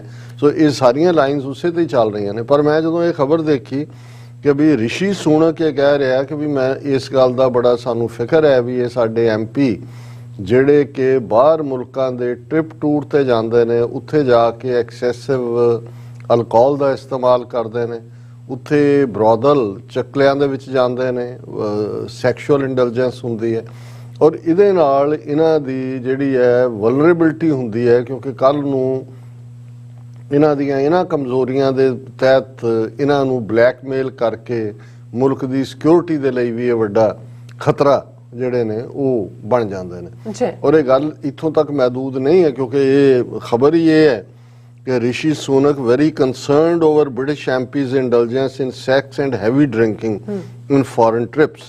ਔਰ ਇਹ ਜਿਹੜੇ ਨੇ ਉਹਨਾਂ ਨੇ ਕਿਹਾ ਕਿ ਵੀ some senior government officials fear that misbehaving politicians are vulnerable to blackmail। ਔਰ ਉਸਦੇ ਫਿਰ ਪੂਰੇ ਸਬੂਤ ਨੇ ਵੀ ਕਿਨੇ ਕੀ ਕੀਤਾ ਹੈ। ਵੀ ਅਲਟੀਮੇਟਲੀ ਇੱਕ ਇਨਵੈਸਟੀਗੇਸ਼ਨ ਹੋਈ, ਪੋਲੀਟਿਕੋ ਇੱਕ ਫਾਰਮਰ ਕੰਜ਼ਰਵੇਟਿਵ MP ਸੀ, ਉਹ ਜਦੋਂ ਆਪਣੇ ਉਸ ਸਾਊਥ ਈਸਟ ਏਸ਼ੀਆ ਜਿੱਥੇ ਟੂਰ ਤੇ ਸੀ ਉਹਦੀ ਡੈਸਟੀਨੇਸ਼ਨ ਤੇ ਪਹੁੰਚਿਆ, ਤੇ ਪਹੁੰਚਦਿਆਂ ਹੀ ਉਹਨੇ ਸਭ ਤੋਂ ਪਹਿਲਾਂ ਇਹ ਇਨਕੁਆਇਰ ਕੀਤਾ ਵੀ ਨੇੜੇ ਇੱਥੇ ਕੋਈ ਚੱਕਲਾ ਹੈ, ਬਰੋਦਲ ਹੈ ਜਿੱਥੇ ਉਹਨੇ ਜਾਣਾ। ਫਿਰ ਉਹਨਾਂ ਨੇ ਕਿਹਾ ਕਿ ਇੱਕ ਸਾਬਕਾ ਵਜ਼ੀਰ ਜਿਹੜਾ ਹੈ ਉਹਦਾ ਜਦੋਂ ਟ੍ਰਿਪ ਖਤਮ ਵੀ ਹੋ ਗਿਆ ਤੇ ਉਹ ਉੱਥੇ ਰੁਕ ਗਿਆ to pursue his interest in women, ਜ਼ਾਹਰ ਹੈ ਵੀ ਬਦਅਖਲਾਕੀ ਦੇ ਲਈ। ਔਰ ਇਹ ਕਿਉਂਕਿ ਟਾਈਮਸ ਦੀ ਰਿਪੋਰਟਿੰਗ ਹੈ ਕਿ ਉਹਨਾਂ ਨੇ ਕਿਹਾ ਕਿ ਵੀ ਇਹ MPs ਔਰ ਦੂਸਰੇ ਪੀਅਰ ਨੇ they are engaging in sex and heavy drinking on foreign visits and incriminating evidence could be used against those who are misbehaving. ਔਰ ਇਹ ਜਿਹੜਾ ਉਹਨਾਂ ਨੇ ਕਿਹਾ ਵੀ ਇਹ ਬੜਾ ਹੁਣ ਜੇ ਪ੍ਰਾਈਮ ਮਿਨਿਸਟਰ ਰਿਸ਼ੀ ਸੁਨਕ, ਕਿਉਂਕਿ ਖੁਦ ਉਹ ਟੀਟੋਟਲਰ ਹੈ, ਜੋ ਸਾਹਮਣੇ ਆ ਵੀ ਇਹ ਖੁਦ ਸ਼ਰਾਬ ਸ਼ਰੂਬ ਨਹੀਂ ਪੀਂਦਾ ਹੈ, ਬਾਕੀ ਹੋਏਗਾ ਤਾਂ ਜਿੰਨੇ ਵੀ ਇਸ ਕਿਸਮ ਦੇ ਬਿਲੀਅਨੇਅਰ ਬਣਦੇ ਨੇ ਉਹ ਹੋਰ ਪਾਸਿਓਂ ਖੂਨ ਪੀਂਦੇ ਨੇ ਲੋਕਾਂ ਦਾ। ਲੇਕਿਨ ਇਸ ਮੁੱਦੇ ਦੇ ਉੱਤੇ ਜਿਹੜਾ ਉਹਨੇ ਇਹ ਕਿਹਾ ਕਿ ਇਹ ਠੀਕ ਨਹੀਂ ਹੈ, ਕਿਉਂਕਿ ਹਸਪਿਟੈਲਿਟੀ ਹੁਣ ਜਦੋਂ ਟ੍ਰਿਪਸ ਕੌਣ ਆਰਗੇਨਾਈਜ਼ ਕਰਦਾ ਇਹਨਾਂ ਦੀ, ਔਰ ਮੈਂ ਹੁਣ ਕਿਉਂਕਿ ਬ੍ਰਿਟਨ ਦੇ ਹਵਾਲੇ ਨਾਲ ਗੱਲ ਕਰ ਰਿਹਾ, ਜਦੋਂ ਕਸ਼ਮੀਰ 'ਚ 5 ਅਗਸਤ 2019 ਨੂੰ ਇਹਨਾਂ ਨੇ ਕਸ਼ਮੀਰ ਦਾ ਆਈਨੀ ਸਟੇਟਸ ਖਤਮ ਕੀਤਾ ਔਰ ਫੌਜ ਬਿਠਾਈ ਹੋਈ ਸੀ, ਹੁਣ ਵੀ ਬਿਠਾਈ ਹੋਈ ਹੈ। ਔਰ ਜਿਵੇਂ ਡਿਸਇਨਫੋ ਲੈਬ ਦੀ ਅਸੀਂ ਅਕਸਰ ਗੱਲ ਕਰਦੇ ਹਾਂ ਕਿ ਭਾਈ ਕਿਵੇਂ 650 ਤੋਂ ਜ਼ਿਆਦਾ ਇਹਨਾਂ ਨੇ ਇੰਡੀਅਨ ਇੰਟੈਲੀਜੈਂਸ ਰਾਹ ਨੇ ਆਪਣੇ NGOs ਔਰ ਮੀਡੀਆ ਆਊਟਲੈਟ ਔਰ ਵੈਬ ਪੋਰਟਲ ਔਰ ਕਿੰਨੇ ਖੜੇ ਕੀਤੇ ਹੋਏ ਨੇ। ਸੋ ਇਸ ਕਿਸਮ ਦੀ ਇੱਕ NGO ਨੇ ਯੂਰਪੀਅਨ ਪਾਰਲੀਮੈਂਟੇਰੀਅਨਸ ਦਾ, ਜਿਨ੍ਹਾਂ ਦੇ ਵਿੱਚ ਜ਼ਿਆਦਾ ਬ੍ਰਿਟਿਸ਼ ਪਾਰਲੀਮੈਂਟੇਰੀਅਨ ਸੀ, ਉਹਨਾਂ ਦਾ ਇੱਕ ਟ੍ਰਿਪ ਆਰਗੇਨਾਈਜ਼ ਕੀਤਾ ਕਸ਼ਮੀਰ ਦਾ। ਔਰ ਉਹ ਜਿੰਨੇ ਵੀ 18-20 ਸੀ ਕਿ ਜੀ ਉਹ ਜਾ ਕੇ ਉਹਨਾਂ ਨੇ ਆ ਕੇ ਵੀ ਕਿਹਾ ਜੀ ਬਿਲਕੁਲ ਸਭ ਨਾਰਮਲ ਹੈ। ਹੁਣ ਇਹ ਜਿਹੜੀ ਫੋਰਨ ਟ੍ਰਿਪਸ ਦੀ ਗੱਲ ਹੁੰਦੀ ਹੈ, ਜਿਹੜੇ ਉਹ ਉੱਥੋਂ ਜਾਂਦੇ ਨੇ ਉਹ ਇਸੇ ਕੰਮ ਲਈ ਜਾਂਦੇ ਨੇ, ਪੈਸਾ ਇਹਨਾਂ ਨੇ ਥਰੋ ਕੀਤਾ ਹੁੰਦਾ। ਔਰ ਇਸੇ ਤਰ੍ਹਾਂ ਦੇ ਜਿਹੜੇ ਨੇ ਅੱਡ-ਅੱਡ ਟ੍ਰਿਪਸ ਜਿਹੜੇ ਪਾਰਲੀਮੈਂਟੇਰੀਅਨਸ ਦੇ ਉਹ ਹਕੂਮਤਾਂ ਲਵਾਉਂਦੀਆਂ ਨੇ। ਔਰ ਈਵਨ ਟਰੰਪ ਬਾਰੇ ਵੀ ਇਹ ਕਿਹਾ ਜਾਂਦਾ ਸੀ ਜਦੋਂ ਇਹ ਸੀ ਕਿ ਵੀ ਇਹ ਰਸ਼ੀਆ ਦੇ ਸਾਹਮਣੇ ਕਿਵੇਂ ਸਿਰ ਝੁਕਾ ਕੇ ਹੁੰਦਾ ਹੈ, ਜਾਂ ਪੁਤਿਨ ਨੂੰ ਡਿਫੈਂਡ ਕਰਦਾ ਹੈ, ਜਾਂ ਪੁਤਿਨ ਨੇ ਹਿਲਰੀ ਕਲਿੰਟਨ ਦੀਆਂ ਜਿਹੜਾ ਪ੍ਰਾਈਵੇਟ ਈਮੇਲ ਸੀ ਕੋਈ ਉਹ ਆਪਣੇ ਹੈਕਰਸ ਰਾਹੀਂ ਟਰੰਪ ਤੱਕ ਪਹੁੰਚਾਇਆ। ਸੋ ਇਹ ਬੜਾ ਕਾਮਨ ਸੀ ਕਿ ਵੀ ਟਰੰਪ ਵੀ ਆਪਣਾ, ਕਿਉਂਕਿ ਟਰੰਪ ਦੀ ਇਹ ਕਮਜ਼ੋਰੀ ਹੈ ਬਦ ਅਖਲਾਕੀ, ਕਿ ਇਹ ਜਦੋਂ ਟਰੰਪ ਨੇ ਵਿਜ਼ਿਟ ਕੀਤਾ ਤਾਂ ਉਹਦਾ ਜੋ ਵੀ ਸੀ ਉਸ ਦੇ ਸੀਕ੍ਰੇਟਸ ਉਹਨਾਂ ਦੇ ਕੋਲ ਨੇ, ਔਰ ਟਰੰਪ ਨੂੰ ਫੀਅਰ ਸੀ ਕਿ ਵੀ ਇਹ ਜਿਹੜਾ ਉਸ ਨੂੰ ਜ਼ਾਹਰ ਕਰ ਸਕਦੇ ਨੇ। ਇਹ ਜਿਹੜਾ ਬਲੈਕਮੇਲ ਹੁੰਦਾ ਇਵੇਂ ਹੀ ਹੁੰਦਾ, ਜਦੋਂ ਤੁਹਾਡੀ ਕੋਈ ਕਮਜ਼ੋਰੀ ਕਿਸੇ ਦੇ ਹੱਥ 'ਚ ਹੁੰਦੀ ਹੈ, ਔਰ ਇਹ ਇਕੱਲਾ ਇੱਕ ਲੈਵਲ ਤੇ ਨਹੀਂ ਹੁੰਦਾ, ਪੋਲੀਟੀਕਲੀ ਤਾਂ ਹੁੰਦਾ ਹੀ ਹੈ, ਇੰਟੈਲੀਜੈਂਸ ਏਜੰਸੀਆਂ ਆਪਣਾ ਕੰਮ ਕਰਦੀਆਂ ਨੇ। ਈਵਨ ਅਸੀਂ ਆਪਣੀ ਪਰਿਵਾਰਕ ਜ਼ਿੰਦਗੀਆਂ 'ਚ ਵੀ ਦੇਖਦੇ ਹਾਂ ਕਿ ਜੇ ਤੁਹਾਡੀ ਕੋਈ ਭੇਤ ਵਾਲੀ ਗੱਲ ਕਿਸੇ ਦੇ ਕੋਲ ਹੈ ਤੇ ਉਹ ਤੁਹਾਨੂੰ ਫਿਰ ਇਹੀ ਕਹੇਗਾ ਦੱਸਾਂ ਫਿਰ ਮੈਂ ਉਹਦੇ ਥੱਲੇ ਹੀ ਤੁਹਾਨੂੰ। ਤੇ ਜਦੋਂ ਇਸ ਲੈਵਲ ਦੇ ਉੱਤੇ ਅੱਜ ਕੱਲ ਜਿਸ ਕਿਸਮ ਦੀਆਂ ਰਿਕਾਰਡਿੰਗ ਡਿਵਾਈਸਿਸ ਨੇ, ਜਿਸ ਕਿਸਮ ਦਾ ਸਾਰਾ ਪਾਰਟ ਹੁੰਦਾ ਹੈ, ਜਿਹੜੇ ਇਹਨਾਂ ਨੂੰ ਫੋਰਨ ਟ੍ਰਿਪ ਤੇ ਸੱਦਦੇ ਨੇ, ਸਪਾਂਸਰ ਕਰਦੇ ਨੇ ਇਹਨਾਂ ਦੀਆਂ ਵਿਜ਼ਿਟਸ ਜਾਂ ਦੂਜੇ, ਉਹ ਜਿਵੇਂ ਅਮਰੀਕਨ ਕਹਿੰਦੇ ਨੇ ਦੇयर इज नो ਫ੍ਰੀ ਲੰਚ। ਉਹ ਕੋਈ ਉਹਨਾਂ ਨੂੰ ਵੀ ਪਤਾ ਹੈ ਵੀ ਉਹਨਾਂ ਨੇ ਲੈਕਚਰ ਕਰਤਾ ਉੱਥੇ, ਉਹਦੇ ਲਈ ਨਹੀਂ ਸੱਦਿਆ ਹੁੰਦਾ ਲੈਕਚਰਾਂ ਲਈ।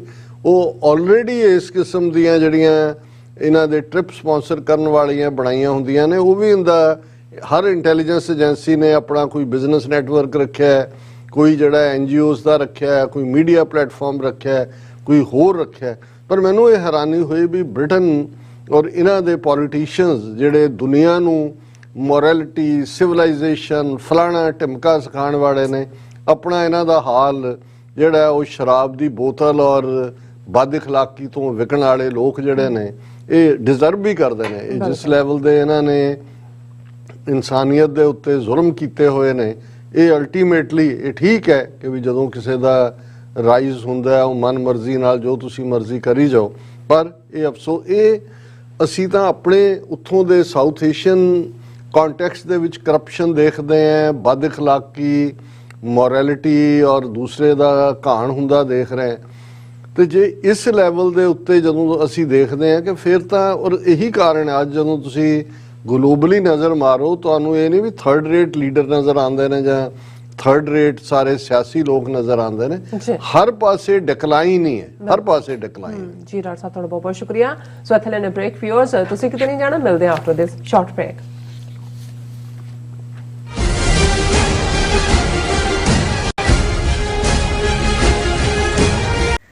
UK, ਜਨੇਵਾ, ਇਟਲੀ, ਆਸਟਰੀਆ ਅਤੇ ਕੈਨੇਡਾ ਤੋਂ ਬਾਅਦ ਖਾਲਿਸਤਾਨ ਰੈਫਰੈਂਡਮ ਦੀਆਂ ਵੋਟਾਂ ਦਾ ਅਗਲਾ ਪੜਾਅ Australia.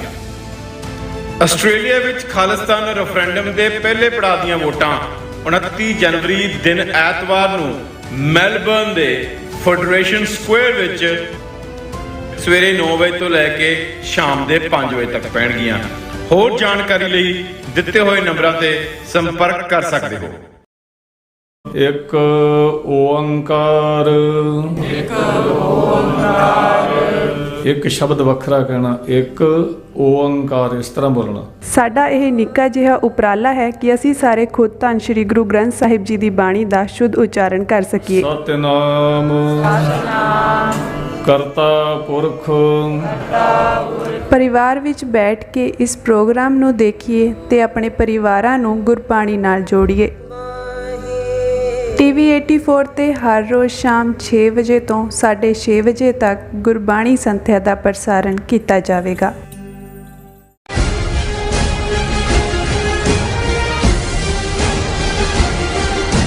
Viewers welcome back on programme. So viewers end ਵਾਲੇ ਸੈਕਸ਼ਨ ਵਿੱਚ ਗੱਲਬਾਤ ਕਰਨ ਜਾ ਰਹੇ ਹਾਂ ਕਿ ਮੋਦੀ ਸਰਕਾਰ ਸਿੱਧੇ ਤੌਰ ਤੇ ਚੀਨ ਨੂੰ ਰੋਜ਼ਗਾਰਾਂ ਦੀ ਹਿੰਮਤ ਨਹੀਂ ਰੱਖਦੀ, ਪਰ ਦਲਾਈ ਲਾਮੇ ਨੂੰ ਅੱਗੇ ਲਾ ਕੇ ਚੀਨ ਨੂੰ ਬਦਨਾਮ ਕੀਤਾ ਜਾ ਰਿਹਾ ਹੈ। ਇੱਕ ਖਬਰ ਪਲਾਨ ਕੀਤੀ ਗਈ ਹੈ ਕਿ ਬੋਧ ਗਿਆ ਦੀ ਯਾਤਰਾ ਦੌਰਾਨ ਦਲਾਈ ਲਾਮੇ ਦੀ ਜਾਨ ਨੂੰ ਖਤਰਾ ਦਰਪੇਸ਼ ਸੀ। ਸੋ ਇਸ ਸੰਬੰਧੀ ਇੱਕ ਚੀਨੀ ਔਰਤ ਨੂੰ ਵੀ ਹਿਰਾਸਤ ਵਿੱਚ ਲਿਆ ਗਿਆ ਹੈ। ਸੋ ਇਸ ਬਾਰੇ ਆਪਾਂ ਗੱਲਬਾਤ ਕਰਨ ਜਾ ਰਹੇ ਹਾਂ ਔਰ ਨਾਲ ਹੀ ਗੁਰਬਾਣੀ ਚਰਨ ਸਾਂਝ ਤੋਂ ਨਾ ਪਾਈ ਜਾਏਗੀ। ਸੋ ਅਸੀਂ ਚਾਹਾਂਗੇ ਕਿ ਤੁਸੀਂ ਇਸੇ ਤਰ੍ਹਾਂ ਬਣੇ ਰਹਿਣਾ, ਦੇਖਣ ਸੁਣਨ ਲਈ ਐਂਡ ਲਿਖਣ ਲਈ ਤੁਹਾਡਾ ਸਭ ਦਾ ਬਹੁਤ ਬਹੁਤ ਸ਼ੁਕਰੀਆ। ਜੀ ਡਾਕਟਰ ਸਾਹਿਬ ਕੀ ਕਹਿਣਾ ਚਾਹੋਗੇ? ਦੇਖੋ, ਤੁਸੀਂ ਬਿਲਕੁਲ ਠੀਕ ਕਿਹਾ। ਇੱਕ ਪਾਸੇ ਚਾਈਨਾ ਨੇ 2000 ਸਕੁਅਰ ਕਿਲੋਮੀਟਰ ਤੋਂ ਜ਼ਿਆਦਾ ਟੈਰੀਟੋਰੀ ਇਹਨਾਂ ਦੀ ਖੋਈ ਹੈ ਇਹਨਾਂ ਤੋਂ। ਜੀ ਫਿਰ ਅਸੀਂ ਦੇਖਦੇ ਹਾਂ ਕਿ ਲੇਟੈਸਟ ਜਿਹੜਾ ਟਕਰਾਅ ਤਵਾਂਗ ਏਰੀਆ ਦੇ ਵਿੱਚ ਹੋਇਆ, ਉਸ ਦੇ ਵਿੱਚ ਵੀ ਉਹਨਾਂ ਨੇ ਇਹਨਾਂ ਦੀ ਟੈਰੀਟਰੀ 'ਚ ਆ ਕੇ ਇਹਨਾਂ ਦੇ ਦਸਤਿਆਂ ਦੇ ਨਾਲ ਟੱਕਰ ਲੈ ਕੇ ਜ਼ਖਮੀ ਕਰਕੇ ਵਾਪਸ ਗਏ। ਬਿਲਕੁਲ। ਲੇਕਿਨ ਉਸ ਮੁੱਦੇ ਤੇ ਇਹ ਜ਼ਬਾਨ ਖੋਲਣ ਨੂੰ ਤਿਆਰ ਨਹੀਂ, ਰਾਦਰ ਨਾ ਕੋਈ ਆਇਆ ਨਾ ਕੋਈ ਘੁਸਾ ਔਰ ਬਿਲਕੁਲ ਚੁੱਪ ਸਾਦੀ ਹੋਈ ਹੈ। ਲੇਕਿਨ ਦੂਸਰੇ ਪਾਸੇ ਅਸੀਂ ਇਹ ਦੇਖਦੇ ਹਾਂ ਵੀ ਵਿਦਨ ਕੰਟਰੀ, ਕਿਉਂਕਿ ਇਹਨਾਂ ਦੇ ਉੱਤੇ ਜਿਵੇਂ ਹੁਣ ਆ ਪਾਰਲੀਮੈਂਟ ਦੇ ਸੈਸ਼ਨ ਦੇ ਦੌਰਾਨ ਵੀ ਆਪੋਜੀਸ਼ਨ ਕਾਫੀ ਹਾਵੀ ਰਹੀ। ਉਹਨਾਂ ਨੇ ਕਿਹਾ ਵੀ ਡਿਸਕਸ਼ਨ ਕਰੋ ਕਿ ਚਾਈਨਾ ਨਾਲ ਇਹ ਸਾਰੇ ਪੀਰੀਅਡ 'ਚ ਸਿੰਸ ਅਪ੍ਰੈਲ 2020 ਕੀ ਹੋਇਆ, ਜੂਨ 'ਚ ਕੀ ਹੋਇਆ ਔਰ ਹੁਣ ਜਿਹੜਾ ਤਵਾਂਗ ਦੇ ਵਿੱਚ ਕੀ ਹੋਇਆ। ਇਹ ਭੱਜਦੇ ਰਹੇ ਔਰ ਈਵਨ ਨਾ ਡਿਫੈਂਸ ਮਿਨਿਸਟਰ ਨਾ ਇਹਨਾਂ ਦਾ ਫੋਰਨ ਮਿਨਿਸਟਰ ਉਹਨਾਂ ਨੇ ਕੋਈ ਸਵਾਲ ਵੀ ਫੇਸ ਨਹੀਂ ਕੀਤੇ। ਸੋ ਉਸ ਤੋਂ ਜ਼ਾਹਰ ਹੈ ਕਿ ਜੇ ਡਿਸਕਸ਼ਨ 'ਚ ਕੋਈ ਚੀਜ਼ਾਂ ਆਉਂਦੀਆਂ ਨੇ ਉਹ ਤਾਂ ਫਿਰ ਤੁਹਾਡੇ ਸਬਜੈਕਟ ਟੂ ਪੂਰਾ ਡਾਇਸੈਕਸ਼ਨ ਹੁੰਦਾ ਹੈ ਪੋਲੀਟੀਕਲੀ। ਲੇਕਿਨ ਇਹਨਾਂ ਨੂੰ ਇਹ ਲੱਗਦਾ ਹੈ ਵੀ ਇਹ ਗੱਲ ਲੋਕਾਂ ਦੇ ਵਿੱਚ ਉਹਨਾਂ ਦਾ ਜਲੂਸ ਕੱਢ ਰਹੀ ਹੈ ਕਿ ਇਹਨਾਂ ਨੇ ਚੀਨ ਦੇ ਸਾਹਮਣੇ ਗੋਡੇ ਟੇਕੇ ਹੋਏ ਨੇ, ਕਿਉਂਕਿ ਇਹਨਾਂ ਦਾ ਜਿਹੜਾ ਇੱਕ ਬਹੁਤ ਸਟਰੋਂਗ ਪਲੈਂਕ ਸੀ ਜਦੋਂ ਕਾਂਗਰਸ ਨੂੰ ਇਹ ਟਾਰਗੇਟ ਕਰਦੇ ਸੀ ਨਹਿਰੂ, ਕਿ ਨਹਿਰੂ ਨੇ 62 ਦੇ ਵਿੱਚ ਹਿੰਦੀ ਚੀਨੀ ਭਾਈ ਕਰਕੇ 38,000 ਸਕੁਅਰ ਕਿਲੋਮੀਟਰ ਟੈਰੀਟਰੀ ਜਿਹੜੀ ਆ ਉਹ ਸਰੈਂਡਰ ਕੀਤੀ। ਹੁਣ ਉਸੇ ਹੀ ਹਾਲਾਤ ਚੋਂ ਇਹ ਖੁਦ ਗੁਜ਼ਰ ਰਹੇ ਨੇ, ਕਿਉਂਕਿ ਚਾਈਨਾ ਸਿਰ ਦੇ ਉੱਤੇ ਬੈਠਾ ਹੈ, ਮਰਜ਼ੀ ਨਾਲ ਉਹ ਆਉਂਦਾ ਹੈ ਲਾਈਨ ਆਫ ਐਕਚੁਅਲ ਕੰਟਰੋਲ ਤੋਂ, ਜਿੱਥੋਂ ਮਰਜ਼ੀ ਉਹ ਚੰਕ ਜ਼ਮੀਨ ਦਾ ਆ ਕੇ ਉੱਥੇ ਆਪਣਾ ਐਨਕੈਂਪਮੈਂਟ ਕਰ ਲੈਂਦੇ ਨੇ ਔਰ ਡਿਕਲੇਅਰ ਕਰ ਦਿੰਦੇ ਨੇ ਜੇ ਕਿ ਇਹ ਹੈ ਸਾਡਾ। ਕਿੰਨੇ ਉਹਨਾਂ ਦੀ ਜਿਹੜੀ ਲਾਈਨ ਆਫ ਐਕਚੁਅਲ ਕੰਟਰੋਲ ਦੇ ਉੱਤੇ ਇਹਨਾਂ ਦੀ ਪੈਟਰੋਲਿੰਗ ਹੀ ਬੰਦ ਕੀਤੀ ਹੋਈ ਹੈ ਕਿੰਨੇ ਸੈਕਟਰਸ ਦੇ ਵਿੱਚ, ਇਕੱਲੇ ਇੱਕ ਦੇ ਉੱਤੇ ਨਹੀਂ ਹੈ। ਔਰ ਇਸ ਸਾਰੇ ਦੇ ਚੱਲਦਿਆਂ ਔਰ ਪਿਛਲੇ ਦਿਨਾਂ 'ਚ ਜਿਹੜੀ ਕਿਤਾਬ ਰਾਹ ਦਾ ਚੀਫ ਰਿਹਾ ਅਮਰਜੀਤ ਸਿੰਘ ਡੁਲਟ ਨੇ ਲਿਖੀ, ਮੈਂ ਉਹਦਾ ਕਿਸੇ ਹੋਰ ਕੰਟੈਕਸਟ ਕਰਨ ਥਾਪਰ ਨਾਲ ਉਹਦੇ ਇੰਟਰਵਿਊ ਦਾ ਜ਼ਿਕਰ ਕੀਤਾ ਸੀ, ਲੇਕਿਨ ਉਹਦੀ ਜਦੋਂ ਇਹ ਕਿਤਾਬ ਦੇ ਕੁਝ ਹੋਰ ਵੇਰਵੇ ਵੀ ਆ ਰਹੇ ਨੇ ਜਿਹਦੇ 'ਚ ਉਹਨੇ ਕਿਹਾ ਕਿ ਜੀ ਮੈਨੂੰ ਤਾਂ ਫਲਾਂ ਸਨ 'ਚ ਭੂਟਾਨ ਦੇ ਰਾਜੇ ਨੇ ਇਹ ਕਿਹਾ ਸੀ ਕਿ ਇਹ ਚਾਈਨਾ ਬਹੁਤ ਐਗਰੈਸਿਵ ਹੈ। ਇਹ ਡੋਕਲਾਮ ਤਾਂ 2017 'ਚ ਹੁੰਦਾ, ਉਸ ਤੋਂ ਪਹਿਲਾਂ ਦੀ ਇਹ ਗੱਲ ਕਰ ਰਿਹਾ ਜਦੋਂ ਉਹ ਰਾਹ ਚੀਫ ਸੀ। ਔਰ ਚਾਈਨਾ ਐਗਰੈਸਿਵ ਹੈ, ਇਸ ਦਾ ਕੁਝ ਪ੍ਰਬੰਧ ਕਰਨਾ ਚਾਹੀਦਾ, ਸਾਡੇ ਤੇ ਵੀ ਦਬਾਅ ਹੈ। ਸੋ ਮਤਲਬ ਇਹ ਹੈ ਵੀ ਚਾਈਨਾ ਦਾ ਜਿਹੜਾ ਕੰਮ ਕਰਨ ਦਾ ਢੰਗ ਹੈ ਉਹ ਕੋਈ ਓਵਰਨਾਈਟ ਨਹੀਂ ਹੈ ਵੀ ਉਸ ਰਾਤ ਨੂੰ ਸੌਂ ਕੇ ਸੁੱਤੇ ਤਾਂ ਸੁਪਨਾ ਆਇਆ ਤੇ ਸਵੇਰੇ ਉਹ ਤੁਰ ਪਏ। ਉਹ ਬਹੁਤ ਪਲੈਨਡ ਤਰੀਕੇ ਦੇ ਨਾਲ, ਜੇ ਅਸੀਂ ਉਹਨਾਂ ਦਾ ਪਿਛਲੇ ਆਲਮੋਸਟ 75 ਸਾਲ ਦਾ ਸਫ਼ਰ ਦੇਖੀਏ, ਜਦੋਂ ਉਹਨਾਂ ਨੇ ਜਾਪਾਨੀਆਂ ਨਾਲ ਵੀ ਲੜੇ, ਵੈਸਟਰਨਸ ਨਾਲ ਵੀ ਲੜੇ, ਜਿਵੇਂ ਮਾਓ ਜ਼ੇਤੁੰਗ ਚੌਨ ਲਾਈ ਨੇ ਪੀਪਲਜ਼ ਰਿਪਬਲਿਕ ਆਫ ਚਾਈਨਾ ਨੂੰ ਬਿਲਟ ਕੀਤਾ, ਕਿਸ ਲੈਵਲ ਤੋਂ ਫਿਰ ਉਹ ਕੋਰੀਅਨ ਵਾਰ 'ਚ ਫਸੇ, ਕਿਵੇਂ ਉਹਨਾਂ ਨੇ ਇੱਕੋ ਵੇਲੇ ਵਿਦਨ ਕੰਟਰੀ ਕਲੋਜ਼ ਕਰਕੇ ਉਹਨਾਂ ਨੇ ਆਪਣੇ ਆਪ ਨੂੰ ਐਟੋਮਿਕ ਪਾਵਰ ਵੀ ਬਣਾਇਆ। ਔਰ ਇਹ ਕਿਤੇ ਨਹੀਂ ਹੋਇਆ। ਜੇ ਤੁਸੀਂ ਇਨਸਾਨੀ ਹਿਸਟਰੀ 'ਚ ਵੀ ਦੇਖੋ ਕਿ ਕੁਝ ਦਹਾਕਿਆਂ ਦੇ ਵਿੱਚ 800 ਮਿਲੀਅਨ ਲੋਕਾਂ ਨੂੰ, 80 ਕਰੋੜ ਲੋਕਾਂ ਨੂੰ ਅਬਵ ਦਾ ਪਾਵਰਟੀ ਲਾਈਨ ਚੁੱਕ ਕੇ ਲੈ ਗਏ। ਹੁਣ ਇਹ ਚਾਈਨਾ 'ਚ ਹੀ ਪੋਸੀਬਲ ਹੋਇਆ। ਹਾਲਾਂ ਉਹਨਾਂ ਦੀ ਫਲਿਪ ਸਾਈਡ ਵੀ ਹੈ, ਜਿਸ ਕਿਸਮ ਦਾ ਉਹਨਾਂ ਦੇ ਕਲਚਰਲ ਰੈਵੋਲੂਸ਼ਨ ਦੇ ਨਾਂ ਥੱਲੇ ਉਹਨਾਂ ਦਾ ਮੂਵ ਗਲਤ ਸਾਬਤ ਹੋਇਆ। ਜਾਂ ਇੱਕ ਸਟੇਜ ਤੇ ਸੀ ਜੀ ਚਿੜੀਆਂ ਮਾਰ ਦਿਓ, ਇਹ ਬਾਅਦ 'ਚ ਉਹਨਾਂ ਨੇ ਦੇਖਿਆ ਵੀ ਇਹ ਤਾਂ ਬਹੁਤ ਸਾਰਾ ਨੁਕਸਾਨ ਹੋਇਆ ਉਹਦੇ ਨਾਲ, ਇਹ ਜੀ ਸਪੈਰੋ ਕਿਲਿੰਗ ਕੈਂਪੇਨ ਸੀ ਉਹਨਾਂ ਦਾ। ਸੋ ਉਹ ਸਾਰੇ ਕੁਛ ਨੇ, ਲੇਕਿਨ ਕੁੱਲ ਮਿਲਾ ਕੇ ਉਹਨਾਂ ਦਾ ਜਿਹੜਾ ਵੀ ਮੂਵ ਹੁੰਦਾ ਹੈ ਵੈਲ ਥਾਟ ਆਫ ਹੁੰਦਾ ਹੈ, ਵੈਲ ਪਲੈਨਡ ਹੁੰਦਾ ਹੈ ਔਰ ਉਹ ਪੂਰਾ ਮੌਕਾ ਵੀ ਦਿੰਦੇ ਨੇ, ਬਿਆਨਬਾਜ਼ੀਆਂ ਜ਼ਿਆਦਾ ਨਹੀਂ ਕਰਦੇ, ਉਹ ਐਕਟ ਕਰਦੇ ਨੇ। ਹੁਣ ਕਿਉਂਕਿ ਲੋਕਾਂ ਦੇ ਵਿੱਚ ਇਹ ਬਦਨਾਮ ਵੀ ਹੋ ਰਹੇ ਨੇ, ਐਕਸਪੋਜ਼ ਵੀ ਹੋ ਰਹੇ ਨੇ ਕਿ ਭਾਈ ਇੱਕ ਪਾਸੇ ਤੁਸੀਂ ਬੋਲਦੇ ਨਹੀਂ, ਦੂਜੇ ਪਾਸੇ ਇਹ ਵੀ ਸਾਹਮਣੇ ਆਇਆ ਕਿ ਜਿਹੜਾ ਟ੍ਰੇਡ ਸਰਪਲਸ ਚਾਈਨਾ ਦੇ ਨਾਲ ਪਿਛਲੇ ਸਾਲਾਂ 'ਚ 80 ਬਿਲੀਅਨ ਸੀ ਉਹ 110 ਬਿਲੀਅਨ ਤੱਕ ਪਹੁੰਚ ਗਿਆ। ਮਤਲਬ ਤੁਸੀਂ ਟ੍ਰੇਡ ਵੀ ਕਰ ਰਹੇ ਹੋ। ਹੁਣ ਉਹਨੂੰ ਕਰਨ ਲਈ ਇਹਨਾਂ ਨੂੰ ਕੁਛ ਨਾ ਕੁਛ ਕਰਨ ਦੀ ਲੋੜ ਹੈ। ਔਰ ਦਲਾਈ ਲਾਮਾ ਉਹਨਾਂ ਨੇ ਉਹ ਰੱਖਿਆ ਹੀ ਹੋਇਆ ਜਿਹੜਾ ਇਸ ਕਿਸਮ ਦਾ ਸ਼ੋ ਬॉय। ਔਰ ਹੁਣ ਇਹ ਆਇਆ ਕਿ ਜੀ ਦਲਾਈ ਲਾਮੇ ਨੇ ਬੌਧ ਗਿਆ ਜਿਹੜਾ ਗਿਆ ਡਿਸਟ੍ਰਿਕਟ ਹੈ ਬਿਹਾਰ ਦਾ, ਉਸ ਦੇ ਵਿੱਚ ਬੌਧ ਗਿਆ ਇੱਕ ਥਾਂ ਹੈ ਔਰ ਇਹ ਉਹ ਮੁਕਾਮ ਹੈ ਜਿੱਥੇ ਕਿ ਬੋੜ ਦੇ ਦਰਖਤ ਦੇ ਥੱਲੇ ਬੈਨੀਅਨ ਟਰੀ ਜਿਹਨੂੰ ਕਹਿੰਦੇ ਨੇ, ਬੱਟ ਵ੍ਰਿਕਸ਼, ਬੁੱਧ ਨੂੰ ਗਿਆਨ ਹੋਇਆ ਸੀ, ਜੋ ਪਰੰਪਰਾ ਹੈ ਬੁੱਧਿਜ਼ਮ ਦੀ। ਹਾਲਾਂਕਿ ਉਸ ਦਾ ਅੱਧਾ ਹਿੱਸਾ ਬਾਹਮਣਾਂ ਨੇ ਕੰਟਰੋਲ ਕੀਤਾ ਹੋਇਆ ਔਰ ਜਿਹੜਾ ਅਸਲੀ ਬੌਧੀ ਟਰੀ ਸੀ ਜਿਹਦੇ ਥੱਲੇ ਜਿਹੜਾ ਉਹਨੂੰ ਗਿਆਨ ਹੋਇਆ ਬੁੱਧ ਨੂੰ, ਉਹ ਤਾਂ ਬਾਹਮਣਾਂ ਨੇ ਸਾੜ ਦਿੱਤਾ ਸੀ। ਉਹ ਬਾਅਦ ਦੇ ਵਿੱਚ ਕਿਉਂਕਿ ਜਦੋਂ ਅਸ਼ੋਕ ਉਹਨੇ ਬੁੱਧ ਧਰਮ ਅਡਾਪਟ ਕੀਤਾ ਤਾਂ ਉਹਨੇ ਉਹ ਜਿਹੜਾ ਬੋੜ ਦਾ ਦਰਖਤ ਸੀ ਉਹਦੀ ਭੈਣ ਵੀ ਬੁੱਧਿਸਟ ਭਿਕਸ਼ੂਨੀ ਬਣ ਗਈ ਸੀ ਅਸ਼ੋਕ ਦੀ, ਔਰ ਉਸ ਦਰਖਤ ਦੀ ਇੱਕ ਟਾਹਣੀ ਲਿਜਾ ਕੇ ਸ੍ਰੀਲੰਕਾ, ਜਿਹੜਾ ਅੱਜ ਵੀ ਬੁੱਧਿਸਟ ਮੁਲਕ ਹੈ, ਸਿੰਹਾਲਾ ਰੇਸ ਦਾ, ਜੀ ਉੱਥੇ ਪਲਾਂਟ ਕੀਤਾ ਸੀ। ਸੋ ਬਾਹਮਣਾਂ ਨੇ ਜਦੋਂ ਸ਼ੰਕਰਾ ਦੇ ਜ਼ਮਾਨੇ 'ਚ ਵਾਪਸ ਬ੍ਰਾਹਮਣਵਾਦ ਨੇ ਆ ਕੇ ਬੁੱਧ ਧਰਮ ਦਾ ਸਫਾਇਆ ਕੀਤਾ, ਜਿਸ ਬਾਰੇ ਅਲਾਮਾ ਇਕਬਾਲ ਨੇ ਕਿਹਾ ਕਿ ਭਾਈ ब्राह्मण सरशार है अब तक, मैं पिदार में शमाए गौतम जल रही है महफिले अग्यार में। कि इत्थे ब्राह्मण हंकार दी शराब पी के अज भी उस हंकार दे विच मत्ता बैठा है और बुद्ध दा जिहड़ा मैसेज है वो महफिले अग्यार गैरां दी महफिल च है। सो उदों इन्हां ने उस दरखत नूं भी उन्होंने कहा इहदे सबूत ही मिटा दिओ, जो इन्हां ने जून 84 च टोटल वॉर साडे खिलाफ डिकलेयर कीती उन्होंने कीता है, ਜਾਂ ਜੋ ਅੱਜ ਇਹ ਟ੍ਰੈਂਡ ਸ਼ੁਰੂ ਕੀਤਾ ਹੋਇਆ ਇਹਨਾਂ ਨੇ, ਜਿਵੇਂ ਗੁਰਦੁਆਰਾ ਗਿਆਨ ਗੋਦੜੀ ਗੁਰੂ ਨਾਨਕ ਸਾਹਿਬ ਦਾ ਹਰਿਦੁਆਰ 'ਚ ਜਿਹੜਾ ਹੈ ਉੱਥੇ ਸਕਾਊਟ ਆਫਿਸ ਬਣਾ ਦਿੱਤਾ ਸੀ, ਨਾਮੋ ਨਿਸ਼ਾਨ ਹੀ ਮਿਟਾ ਦਿਓ। ਸੋ ਉਹਨਾਂ ਨੇ ਉਸ ਦਰਖਤ ਨੂੰ ਸਾੜ ਕੇ ਤਬਾਹ ਕਰ ਦਿੱਤਾ ਸੀ। ਲੇਕਿਨ ਬਾਅਦ ਦੇ ਵਿੱਚ ਜਿਹੜਾ ਉਸੇ ਹੀ ਜਿਹੜਾ ਅਸ਼ੋਕ ਦੀ ਭੈਣ ਨੇ ਜਿਹੜੀ ਟਾਹਣੀ ਜਾ ਕੇ ਲਾਈ ਸੀ, ਉਹ ਆਪਣੇ ਆਪ 'ਚ ਦਰਖਤ ਬਣ ਗਿਆ ਸੀ ਸ੍ਰੀਲੰਕਾ 'ਚ। ਉੱਥੋਂ ਇੱਕ ਟਾਹਣੀ ਲਿਆ ਕੇ ਉੱਥੇ ਲਾਈ, ਉਹ ਹੈ ਅੱਜ ਜਿਹੜਾ ਮੌਜੂਦ ਦਰਖਤ ਹੈ, ਉਹ ਉਸ ਦੀ ਸੈਪਲਿੰਗ ਤੋਂ ਦੁਬਾਰਾ ਪਲਾਂਟ ਕੀਤਾ ਗਿਆ। ਹੁਣ ਕਿਉਂਕਿ ਆਪਣੇ ਆਪ ਨੂੰ ਜਿਹੜਾ ਹਾਲਾਂਕਿ ਦਲਾਈ ਲਾਮਾ ਕੋਈ ਮੇਨ ਸਟ੍ਰੀਮ ਬੁੱਧਿਜ਼ਮ ਵੀ ਨਹੀਂ ਹੈ, ਐਵੇਂ ਫਰਾਡੀਆ ਜਿਹਾ ਤਿਬਤਨ ਬੁੱਧਿਜ਼ਮ ਇਹਨਾਂ ਨੂੰ ਕਹਿੰਦੇ ਨੇ, ਅਵਤਾਰ ਇਸ ਕਿਸਮ ਦਾ ਇਹਨੇ ਆਪਣਾ ਬਣਾਇਆ ਹੋਇਆ। ਹੁਣ ਇਹਨੇ ਉੱਥੇ ਜਾਣ ਦਾ ਡਰਾਮਾ ਕੀਤਾ ਔਰ ਇਹ ਪਿਛਲੇ ਦਿਨਾਂ 'ਚ ਹੀ ਕਹਿ ਕੇ ਹਟਿਆ ਕਿ ਭਾਰਤ ਇੱਕ ਐਸਾ ਦੇਸ਼ ਹੈ ਜਿੱਥੇ ਸਭ ਧਰਮਾਂ ਦਾ ਸਤਿਕਾਰ ਹੁੰਦਾ ਹੈ। ਅਸੀਂ ਉੱਤੇ ਵੀ ਕਾਮੈਂਟ ਕੀਤਾ ਇਸ ਪਰ। ਜਿਹੜਾ ਅੱਜ ਦਾ ਡਿਸਕਸ਼ਨ ਦਾ ਪਾਰਟ ਹੈ ਹੁਣ, ਕਿਉਂਕਿ ਚੀਨ ਦੇ ਖਿਲਾਫ ਇਹਨਾਂ ਦੀ ਵੀਕ ਪੋਜੀਸ਼ਨ ਸਾਹਮਣੇ ਆ ਰਹੀ ਹੈ, ਸੋ ਇਹਨਾਂ ਨੇ ਕੀ ਕੀਤਾ ਕਿ ਉਹਦੀ ਇਸ ਦਲਾਈ ਲਾਮੇ ਦੀ ਇਸ ਯਾਤਰਾ ਦੇ ਦੌਰਾਨ ਇਹ ਖਬਰ ਪਲਾਂਟ ਕੀਤੀ ਕਿ ਜੀ ਇੱਕ ਸੌਂਗ ਐਕਸਲੌਨ ਦੀ ਨਾਂ ਦੀ ਲੇਡੀ, ਉਹਦਾ ਆਹ ਪਾਸਪੋਰਟ ਨੰਬਰ ਹੈ, ਆਹ ਉਹਦੀ ਵੀਜ਼ਾ ਡਿਟੇਲ ਹੈ, ਉਹ ਓਵਰਸਟੇ ਕਰ ਰਹੀ ਹੈ ਔਰ ਉਹਨੂੰ ਜਿਹੜਾ ਉਹ ਸ਼ਾਇਦ ਦਲਾਈ ਲਾਮੇ ਨੂੰ ਮਾਰਨ ਦੀ ਕੋਸ਼ਿਸ਼ ਹੋਈ, ਇਸ ਲਈ ਉਹਨੂੰ ਫੜਿਆ ਜਾਏ। ਕਿੱਥੇ ਉਹਨਾਂ ਦੇ ਕੋਲ ਹੀ ਸੀ ਉਹ ਆਲਰੇਡੀ, ਔਰ ਬਾਅਦ ਚ ਇਹਨਾਂ ਨੇ ਕੀਤਾ ਕਿ ਜੀ ਅਲਰਟ ਕਰਤਾ, alert in Bodh Gaya but Dalai Lama's visit, Bihar police detain Chinese woman. ਫਿਰ ਉਹ ਜੀ ਫੜ ਲਈ।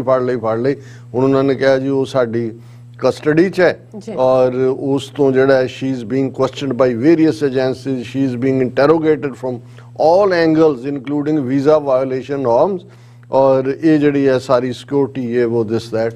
ਸੋ ਇਸ ਤੋਂ ਅਸੀਂ ਅੰਦਾਜ਼ਾ ਲਾ ਸਕਦੇ ਹਾਂ ਕਿ ਵੀ ਇਹ ਕਿਸ ਕਿਸਮ ਦੇ ਚੂੰਚਲੇ ਕਰਦੇ ਨੇ। ਮੋਦੀ ਖੁਦ ਪੰਜਾਬ 'ਚੋਂ ਜਦੋਂ ਜਾਂਦਾ ਹੈ, ਖਾਲੀ ਕੁਰਸੀਆਂ ਨੇ, ਉਹਨੇ ਕਿਹਾ ਵੀ ਉੱਥੇ ਬੋਲਣਾ ਕੀ ਹੈ, ਤੇ ਉੱਥੇ ਜਾ ਕੇ ਕਹਿੰਦਾ ਵੀ ਮੈਨੂੰ ਤਾਂ ਮਾਰ ਦੇਣਾ ਸੀ। ਚੰਨੀ ਜੀ को संदेशा दे दो कि मैं जान बचा के आ गया हूँ। सो जे अपने नाल इवें दा फिर लोक सभा च कर लिया, ਇਹਦੇ ਤੇ ਮਤਾ ਆ ਗਿਆ, ਸੁਪਰੀਮ ਕੋਰਟ ਨੇ ਇਨਕੁਆਇਰੀ ਮਾਰ, ਇੱਦਾਂ ਦੇ ਡਰਾਮੇ। ਇਹ ਤਾਂ ਦਲਾਈ ਲਾਮਾ ਤਾਂ ਵੈਸੇ ਹੀ ਪੋਸਟਰ ਬॉय ਹੈ ਇਹਨਾਂ ਦਾ। ਔਰ ਜਿਵੇਂ ਅਸੀਂ ਜਿਹੜਾ ਸ਼ਬਦ ਪੰਜਵੇਂ ਪਾਤਸ਼ਾਹ ਦਾ ਵਿਚਾਰ ਲਈ ਸ਼ੁਰੂ ਕੀਤਾ ਹੋਇਆ, ਕੱਲ ਅਸੀਂ ਉਹਦਾ ਇੱਕ ਹਿੱਸਾ ਡਿਸਕਸ ਕੀਤਾ ਸੀ। ਜਿਵੇਂ ਦੱਖਣਾ ਧੂੜੀ ਮੰਜਨ ਸਾਧ ਖੇ ਸਾਈਂ ਥੀਏ ਕਿਰਪਾਲ, ਲੱਦੇ ਹੱਬੇ ਥੋਕੜੇ ਨਾਨਕ ਹਰ ਧਨ ਮਾਲ। ਫਿਰ ਛੰਤ ਹੈ। ਹੁਣ ਦੱਖਣੇ ਦੇ ਥਾਟ ਨੂੰ ਹੀ ਛੰਤ ਦੇ ਵਿੱਚ ਕੰਟੀਨਿਊ ਕੀਤਾ ਹੋਇਆ ਕਿ ਵਾਹਿਗੁਰੂ ਜਿਹੜੇ ਤੋਂ ਦਿਆਲ ਹੁੰਦੇ ਨੇ ਤੇ ਫਿਰ ਰੱਬ ਦੇ ਪਿਆਰਿਆਂ ਦੇ ਚਰਨਾਂ ਦੀ ਧੂੜ ਦੇ ਵਿੱਚ ਜਿਹੜਾ ਉਹ ਲਿਟਣ ਦਾ ਮੌਕਾ ਬਣਦਾ। ਧੂੜੀ ਮੰਜਨ ਸਾਧ ਕੇ ਸਾਈਂ ਥੀਏ ਕਿਰਪਾਲ, ਜੇ ਨਿਰੰਕਾਰ ਮਿਹਰਬਾਨ ਹੋਏ ਤੇ ਸੰਤਾਂ ਦੀ ਸੰਗਤ ਮਿਲਦੀ ਹੈ। ਲੱਦੇ ਹੱਬੇ ਥੋਕੜੇ ਨਾਨਕ ਹਰ ਧਨ ਮਾਲ। ਔਰ ਇਹ ਸਾਰੇ 'ਚ ਜਦੋਂ ਇਹ ਹਾਸਲ ਹੁੰਦਾ ਹੈ ਤੇ ਥੋਕੜੇ ਹੁੰਦਾ ਜਦੋਂ ਅਸੀਂ ਕੋਈ ਕਹਿੰਦੇ ਹਾਂ ਜੀ ਇਹ ਚੀਜ਼ ਥੋਕ ਦੇ ਵਿੱਚ ਹੈ ਕਿ ਹਰ ਚੀਜ਼ ਹਾਸਲ ਹੋ ਗਈ, ਸਾਰੀਆਂ ਹੀ ਜੋ ਡਿਜ਼ਾਇਰ ਸੀ ਉਹ ਫੁੱਲਫਿਲ ਹੋ ਗਈਆਂ। ਨਾਨਕ ਹਰ ਧਨ ਮਾਲ, ਪੰਜਵੇਂ ਨਾਨਕ ਯਾਦ ਦਹਾਨੀ ਕਰਵਾਉਂਦੇ ਨੇ ਕਿ ਜਦੋਂ ਵਾਹਿਗੁਰੂ ਰੂਪੀ ਧਨ ਮਿਲਿਆ ਤੇ ਸਾਰੀਆਂ ਹੀ ਜਿਹੜੀਆਂ ਲੋੜਾਂ ਸੀ ਉਹ ਪੂਰੀਆਂ ਹੋ ਗਈਆਂ।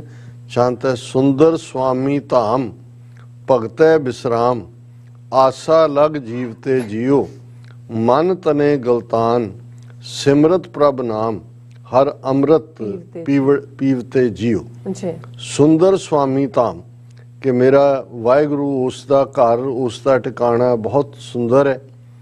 ਭਗਤ ਜਨ ਰੱਬ ਦੇ ਪਿਆਰੇ ਉਹਦੇ 'ਚ ਹੀ ਟਿਕਾਣਾ ਕਰਦੇ ਨੇ, ਵਿਸ਼ਰਾਮ ਕਰਦੇ ਨੇ। ਉਸੇ ਆਸ ਦੇ ਨਾਲ ਵਾਹਿਗੁਰੂ ਦੀ ਯਾਦ ਦੇ ਵਿੱਚ ਉਹ ਜਿਉਂਦੇ ਨੇ। ਮਨ ਤਨ ਉਹਨਾਂ ਦਾ ਵਾਹਿਗੁਰੂ ਦੇ ਸਿਮਰਨ ਵਿੱਚ ਗਲਤਾਨ ਹੁੰਦਾ ਹੈ ਔਰ ਉਹ ਦਿਨ ਰਾਤ ਵਾਹਿਗੁਰੂ ਦੇ ਉਸ ਨਾਮ ਦੇ ਅੰਮ੍ਰਿਤ ਨੂੰ ਪੀਂਦੇ ਨੇ। ਅੰਮ੍ਰਿਤ ਹਰ ਪੀਵਤੇ ਸਦਾ ਥਿਰ ਜੀਵਤੇ, ਬਿਖੈ ਬਨ ਫੀਕਾ ਜਾਣਿਆ, ਭੈ ਕਿਰਪਾਲ ਗੋਪਾਲ ਪ੍ਰਭ, ਮੇਰੇ ਸਾਧ ਸੰਗਤ ਨਿਧ ਮਾਣਿਆ। ਕਿ ਉਸ ਵਾਹਿਗੁਰੂ ਦੇ ਪਿਆਰ ਦਾ ਅੰਮ੍ਰਿਤ ਪੀ ਕੇ, ਉਹ ਅੰਮ੍ਰਿਤ ਜਿਹਦੇ ਨਾਲ ਫਿਰ ਕਦੇ ਮੌਤ ਨਹੀਂ ਆਉਂਦੀ, ਸਦਾ ਥਿਰ ਜੀਵਤੇ, ਫਿਜ਼ੀਕਲ ਡੈਥ ਨਹੀਂ, ਕੌਨਸ਼ੀਅਸ ਤੁਹਾਡੀ ਹਮੇਸ਼ਾ ਜਿਉਂਦੀ ਰਹਿੰਦੀ ਹੈ। ਔਰ ਇਹ ਜਿਹੜਾ ਵਿਕਾਰਾਂ ਦਾ ਫਲ ਹੈ ਇਹ ਫਿਰ ਫਿੱਕਾ ਲੱਗਣ ਲੱਗ ਜਾਂਦਾ ਹੈ, ਇਹ ਬਿਖ ਲੱਗਣ ਲੱਗ ਜਾਂਦਾ ਹੈ, ਜ਼ਹਿਰ ਲੱਗਣ ਲੱਗ ਜਾਂਦਾ ਹੈ।